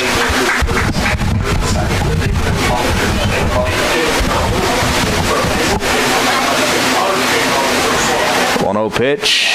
That's going to be lined into left center field, base hit, and that is going to get all the way to the fence. Weesey around first to second. He's going to round second. He's going for third, and he will be up with a stand-up triple. Jack Weesey. That was a line drive hit hard out into left center field and had a lot of speed as it got to the fence. And now Weesey, with his speed, was able to get around the bases. It'll be Sterling Schaff now for Dakota Valley. First pitch to Schaff. He's going to swing and pop it up on the infield. Eastman back behind third into shallow left field. Makes the catch for out number 3. So Dakota Valley, they get 2 more. It's now 7-4 as we head to the bottom of the third. We'll take a break. Back in another minute here on KMSD. Dakota Country Ag Service in Milbank is your local Pioneer seed dealer. Dakota Country is now offering soil testing, and they have winter wheat and rye available. Dakota Country also has inoculants for hay silage, both soluble and dry, and inoculants for baling hay as well. For more information or to schedule an on-the-farm visit, call Paul 605-467-0715 or Riley 605-949-417. Dakota Country Ag Service, your local Pioneer seed dealer in Milbank. Whetstone Sanitation is your locally owned and locally operated garbage service provider in Milbank, rural Grant County, and along Big Stone Lake. Whetstone Sanitation offers once or twice a week residential pickup and up to 5 days per week commercial pickup. Whetstone Sanitation offers 14, 20, and 30-yard roll-off dumpster rentals for those big cleanup projects. Whetstone Sanitation also has quality portable toilet rentals and septic pumping service. And of course, they still provide 24/7 self-service recycling drop-off. Call Whetstone Sanitation today, 432-5854.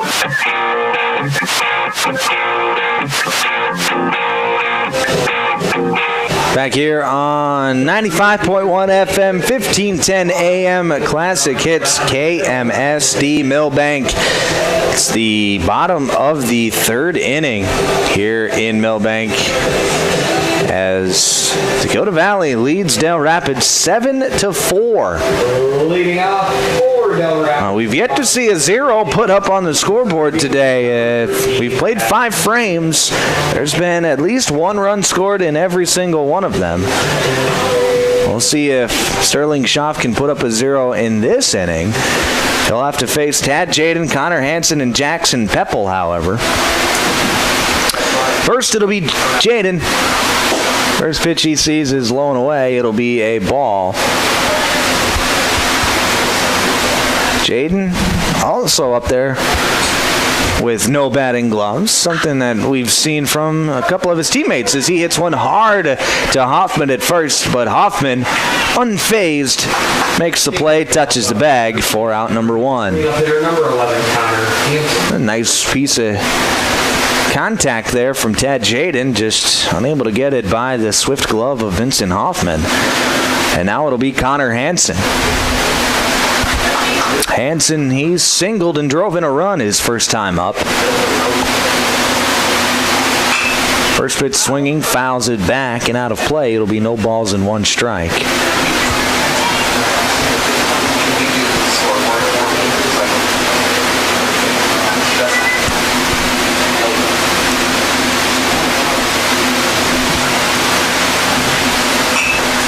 Fouls another one away. 0-2.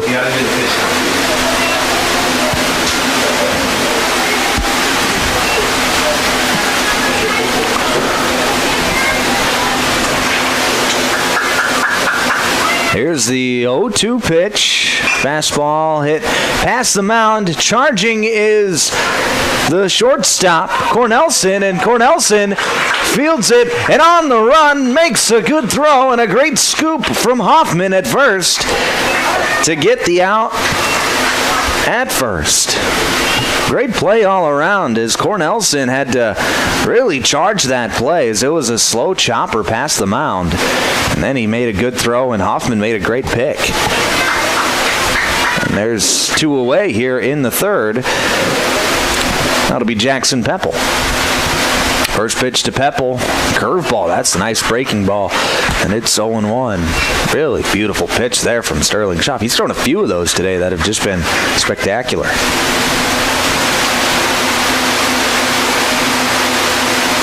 Here's the 0-1 pitch. Fastball swung on and missed. It's 0-2.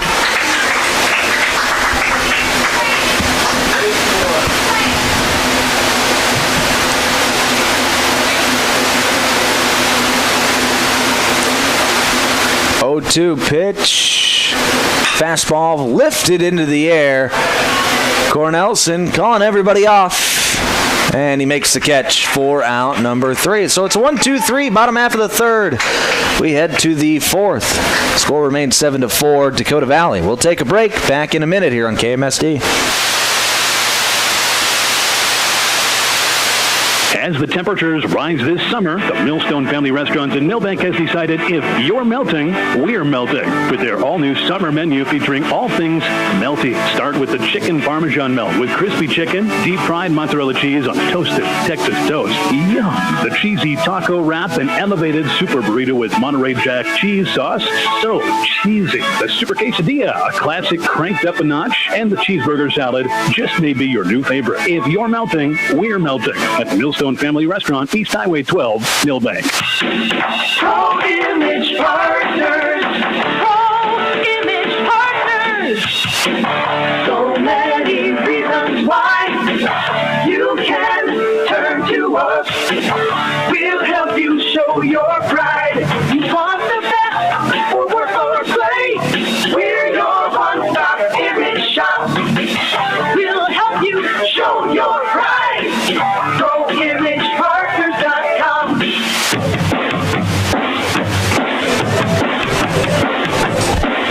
back here on KMSD. It's the top of the fourth inning. Dakota Valley on top, 7-4 over Del Rapids. Remember, Del Rapids has already punched their ticket to tomorrow. Regardless of win or lose, they'll be back here in Milbank playing for a championship. Whether it's in the afternoon at around 3-4 o'clock, or if it's at 1 o'clock, depends on if they win or lose this game. Dakota Valley, whether they get to come back here tomorrow, depends on if they win or lose, though. They're in good shape as they lead this one 7-4. The only way that they get to come back is with a win. They will get to play Parkston. The winner of this one will get to play Parkston tomorrow at 1 o'clock.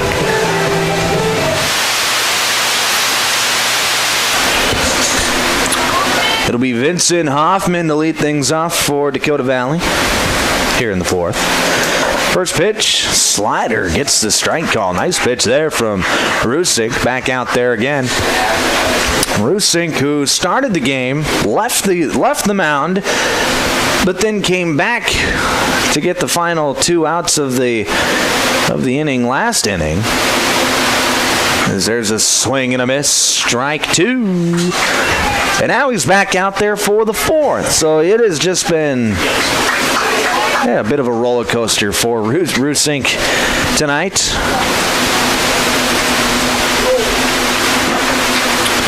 No balls and 2 strikes. Fastball, that's going to be in the dirt. 1 ball and 2 strikes now. Rusink, we know, is a tremendous athlete. Pitching isn't always about athleticism. Here's the 1-2. Fastball, and that runs in, and they're going to say it hit the bat. They're going to say it hit the knob of the bat instead of the arm of Vincent Hoffman. And now Hoffman is kind of looking, and he's like, it hit me in the arm. I could feel it. I got the mark to show you. And the manager for Dakota Valley is saying the same thing. And now the umpires are going to get together to talk this one over. But if the initial call was that it hit the knob of the bat, I think that is really a tough call to overturn, because the two other umpires are, one's at first, the other's at third. They don't really have good looks at the play at all, especially the guy at third. The guy at third, I don't think he's got a look at all. The guy at first, you could maybe make a case that from the angle he could, but they're going to talk things over. And a rather long discussion that they're having with each other. A lot of head nodding, and they do change the call. They're going to say that it did hit him in the forearm. And Vincent Hoffman is going to get to trot down to first base. So a good piece of umpiring there from the umpiring crew here today. Now they got to give an explanation to the Del Rapids manager, and he's got to tell him why they changed the call and all that fun stuff. Just got to go through all the semantics, and now manager Danny Miller is going to head on over to the first base umpire to get an explanation from him. So we didn't get an explanation from the home plate umpire. The home plate umpire defers it over to the first base umpire, and now the first base umpire's got to tell manager Danny Miller why they changed the call and why he went from a foul ball to a hit by pitch. And I don't know that Danny Miller is going to get an explanation that he likes. He's doing a lot of head shaking, and now he walks away. I don't think he got an explanation that he liked, but he's just going to deal with it, I think. I tend to agree with Danny on this call, as the initial call was that it hit the knob of the bat. If you had something that you thought that it hit the bat, I think you got to stick up with that call. That's just a really tough situation to change, because it's such a you really have no clue and whatnot. But the call was changed. Vincent Hoffman will be off of first base, and it'll be Tate Cornelson at the plate. First pitch Cornelson sees as a ball. He squared around a bunt. Now he does not square around. He sees a pitch inside. It'll be 2 balls and no strikes.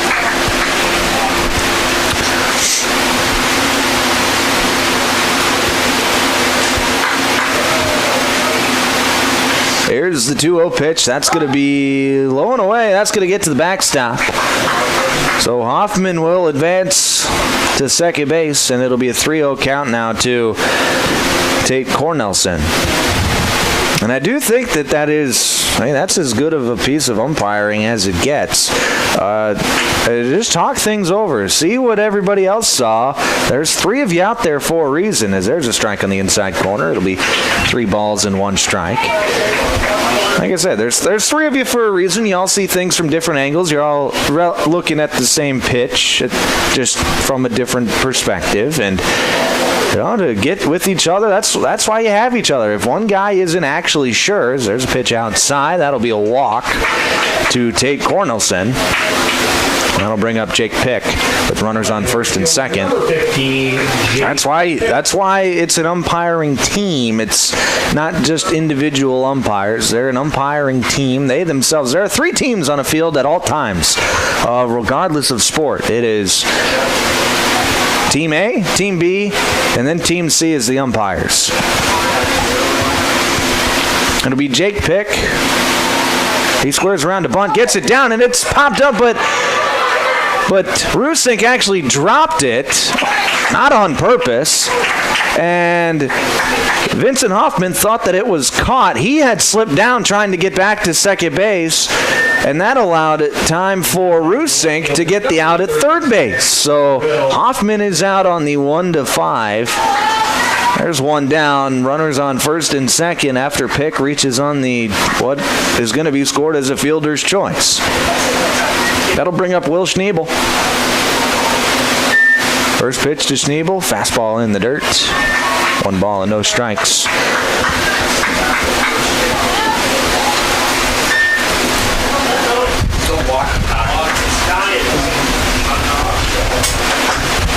Corners are playing in for Del Rapids. Middle infield playing at double play depth. There's a pitch inside, and that waved the jersey of Schneebel, so he will get to take the walk down to first. Now batting second baseman number 4, Jack Jones. So the bases will be loaded for Jack Jones. Jones is 0 for 1 today with a walk and a run scored.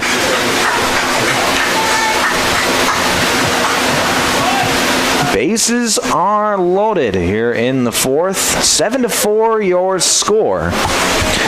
And Dakota Valley, like I said, they've scored 7 runs. And they've obviously knocked in some hits, but feels like they're still just waiting for that knockout blow. As the first pitch is low and away, 1-0. Here's the pitch.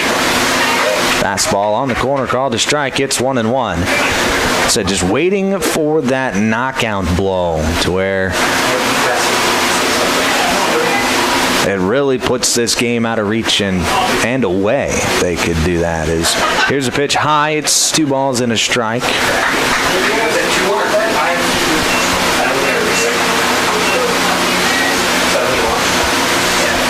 2-1 to Jack Jones.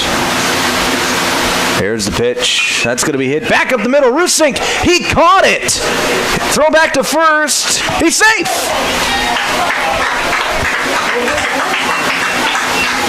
Rusink didn't look like he knew where to go with the ball, and finally Firstall gave him an option as he got back to first base, but Schneebel was able to get back in time, but just barely. But a great snag, as it was a shoestring catch from Cole Rusink to get the out. And there's 2 down here in the 4th. Well, no runs have scored, and it'll be Grady Ramos to hit, but Ramos has not gotten out today. 1 for 1 with a double and 2 walks and 3 runs scored. Now here's a tapper. That is going to be stabbed by Firstall, and he's got nowhere to go with it. Rusink didn't cover the bag at first. Ramos is going to be safe. I think you got to score that an infield hit. Now, it's a mental mistake by Rusink, but it's got to be. I think that's got to be scored an infield hit. Everybody advances. And that brings out the manager, and right now, Danny Miller, I think he's just not happy with how his team is playing baseball. Is feeling as if his team doesn't have their head in the game right now, and he's got some very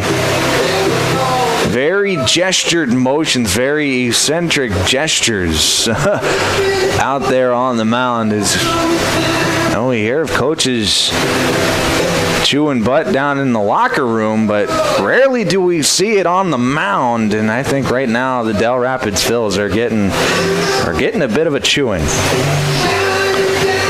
We've all been to those practices. We've all had those coaches who were always tough on their players, and there's nothing wrong with that. I think it's just a style of coaching that is a little. Now batting the third baseman, number. It's kind of, I don't want to say gone by the wayside, but you're seeing it less and less. But that's part of baseball. That's part of just playing sports. Is sometimes the coach has got to get on the players, and I think that's what Danny Miller was doing there. It wasn't anything. They couldn't hear what he was saying, so that's always good that he's not screaming at his guys. It'll be Noah Graham in there for Dakota Valley. He sees a strike on the outside corner. It's snowballs and one strike, but sometimes you just got to be a little assertive out there.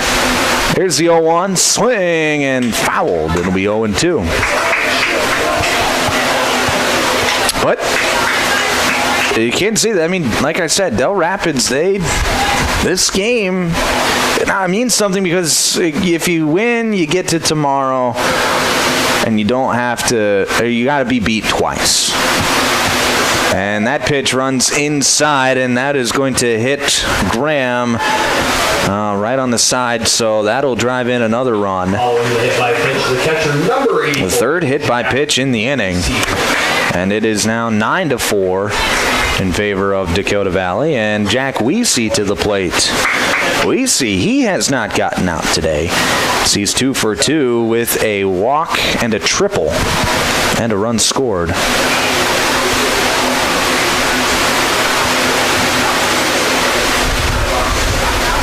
I remember my coach back in high school, football coach. I was lucky enough as the first pitch as a ball. I got to be coached by the legendary Kent Mueller, South Dakota High School Sports Hall of Famer, a Hall of Fame coach. 13 state titles. Kind of speaks for itself as there's a pitch outside. It's 2-0. But I remember his favorite saying that he would say to his players was, Are you stubborn or are you stupid? Because I can fix stubborn. I can't really fix stupid. And God help you if you're both. As we see, he gets hit on an inside pitch. So that's going to drive in another run and make the score 10-4.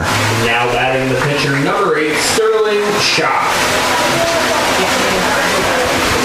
Bases still loaded. Sterling Schaff out there for Dakota Valley. 3 runs have scored in the inning.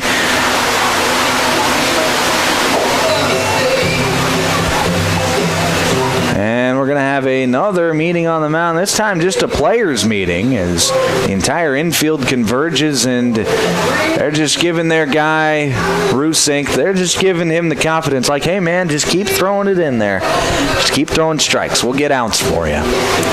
10-4 your score. 3 runs have scored for Dakota Valley in this inning.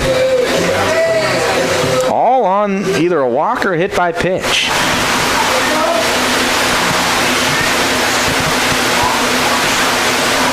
It'll be Sterling Schaff. He sees a pitch outside. It'll be 1-0. And Schaff hitting from the left-hander's batter's box, so maybe this will be a welcome change for Rusink. So there's a pitch outside. It's 2-0. But if you're Del Rapids, like I said, they don't need to win. It'd just be nice to. 2-0 pitch. That's going to be outside, and that is going to get to the backstop. Ramos comes in to score.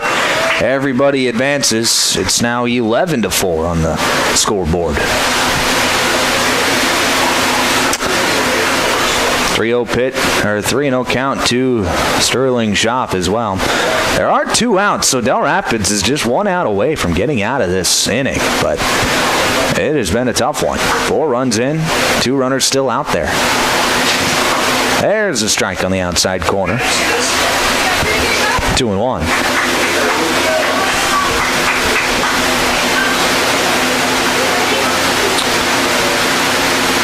3-1 pitch, fastball, that's going to be outside. Didn't miss by much. But that'll be a walk, and that'll bring up Vincent Hoffman, who led off the inning. First baseman number 42, Vincent Hoffman. And Vincent, he was thrown out at third on a 1-5. But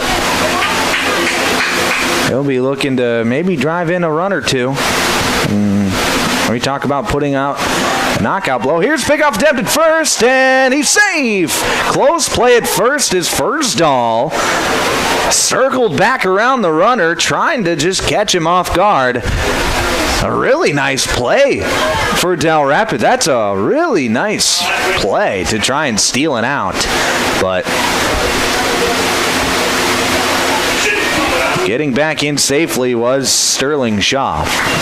Not by, like I said, not by much. Here's the first pitch. That's going to be outside to Hoffman, and it's 1-0.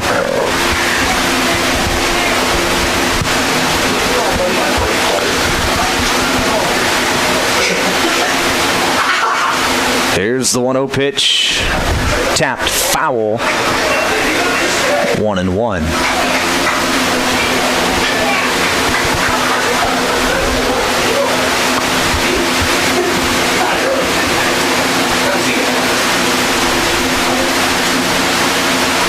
One pitch, strike on the inside corner. It'll be 1-2 now to the Dakota Valley first baseman.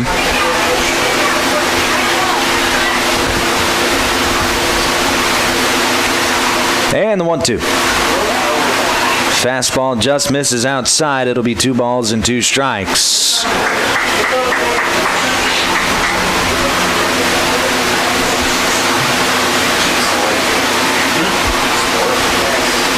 The 2-2. There's the line drive down the third baseline, fair ball. 1 run will score. They're waving around Weesey, and he will come in to score. It's a 2 RBI single for Vincent Hoffman, and the score is now 13-4 for Dakota Valley. Schaff got over to second. And now it'll be Tate Cornelson, and now Danny Miller going to come out once again, and he makes the signal out to the bullpen for yet another pitching change. So we will take a quick break. When we come back, we'll figure out who that mystery pitcher is. We'll be back in just 1 minute here on KMSD. Milbank Legion Post 9 welcomes all teams and fans to the state tournament. Milbank is the birthplace of Legion baseball, and they're honored to be able to host the event at the new ballpark. What started 100 years ago has grown to over 50 states and Canada, with over 3,500 teams participating. American Legion Baseball, giving players an opportunity to develop their skills, personal fitness, leadership qualities, and have more fun. Play ball. Lewis Family Drug is your one-stop location. In addition to quality prescription and non-prescription drugs with free delivery, Lewis has a huge selection of everyday basics and name brands and specialty items, always at affordable prices. They carry seasonal items, fabrics, crafts, and groceries. Shopping at your local Lewis Drug is more simple and more rewarding than ever. Download the Lewis mobile app to add on-the-go convenience to your errands. Lewis Family Drug, everyday savings close to home.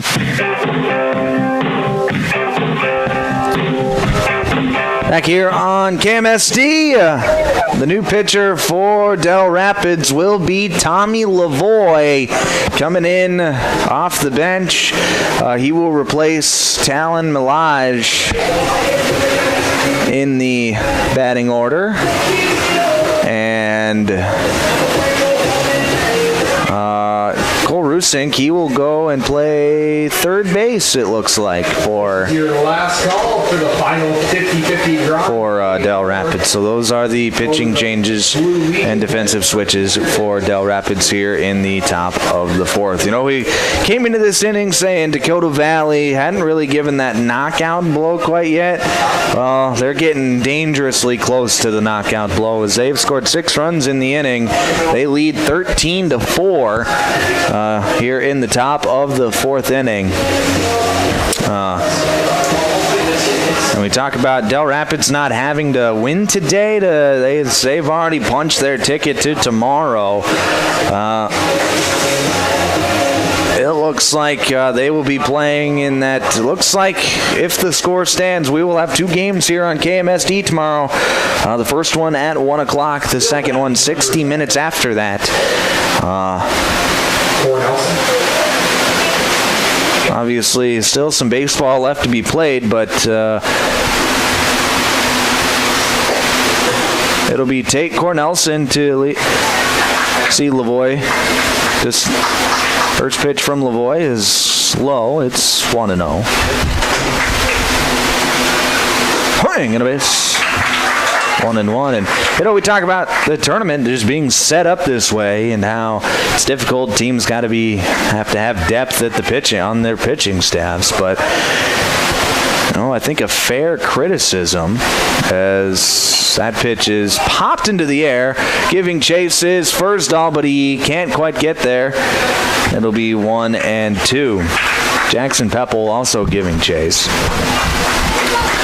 But I think it brings up fair criticisms about how the tournament is set up and how Del Rapids, they won yesterday. Why did they even have to play again today if they are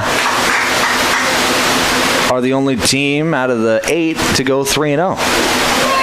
Pitch on the outside corner, called strike 3. And that will end the inning. Dakota Valley, they score 6. They lead 13-4 as we head to the bottom of the fourth. We'll break back in a minute here on KMSD. Looking to sell your home or lake place? First Choice Real Estate is here to help. Whether you're upsizing, downsizing, or simply looking for a fresh start, they want your listing. Their experienced team of agents are ready to go to work for you with proven marketing strategies and a local touch and the local knowledge you can trust. Contact First Choice Real Estate in Milbank today to list your property. Make First Choice Real Estate your first choice. Online at milbanksbest.com. Roy's Sports Shop in Watertown welcomes all teams and fans to town for the Legion Tournament. Roy's has been the sporting goods leader in this area for over 55 years.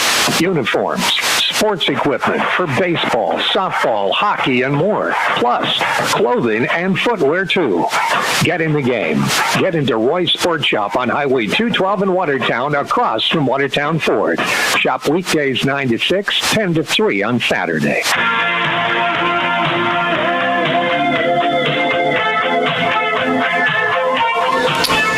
Bottom of the fourth inning here at Legion Field. Dakota Valley in control as they lead 13-4. It'll be Tommy Lavoie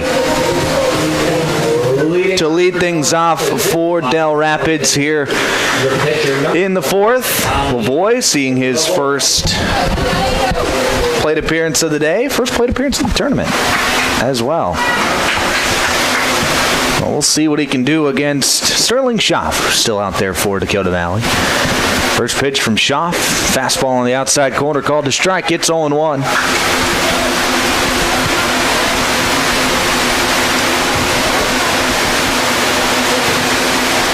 The 0-1 pitch popped up and out of play. It's 0-2. Well, before the break, we were talking about tournament setup and how, Del Rapids being the only team that's 3-0, they already punched their ticket to tomorrow. How come they have to play today? And how the tournament is set up is Lavoie foul tips it into the glove. That'll be a strikeout for out number 1. That'll bring up Lincoln Fursdal. It makes sense in how they got to where they did, where everybody has to play every day and whatnot. You still have to play 5 games. If you win your first 3, then you would technically only have to win 4 in 5 days, and it gives you what some would consider an unfair advantage. But I think, and this is just my school of thought, might not be a popular opinion, but there's a pitch outside. It'll be 1-0. If you win your first 3 games, you should be rewarded with a day off, and then a team has to come in and beat you twice on that 5th day. Is Fursdal hits it foul down the first base line. It'll be 1-1. And I've given this a fair amount of thought. Is how I would change it is, so today we had Groton and Parkston play each other in the first game. Parkston played in that 2-0 game yesterday. There's a pitch low. It's 2-1.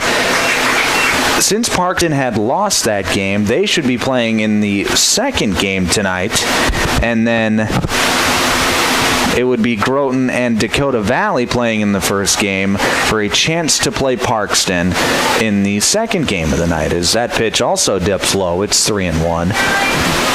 And then the winner of what would have been Parkston versus whoever won the first game would get to play Del Rapids tomorrow for the championship and would have to beat Del Rapids twice to win the championship. Now, you'd have to play like teams like Dakota Valley and Parkston and Groton would have to play an extra game, so they'd have to win to be champions in that scenario. Would have to win 7 games in 5 days. Really 4 days, because you lost in game 1. Fursdal draws the walk. That'll bring up Jake Heinz. Heinz sees a pitch low. It's 1-0. Or sorry, that was in there for a called strike rather. So it's 0-1. Here's the 0-1 pitch. That's going to be lifted high and out of play. It'll be 0-2. But that's just how, and that makes sense to me. If you want to say it gives an unfair advantage to the team that goes 3-0, I think that is also a fair criticism. But I also think you should be rewarded more for being the only team that goes 3-0 in the first 3 days of the tournament. And there's the line shot out into right field. That'll be a base hit for Heinz. Fursdal, he'll get over to third base. Nice piece of base running there. So Lavoie comes in, or Heinz rather, comes in off the bench, gets base hit. And now it'll be number 23, Matt Nelson, hitting for Kenny Swanson. So everybody getting in for Del Rapids tonight. Matt Nelson, also a left-handed hitter. So that makes 5 left-handed hitters in the lineup. Or I guess still just 4 because Bunkers is out of the game. But we've seen 5 left-handed hitters from Del Rapids tonight. There's a pitch low. It's 1-0. That's not something that you see from a lot of different Legion teams.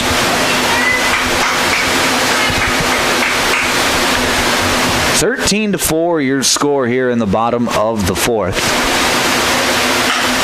There's a pop-up, and that's going to get out of play. It's 1-1. That foul ball sponsored by Milbank Poland.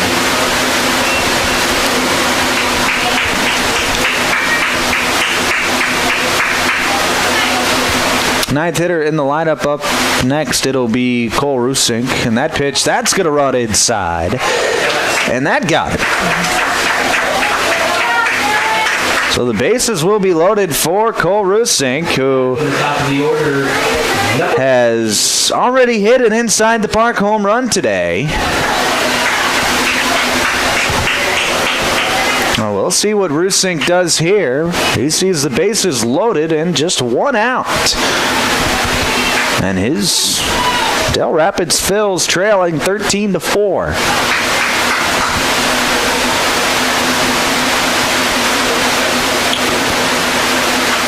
There's a pitch inside. It'll be 1-0. Schaff, he's kind of quietly gotten his pitch count up. It's at 62 here in the fourth with just one out. There's the 1-0 pitch. That's going to be hit down the left field line. Foul. It'll be 1-1.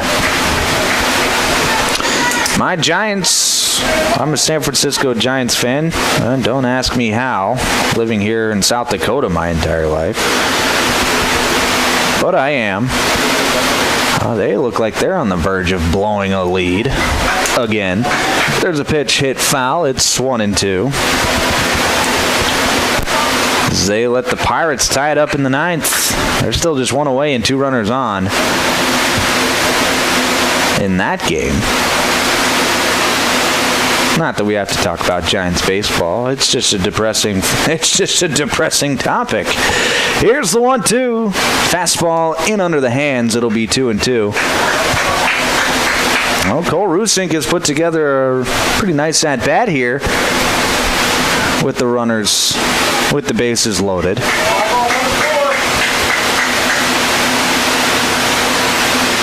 Here's the 2-2.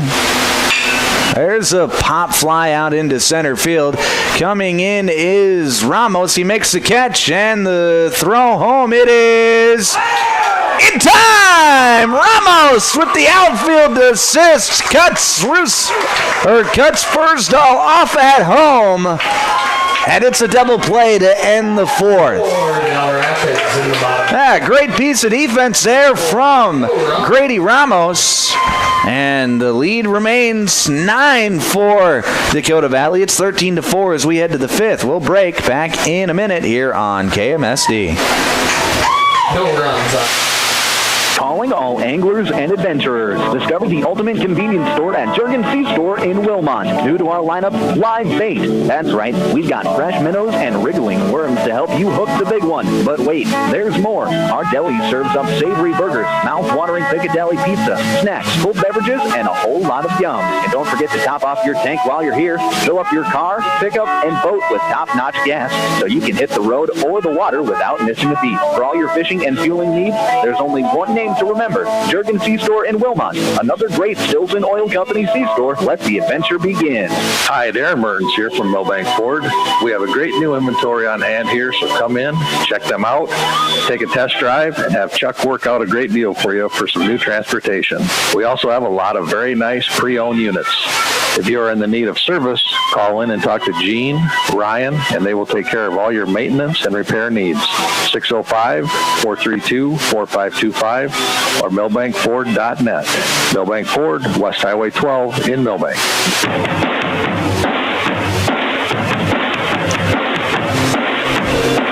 Back here on Classic Hits KMSD.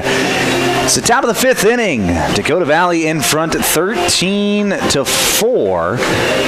If they want to end this game early, they're going to have to score a run here in the fifth and then hold Del Rapids in the bottom of the frame. Otherwise, we'll be playing extra, or I shouldn't say extra, but we'll be playing more innings rather.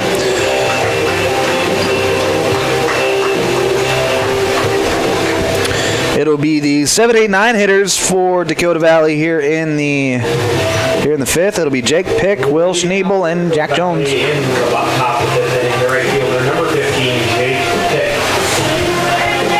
Pick today is 0 for 3. But he does have a run scored as he reached on a fielder's choice last inning and ended up coming around to score. Lavoie still out there for Del Rapids. Here's the first pitch. That's going to be a fastball up. It's 1-0.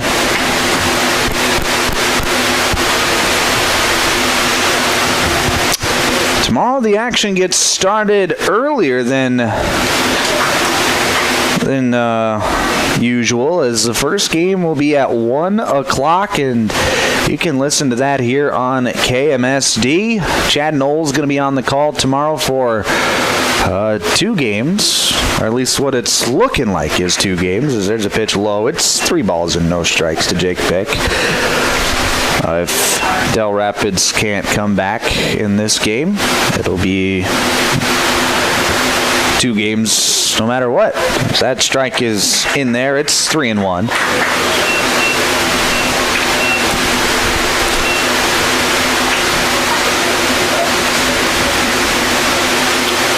3-1 pitch, fastball. That's going to be hit out into right field, and Jake Pick's got himself a base hit to lead off the 5th. Nice piece of hitting as he goes the other way. That'll bring up Will Schneebel. Now batting the left fielder, number 36, Will Schnabel. Will Schnabel. Thank you to our PA announcer for correcting me on that. Will Schnabel. I've been saying it wrong all night. Sorry, Will and Will's family. Here's the ball lifted up, and that's going to get out of play. It'll be 0-1. But Schnabel, he's had a good day at the plate. 0 for 1 with a walk and a hit by pitch. 2 runs scored. Even though he doesn't have a hit, he's been productive. There's a pitch low. It's 1-1.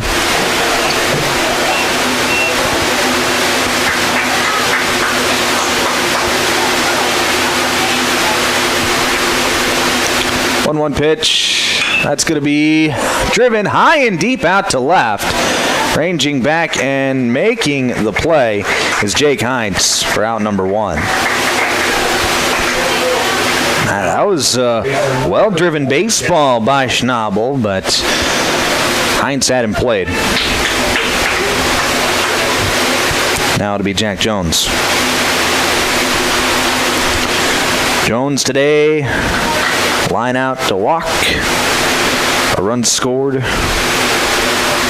He got robbed of one in the last inning as he pops this one sky high on the infield. And then making the catch is Rusink at third base for out number 2. Back to the top of the order, the center fielder, number 22, Grady Ramos. Now to be the top of the order, and Grady Ramos. Ramos, the only player to have an at-bat in every single inning tonight. He keeps that streak alive. He's 2 for 2 with a double and 2 walks and 4 runs scored. There's a pitch low for a ball. It's 1-0. Almost hit one out back in the second inning. He hit a ground rule double down the right field line. There's a pitch. That's going to get to the backstop, so Pick will move over 90 feet. It'll be a 2-0 count to Ramos. Ramos has also drawn 2 walks today.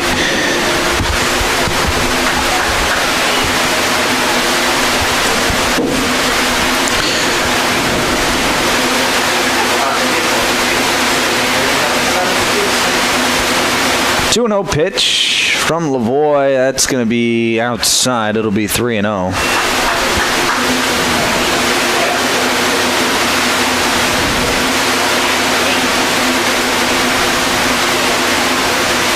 Three-0 pitch. 3-0 swing in, and Ramos hits it foul. Could be 3-1. Now you could say that was just a 3-0 pitch where it didn't look like it might have been, maybe on the edge, where Ramos is like, I just want to hit a little bit more, but I'm going to hit this foul. 3-1 pitch, hit down the line, foul. It'll be 3-2. That was a fastball in on the hands, and Ramos was able to turn on it and hit it foul and get barrel on it as well. So a nice piece of hitting there. 3-2, that's going to be hit to the second baseman. Fields it, gets the out at first. So Dakota Valley's turned away here in the 5th. We head to the bottom of the 5th. Score still 13-4. We'll take a break. Back in a minute here on KMSD.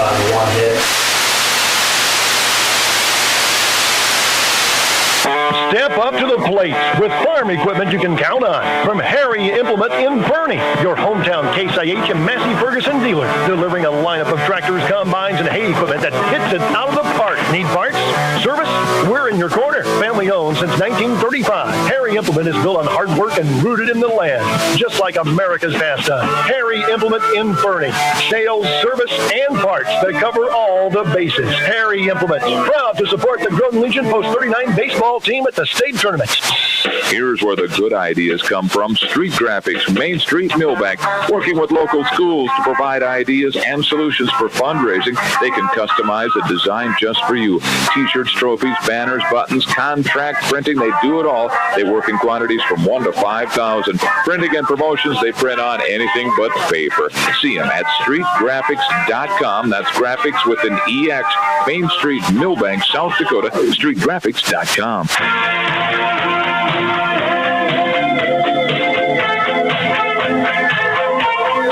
Back here on KMSD, bottom of the 5th inning.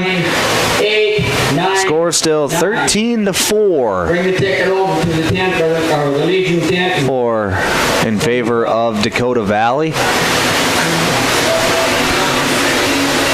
It'll be the 2, 3, and 4 hitters with Drake Eastman, Tad Jaden, and Connor Hansen for Del Rapids. Hansen, he got the put out to end the number 5 in the top half of the 5th. But here's Drake Eastman.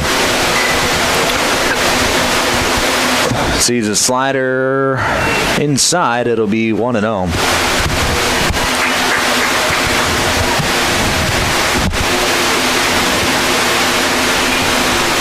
One-0 pitch.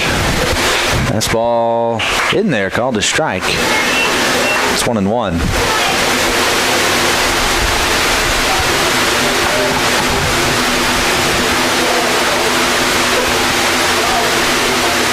Here's the 1-1.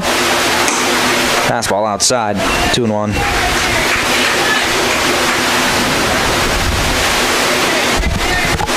Sterling Schaff still out there for Dakota Valley. He's pitched a good one. There, pitch fouled straight back. It's 3-1. Into his 5th inning of work. Up to just hit pitch number 70. Giving up just 4 runs. 3 of which coming off of that Cole Rusink.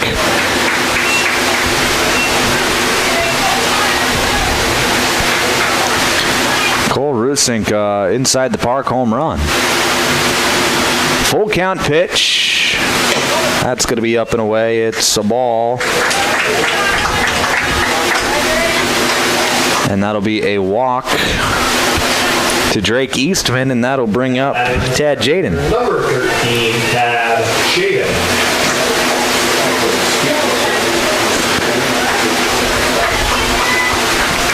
Tad today is 0 for 2 with a couple of ground outs.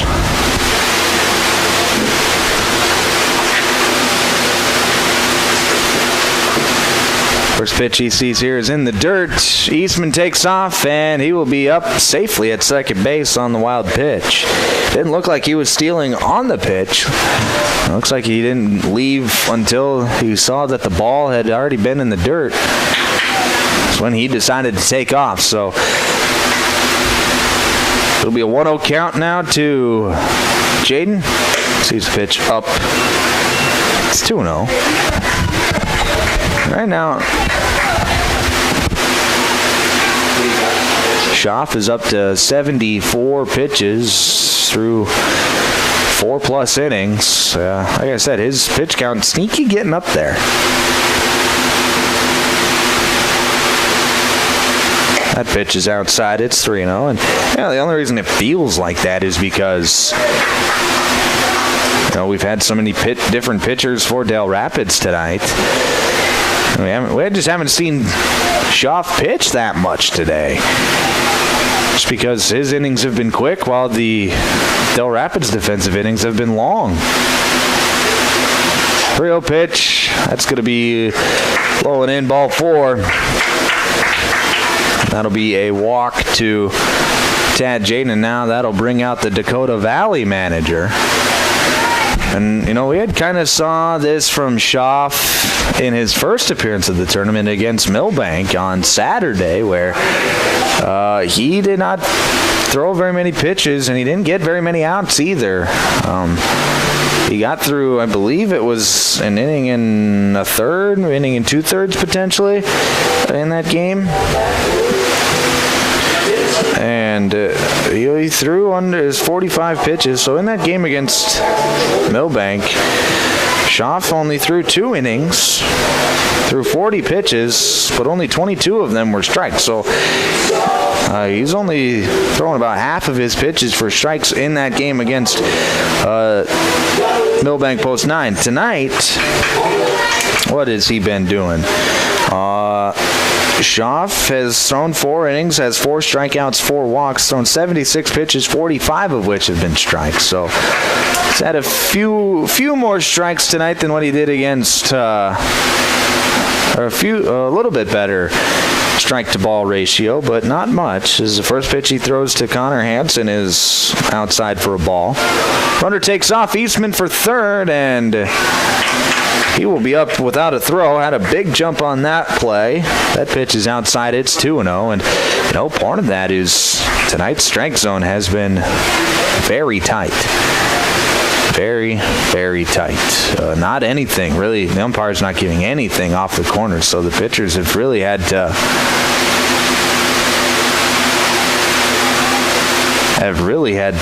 get the ball over the plate. Runners on first and third. The pitch, that's going to be low. Runner takes off for second, and they're going to give up the run and try to get Jaden in between first and second. He's in a rundown, and Jaden slips down, and he is tagged out. So Eastman comes in to score. Score is now 13-5, but Dad Jaden is out as he is picked off. He caught stealing, really, as it's a 2-3-6-4, I believe. Or sorry, 2-4-3-6 for out number 1.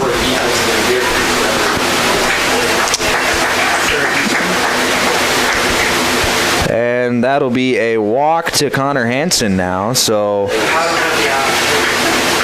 he is on first base with 1 out, and it'll bring up Jackson Peppel.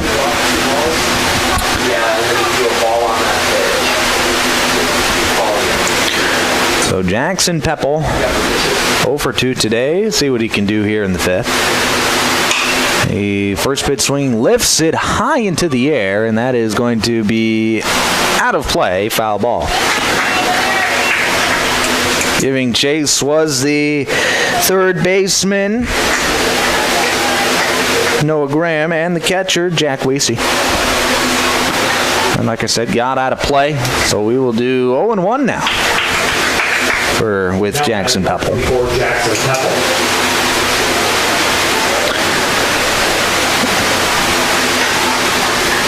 This game already over the 2-hour thresh mark, just here in the bottom of the 5th as well. It's been a long game so far.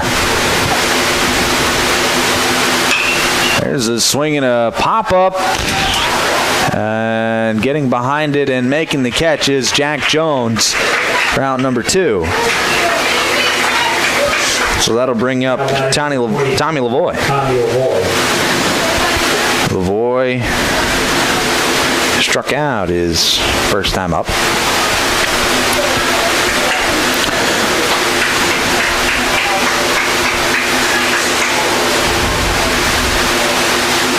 Swing and a miss, strike 1.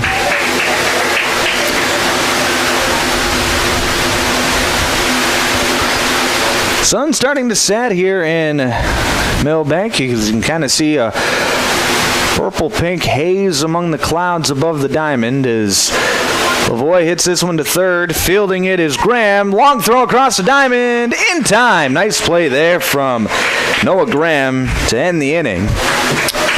So we'll head to the 6th. Score is now 13-5 after Del Rapids gets 1. We'll take a break, back in another minute here on KMSD.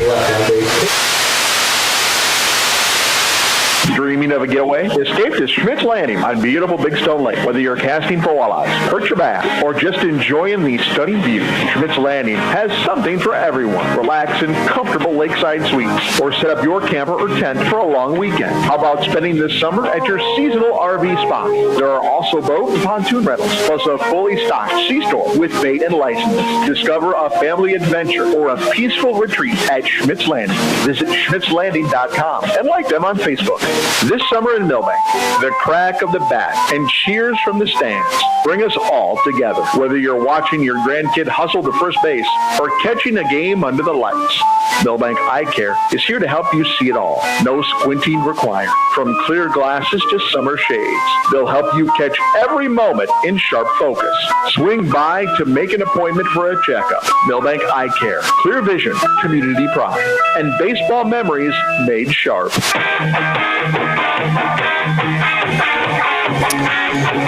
Top of the 6th here at Legion Field. Dakota Valley in front, 13-5. After Del Rapids gets one tomorrow, or last half inning. I don't know what I'm talking about. We're getting into the point of the night where I've been on air since 4 o'clock today, and going on 5 hours, I suppose. There's a break in there, but your mind starts to wander. I'm a wandering mind in the first place. You should see me at work some days. Sitting in the studio all by myself, and oh man. It's entertaining for me. I try to make it entertaining for you. I keep myself entertained. It'll be Noah Graham to lead things off for Dakota Valley here in the 6th. He sees a pitch outside for a ball. It's 1-0. Tommy Lavoie still out there for Del Rapids. He'll likely get the ball for the rest of the game. As here's a drive deep out into left field, and that is off the wall. Graham's going to round first. He will be up with a double. But that's a loud contact double as that banged about midway up the wall out there in left field. Left center field, I should say. And it's a lead-off double for Dakota Valley, and that'll bring up Jack Weesey. Weesey today, what has he done? There's a pitch high. He's tripled, he's singled, he's walked, he's been hit by a pitch, and he scored 2 runs. Yeah, I'd say that's a pretty good day.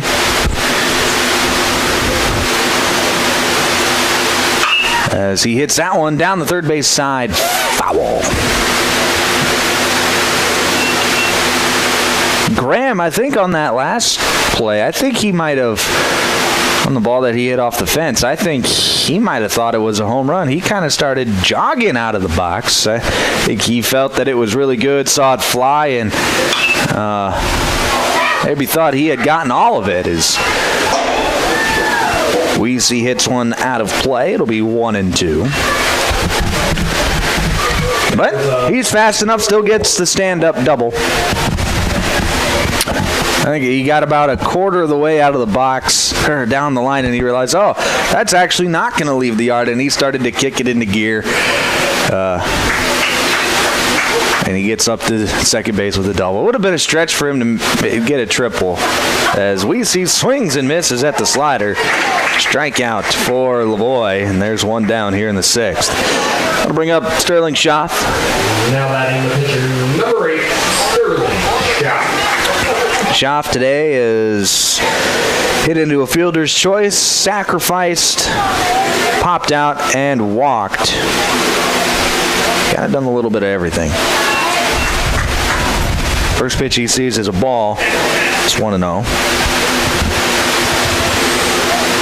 Wind has died down a little bit here in Milbank as he swings and misses at that pitch. It's 1-1. You're not getting as much carry out to left field as he did earlier in the night, so that could be a part of the reason why Grams didn't leave the yard. That pitch inside, it's 2-1. Now, the ball that Carter Simon had hit in the Groton game for Groton, he got all of it. As there's a pitch hit out of play. It's 2 balls and 2 strikes. And that one did leave the yard over the left field fence, over the big left field fence. Sorry, the medium-sized left field fence, which is still big for most ballparks. It's kind of that strange 3-tier system out there in left field. There's a pitch high. It'll be a full count now to Sterling Schaff. But that was the second home run that Simon had hit in as many days. So, I know Groton didn't make it to the championship game, as Schaff sends that one right back where it came from. And that's going to be an RBI single as Noah Graham comes around to score. It's 14-5 now in favor of Dakota Valley. But like I said, even though Dakota Valley didn't make it to the title game, they made a heck of a run through the tournament as they lost their first game of the tournament to Winter Cologne 5-0, got shut out. But in the next 2 days, they would fight and claw and scrap their way to win 2 games in 2 days, get to today. They had a chance going into the final inning, gave up 5 runs in the top of the 7th to Parkston, and were unable to come back in the bottom of the inning to end their season. Tough way to lose your season, but that's baseball sometimes. As Hoffman swings and misses at that pitch, it's 1-1. Vincent Hoffman at the plate now for Dakota Valley.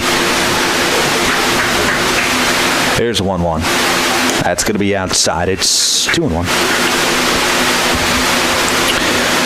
Listening to American Legion Baseball on 95.1 FM at 1510 AM Classic Hits KMSD Milbank. I'm Micah Warrington here throughout your evening. So there's a pitch low. It's 3-1. We got a 14-5 ball game here at Legion Field in the second game of the night, the 13th game of the tournament. And it's a 5-day tournament. We got more baseball here tomorrow as Hoffman fouls that one away. It'll be a full count now. Chad Knowles going to be on the call for tomorrow. Chad, he called the games on Friday and on Sunday, and he's had himself a heck of a tournament as well. We talk about the players and the coaches and the umpires and having a tournament. Chad Knowles, now that's a guy, unsung hero. Hoffman draws the walk, so it'll be runners on first and second for Tate Cornelson. Chad did 4 games on Friday. As that pitch runs inside, Cornelson is going to be hit by the pitch. And that'll load the bases for Jake Pick. But Chad did 4 games on Friday. Took Saturday off. I got to do those 4 games. And then he came back on Sunday, taking time out of his glorious day, his glorious weekend. And he called 3 more games for us here on KMSD. What a trooper, that guy, Chad Knowles. And now he's going to come back tomorrow, and he's going to get to call some championship baseball. It'll be Jake Pick now. He sees a pitch outside. It's 1-0. And not to mention Saturday morning, he was in the studio helping us board hopping and helping us put the games over the air. Saturday morning. So, that guy's a trooper. He's been great all week long. I'm happy for him that he gets to call some championship baseball tomorrow. There's a pitch high. It's 3-0.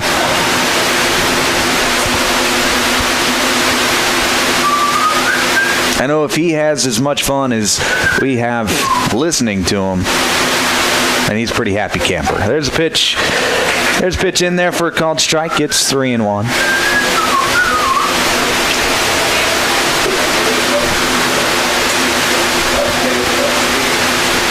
There's Here's the 3-1 pitch. That's going to be lifted into the air, and that is going to stay on the infield. Lincoln Fursdahl, he's going to come in and make the catch and foul ground. And he kind of flipped it to home plate, or to the pitcher's mound, rather, as if it was a third out. It is not. It is just the second out. But a great play nonetheless. I had lost that one as it got above the lights, so good job there from Fursdahl to still come in and make the catch. Still track the baseball. It'll be Will Schnabel now. He sees a pitch low. It's 1-0. Got to shout out all the people running the tournament as well. The PA crew up here, the men running the scoreboard, the people running the game changers. There's a pitch inside. It'll be 2 balls and no strikes. The ticket takers, the grounds crew, to keep Legion Field looking as pristine as it does. All the administrators and everybody that helps this tournament run. Here's a soft tapper to Eastman across the mound near second base. He fields it, touches a bag for out number 3. So we'll head to the bottom of the 6th. Score now 14-5. We'll break back in a minute here on KMSD. They score. When Mother Nature turns up the temperature, we all feel the heat. It can add stress to almost everything, including the energy resources we rely on. Otter Tail Power Company reminds you there are easy ways to help. Use only necessary lights and turn them off when you leave a room. Turn your AC thermostat up a few degrees. And use window coverings to block the heat of the sun during the day. Visit otpco.com/tips for more ideas on how to stay cool. Together, we can all make a difference to help keep the heat. Looking for your next ride? Our Motors in Aberdeen is now offering 0% financing for qualified buyers on select Nissan Rogues, Pathfinders, and Muranos. Plus, don't miss great deals on Toyota Tacomas and Tundras. They're the home of the lifetime warranty, so you can drive with confidence for miles to come. Stop in and see Barry Keith at R Motors, just across from the airport in Aberdeen, or call 605-725-8624. Proud to support the Groton Legion Post number 39 baseball team. Good luck in the region tournament.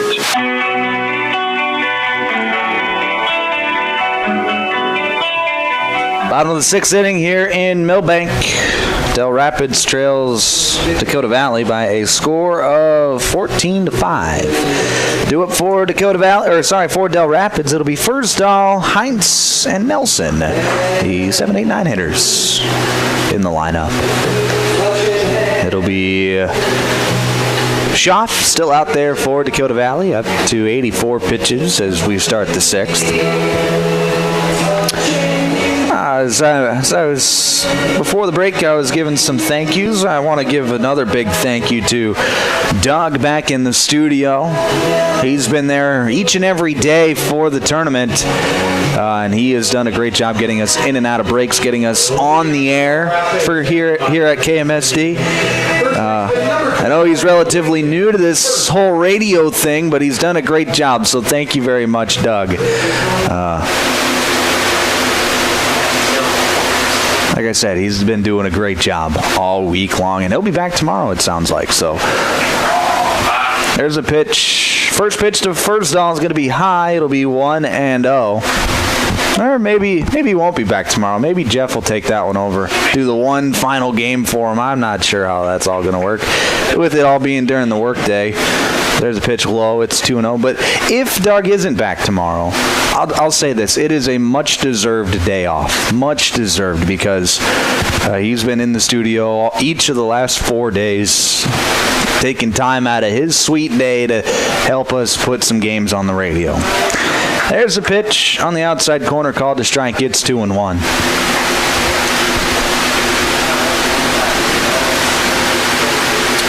There's the 2-1 pitch. Fastball on the outside corner. It's 2-2.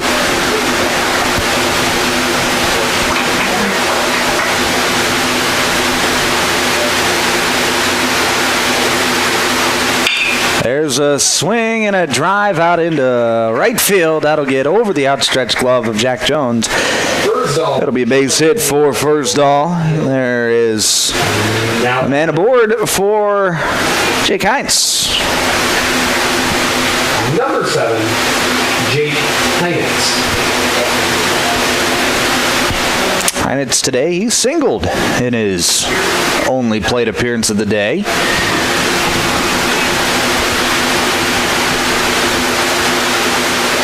There's a pitch in there for a called strike. It's 0-1.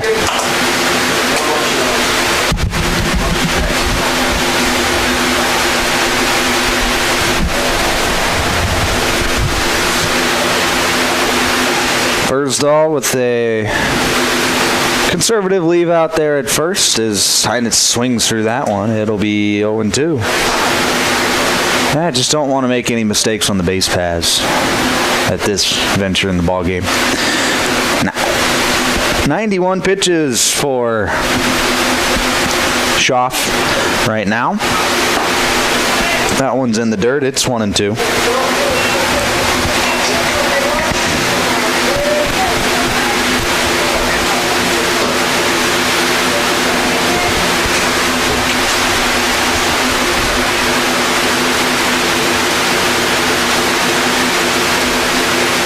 One-two pitch. That's going to be hit in the right field. Base hit. Heinz has got a couple of hits today. Heinz drops a single to right. And Firstall is going to move over to second base. So Del Rapids has got a little something rolling here in the sixth, and that'll bring out the manager for Dakota Valley. We will play a seventh inning. No run rule today, so we will play a seventh inning, and now we're going to have a pitching change. So with that, we will take a quick break, and we'll find out who the new pitcher is after the break. We'll be back in just 1 minute here on KMSD. Are you in need of collision repair? Look no further than Al's Body Shop. Their team of expert technicians has years of experience and are dedicated to getting your car or truck back on the road in no time. From minor dings to major body damage, they've got you covered. And with their state-of-the-art equipment, they can handle any make or model. Plus, they work with all insurance companies to make the process as easy as possible. Don't let an accident slow you down. Go see Al's Body Shop today. Al's Body Shop, Milbank. Quality collision repair you can trust. Dairy Queen in Ortonville is your locally owned and operated DQ, serving the Big Stone Lake area and beyond. Beat the summer heat with one of their cool treats like the famous Blizzard, Peanut Buster Parfait, and dipped cones, sundaes, and more. If you're looking for the best meal deal around $7, the DQ deal meal cannot be beat. Choose from a cheeseburger or chicken strips, fries, beverage, and a sundae for only $7. Make the sundae a Blizzard for just $2 more. Hot eats, cool treats at Dairy Queen in Ortonville. Open 10 a.m. to 10 p.m. daily.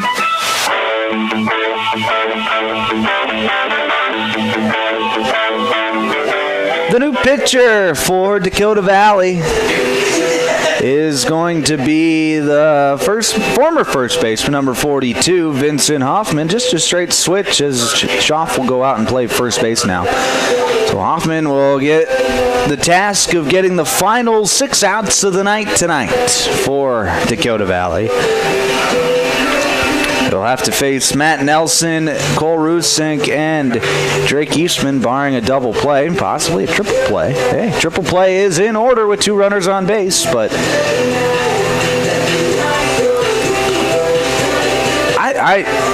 while we're on this subject, I don't know that I have ever seen a triple play in real life. I've seen obviously highlights of triple plays, but I don't remember ever seeing one in real life.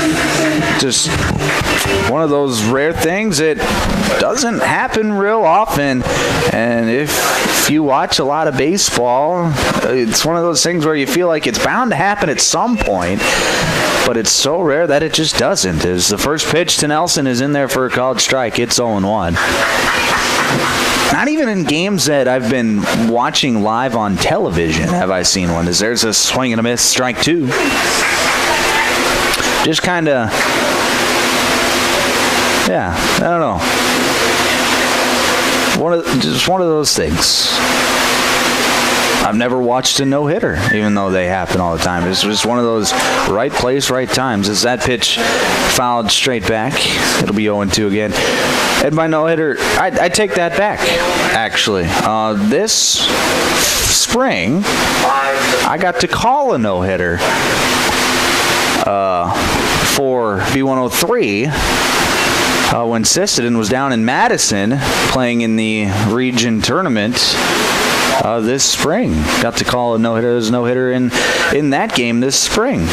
Granted, 7 innings, but still cool nonetheless. A no-hitter's a no-hitter as Matt Nelson swings through that strike, and that will be a strikeout. There's one down here in the 6th. Number 3, Cole.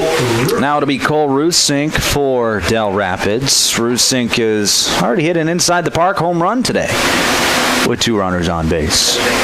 He sees a pitch blown away. It's 1-0. That's a spot that, and that pitch in particular, that outside corner pitch,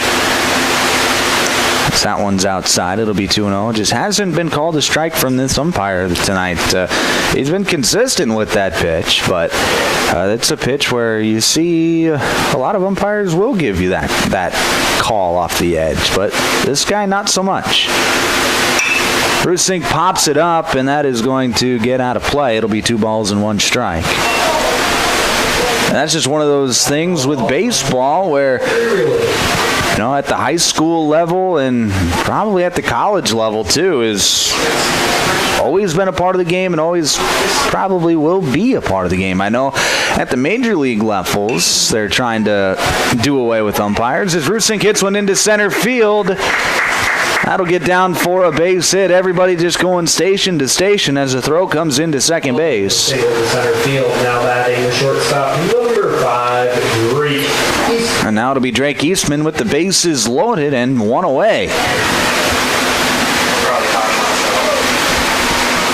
Oh, and opportunity to get some runs back here for Del Rapids. Swing and a foul. It'll be 0-1. In the major leagues,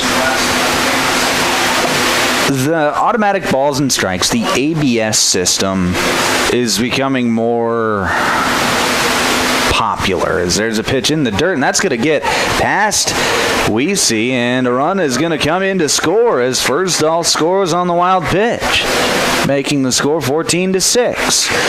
Heinitz moves over to third, Rusink to second, and it'll be a 1-1 count to Eastman.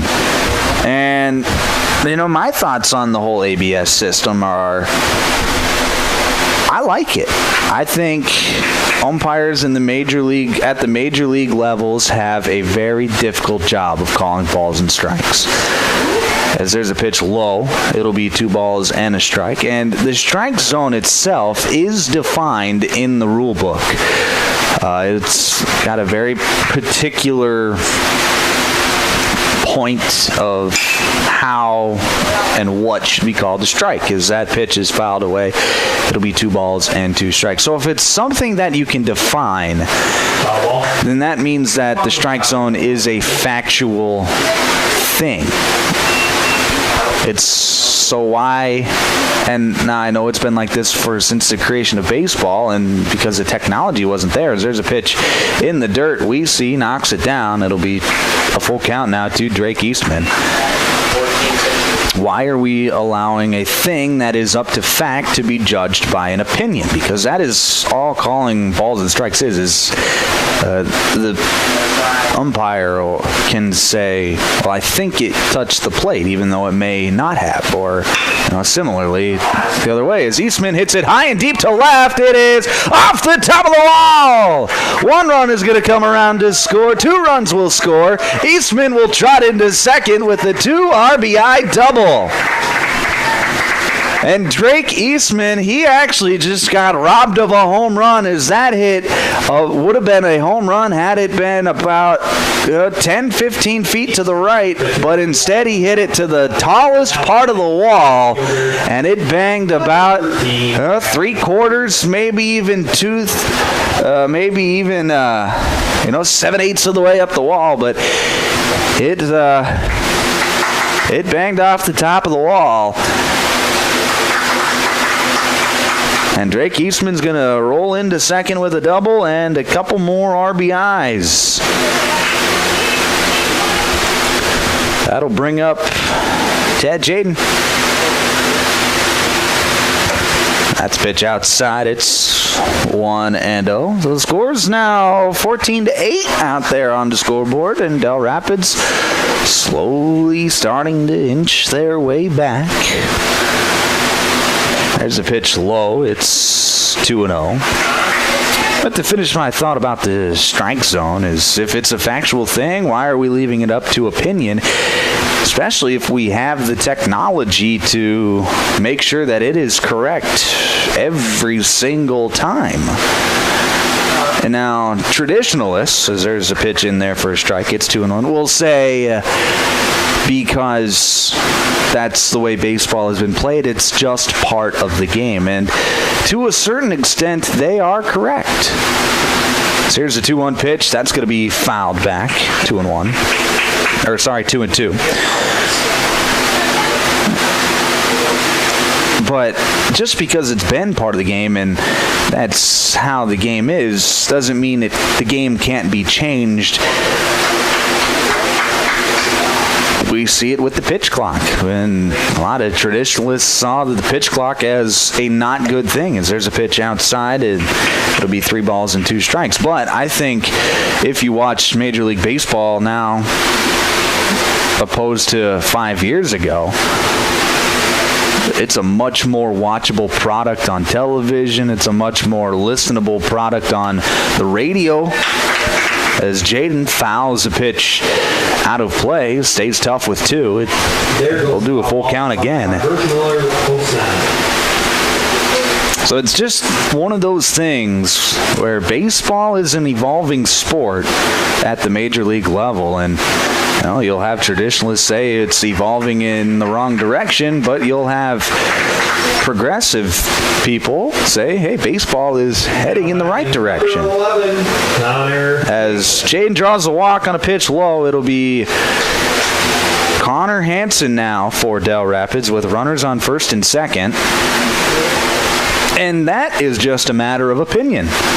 It really is. If you think the game is going in the right direction with the pitch clock and all that fun jazz, there's a pitch in there for a strike, it's 0-1, then you think the game is going in the right direction. But if you think the game is not what it once was, as here's a pop-up into center field, ranging under it is Ramos. He makes the catch. Throw goes to third base. Nice throw there from Ramos as he threw a strike, and that's going to hold the runners at bay. Eastman stays at second. Now batting, number 24. Now there's 2 down. Peppel. It'll be Jackson Peppel now for Del Rapids.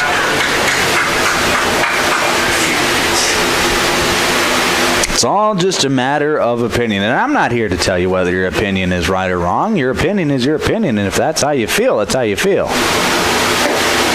There's a pitch in there for a called strike. It's 0-1.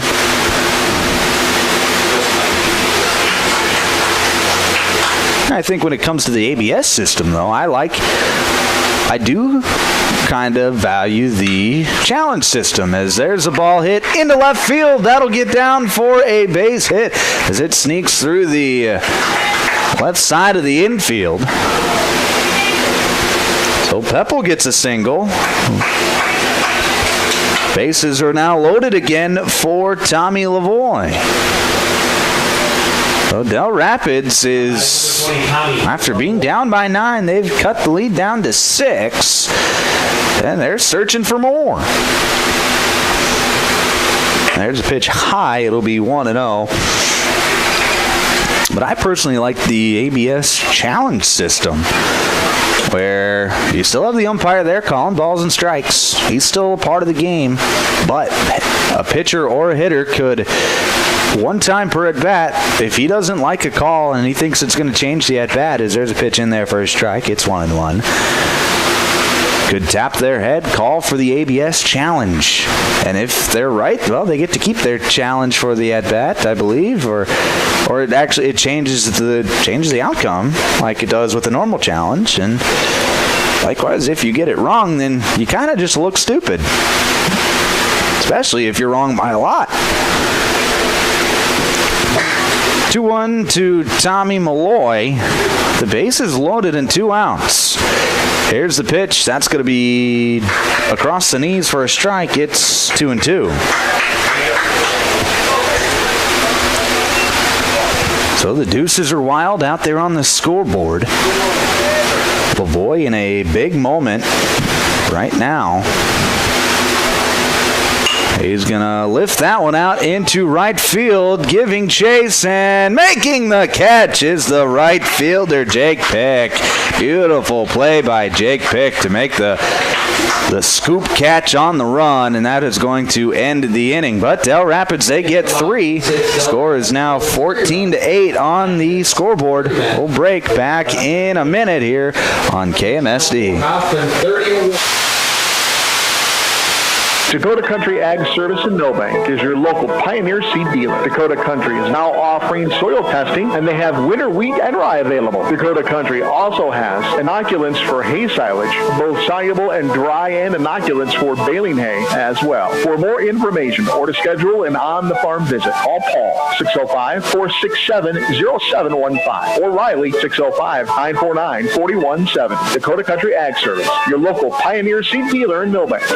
Whetstone Sanitation is your locally owned and locally operated garbage service provider in Milbank, rural Grant County, and along Big Stone Lake. Whetstone Sanitation offers once or twice a week residential pickup and up to 5 days per week commercial pickup. Whetstone Sanitation offers 14, 20, and 30-yard roll-off dumpster rentals for those big cleanup projects. Whetstone Sanitation also has quality portable toilet rentals and septic pumping service. And of course, they still provide 24/7 self-service recycling drop-off. Call Whetstone Sanitation today, 432-5854.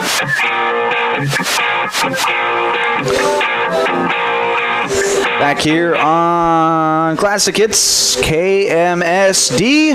It's the top of the 7th inning, final inning of regulation. We've made it, folks. After it has been a marathon here in game number 2.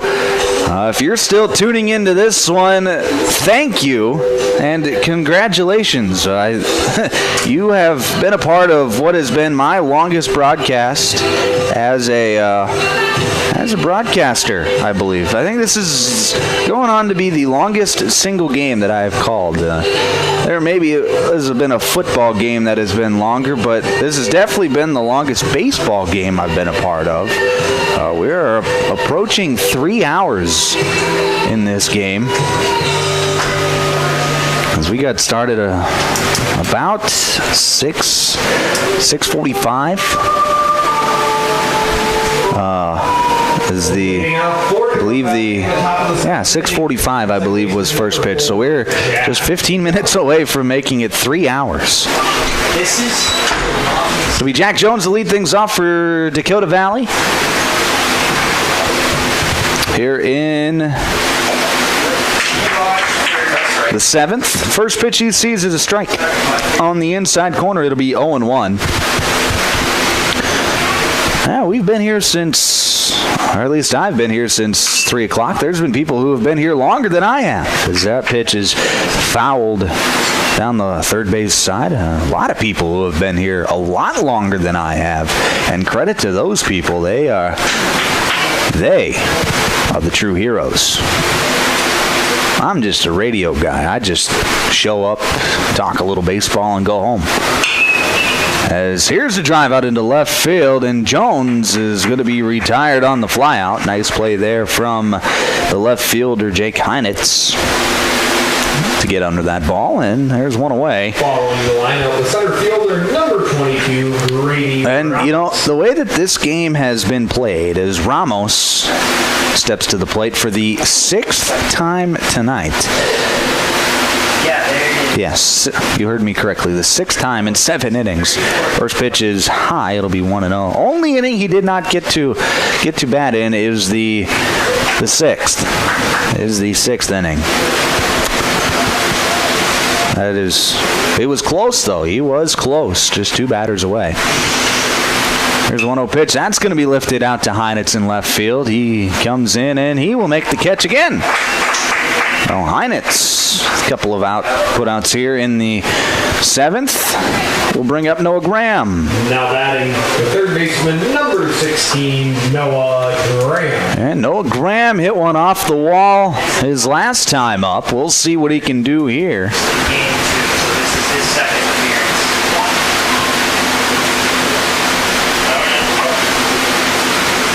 Here's a pop-up in foul ground, giving chase, and he can't make the play. That was Connor Hansen.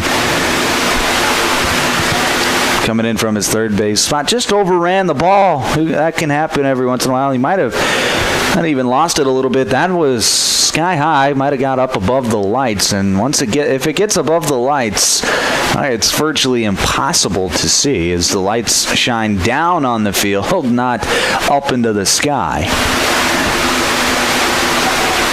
Here's the 0-1 pitch. That's going to be out of play. It'll be 0-2.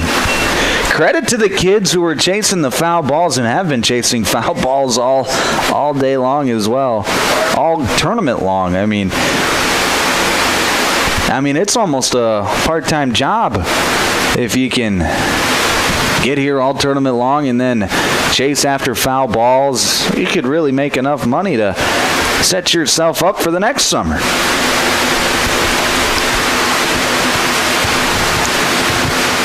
1-2 to Noah Graham. Here's the pitch. Curveball just misses. It's going to stay high. It'll be 2 balls and 2 strikes. Credit to the fans who have stuck it out this long. Still quite a few fans along the backstop here and in the stands as that pitch is high. It's 3 balls and 2 strikes now to Noah Graham. And credit to the parents that got to wake up and go to work tomorrow morning. There's the 3-2. That's going to be outside for a ball. And it'll be a walk to Noah Graham, and that'll bring up Jack Weesey. Now batting the catcher, number 84, Jack Weesey. Weesey today has singled, tripled, walked, been hit by the pitch, and struck out. Here's the first pitch. That's going to be high. It'll be 1-0.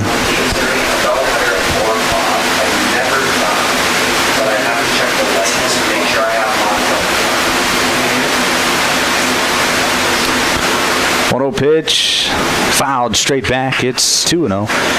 This game got started a little bit later, like 6:45. That's a late start time for a first game that started at 4 o'clock in the first game. But that game took a long time, but that didn't feel like it took a long time because of how exciting that game was. It was just a back-and-forth bout as Weesey drives this one deep out into center field. Jaden on the run is able to get behind it and make the catch. Nice play there. Good jump from Dad Jaden.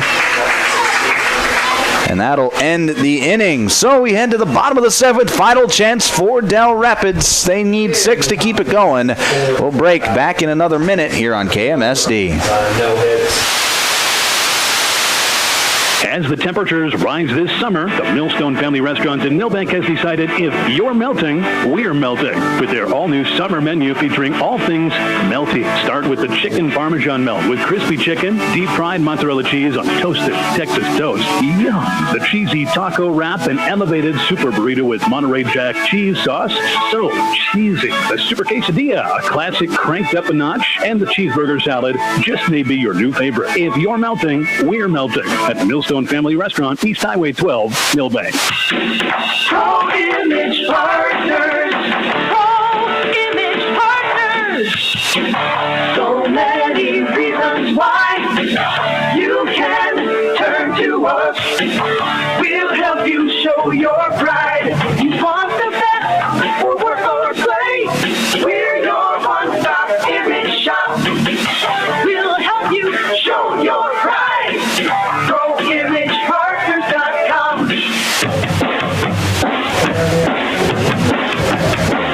Bottom of the 7th, final chance for Del Rapids. They will turn to their 7, 8, 9 hitters. It'll be Lincoln Fursdahl, Jake Heinitz, and Matt Nelson. Baseman number 12, Lincoln Fursdahl.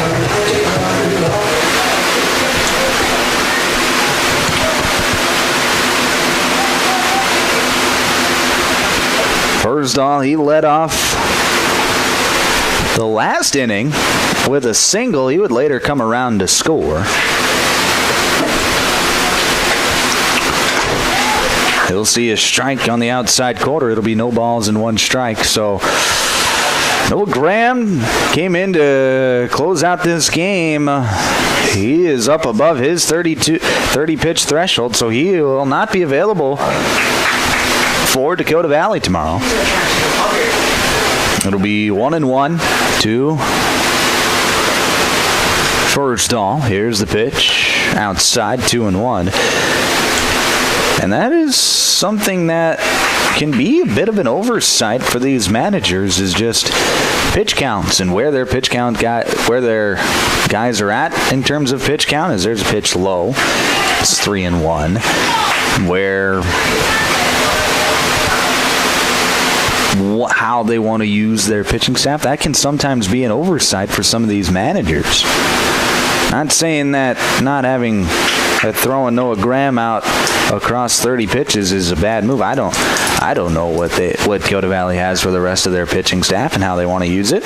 Maybe they have no plan.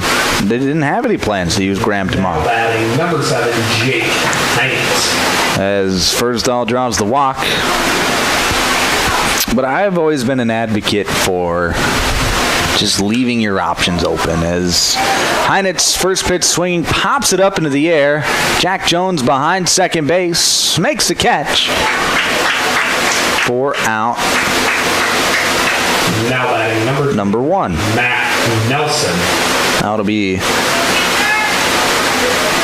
it'll be Matt Nelson.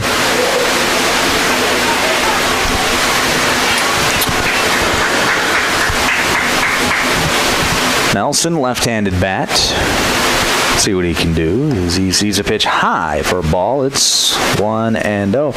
If Del Rapids was able to make this comeback, well, not easy. They're still down by 6 runs. Got a long way to go.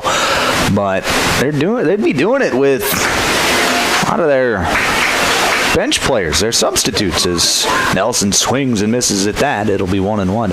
And if they do, it just goes to show how deep of a team this Del Rapids team is and how difficult it is to break the starting lineup. There's a swing and a foul tip. It'll be 1-2. There just hasn't been an easy out in this Del Rapids lineup tonight. I know they haven't had their best A game defensively, obviously giving up 14 runs, but offensively they've been just fine. Scoring 8 runs, that'll get the job done. There's a pitch high. It's 2-2, and they've done it with, like I said, some of their bench players in the game for a majority of the game. This proves how just deep of a roster they have, how deep of a pipeline Del Rapids has in that city. That pitch is outside. It's 3-2. They just, I don't know, Del Rapids has just always had good baseball teams from, always, not just baseball teams, it's good teams in everything. Swing and a miss. That's going to be a strikeout as Nelson waves at that fastball. There's 2 down now, and it'll be Cole Rusink up at the plate. Well, final out for Del Rapids.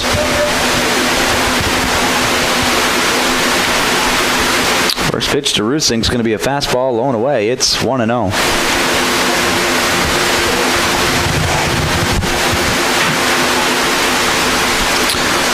Again, we'll be back tomorrow for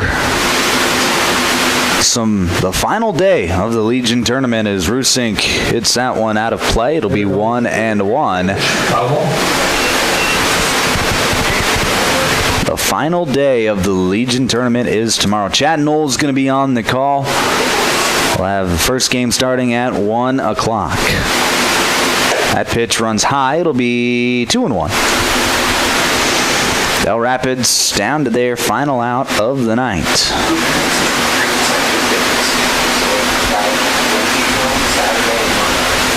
Rusink, this is his 5th plate appearance of the day. That pitch going to run inside. It's 3-1.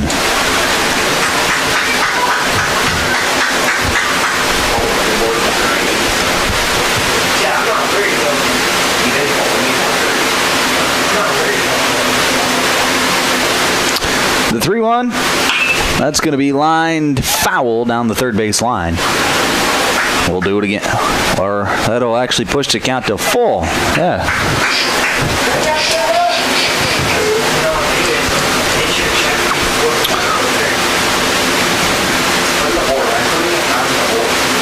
There's the 3-1 pitch. That's going to be lifted into the air. Coming in is Ramos, and he can't get there. That's going to be a single for Rusink. Firstall, he gets over to third. Number 5, Drake. Now it'll be Drake Eastman. Just a bit of a miscommunication as Ramos was sprinting in, and Jones, it landed in what Jones spot on the field where Jones could have easily gotten to, but Jones might not have known where the ball was.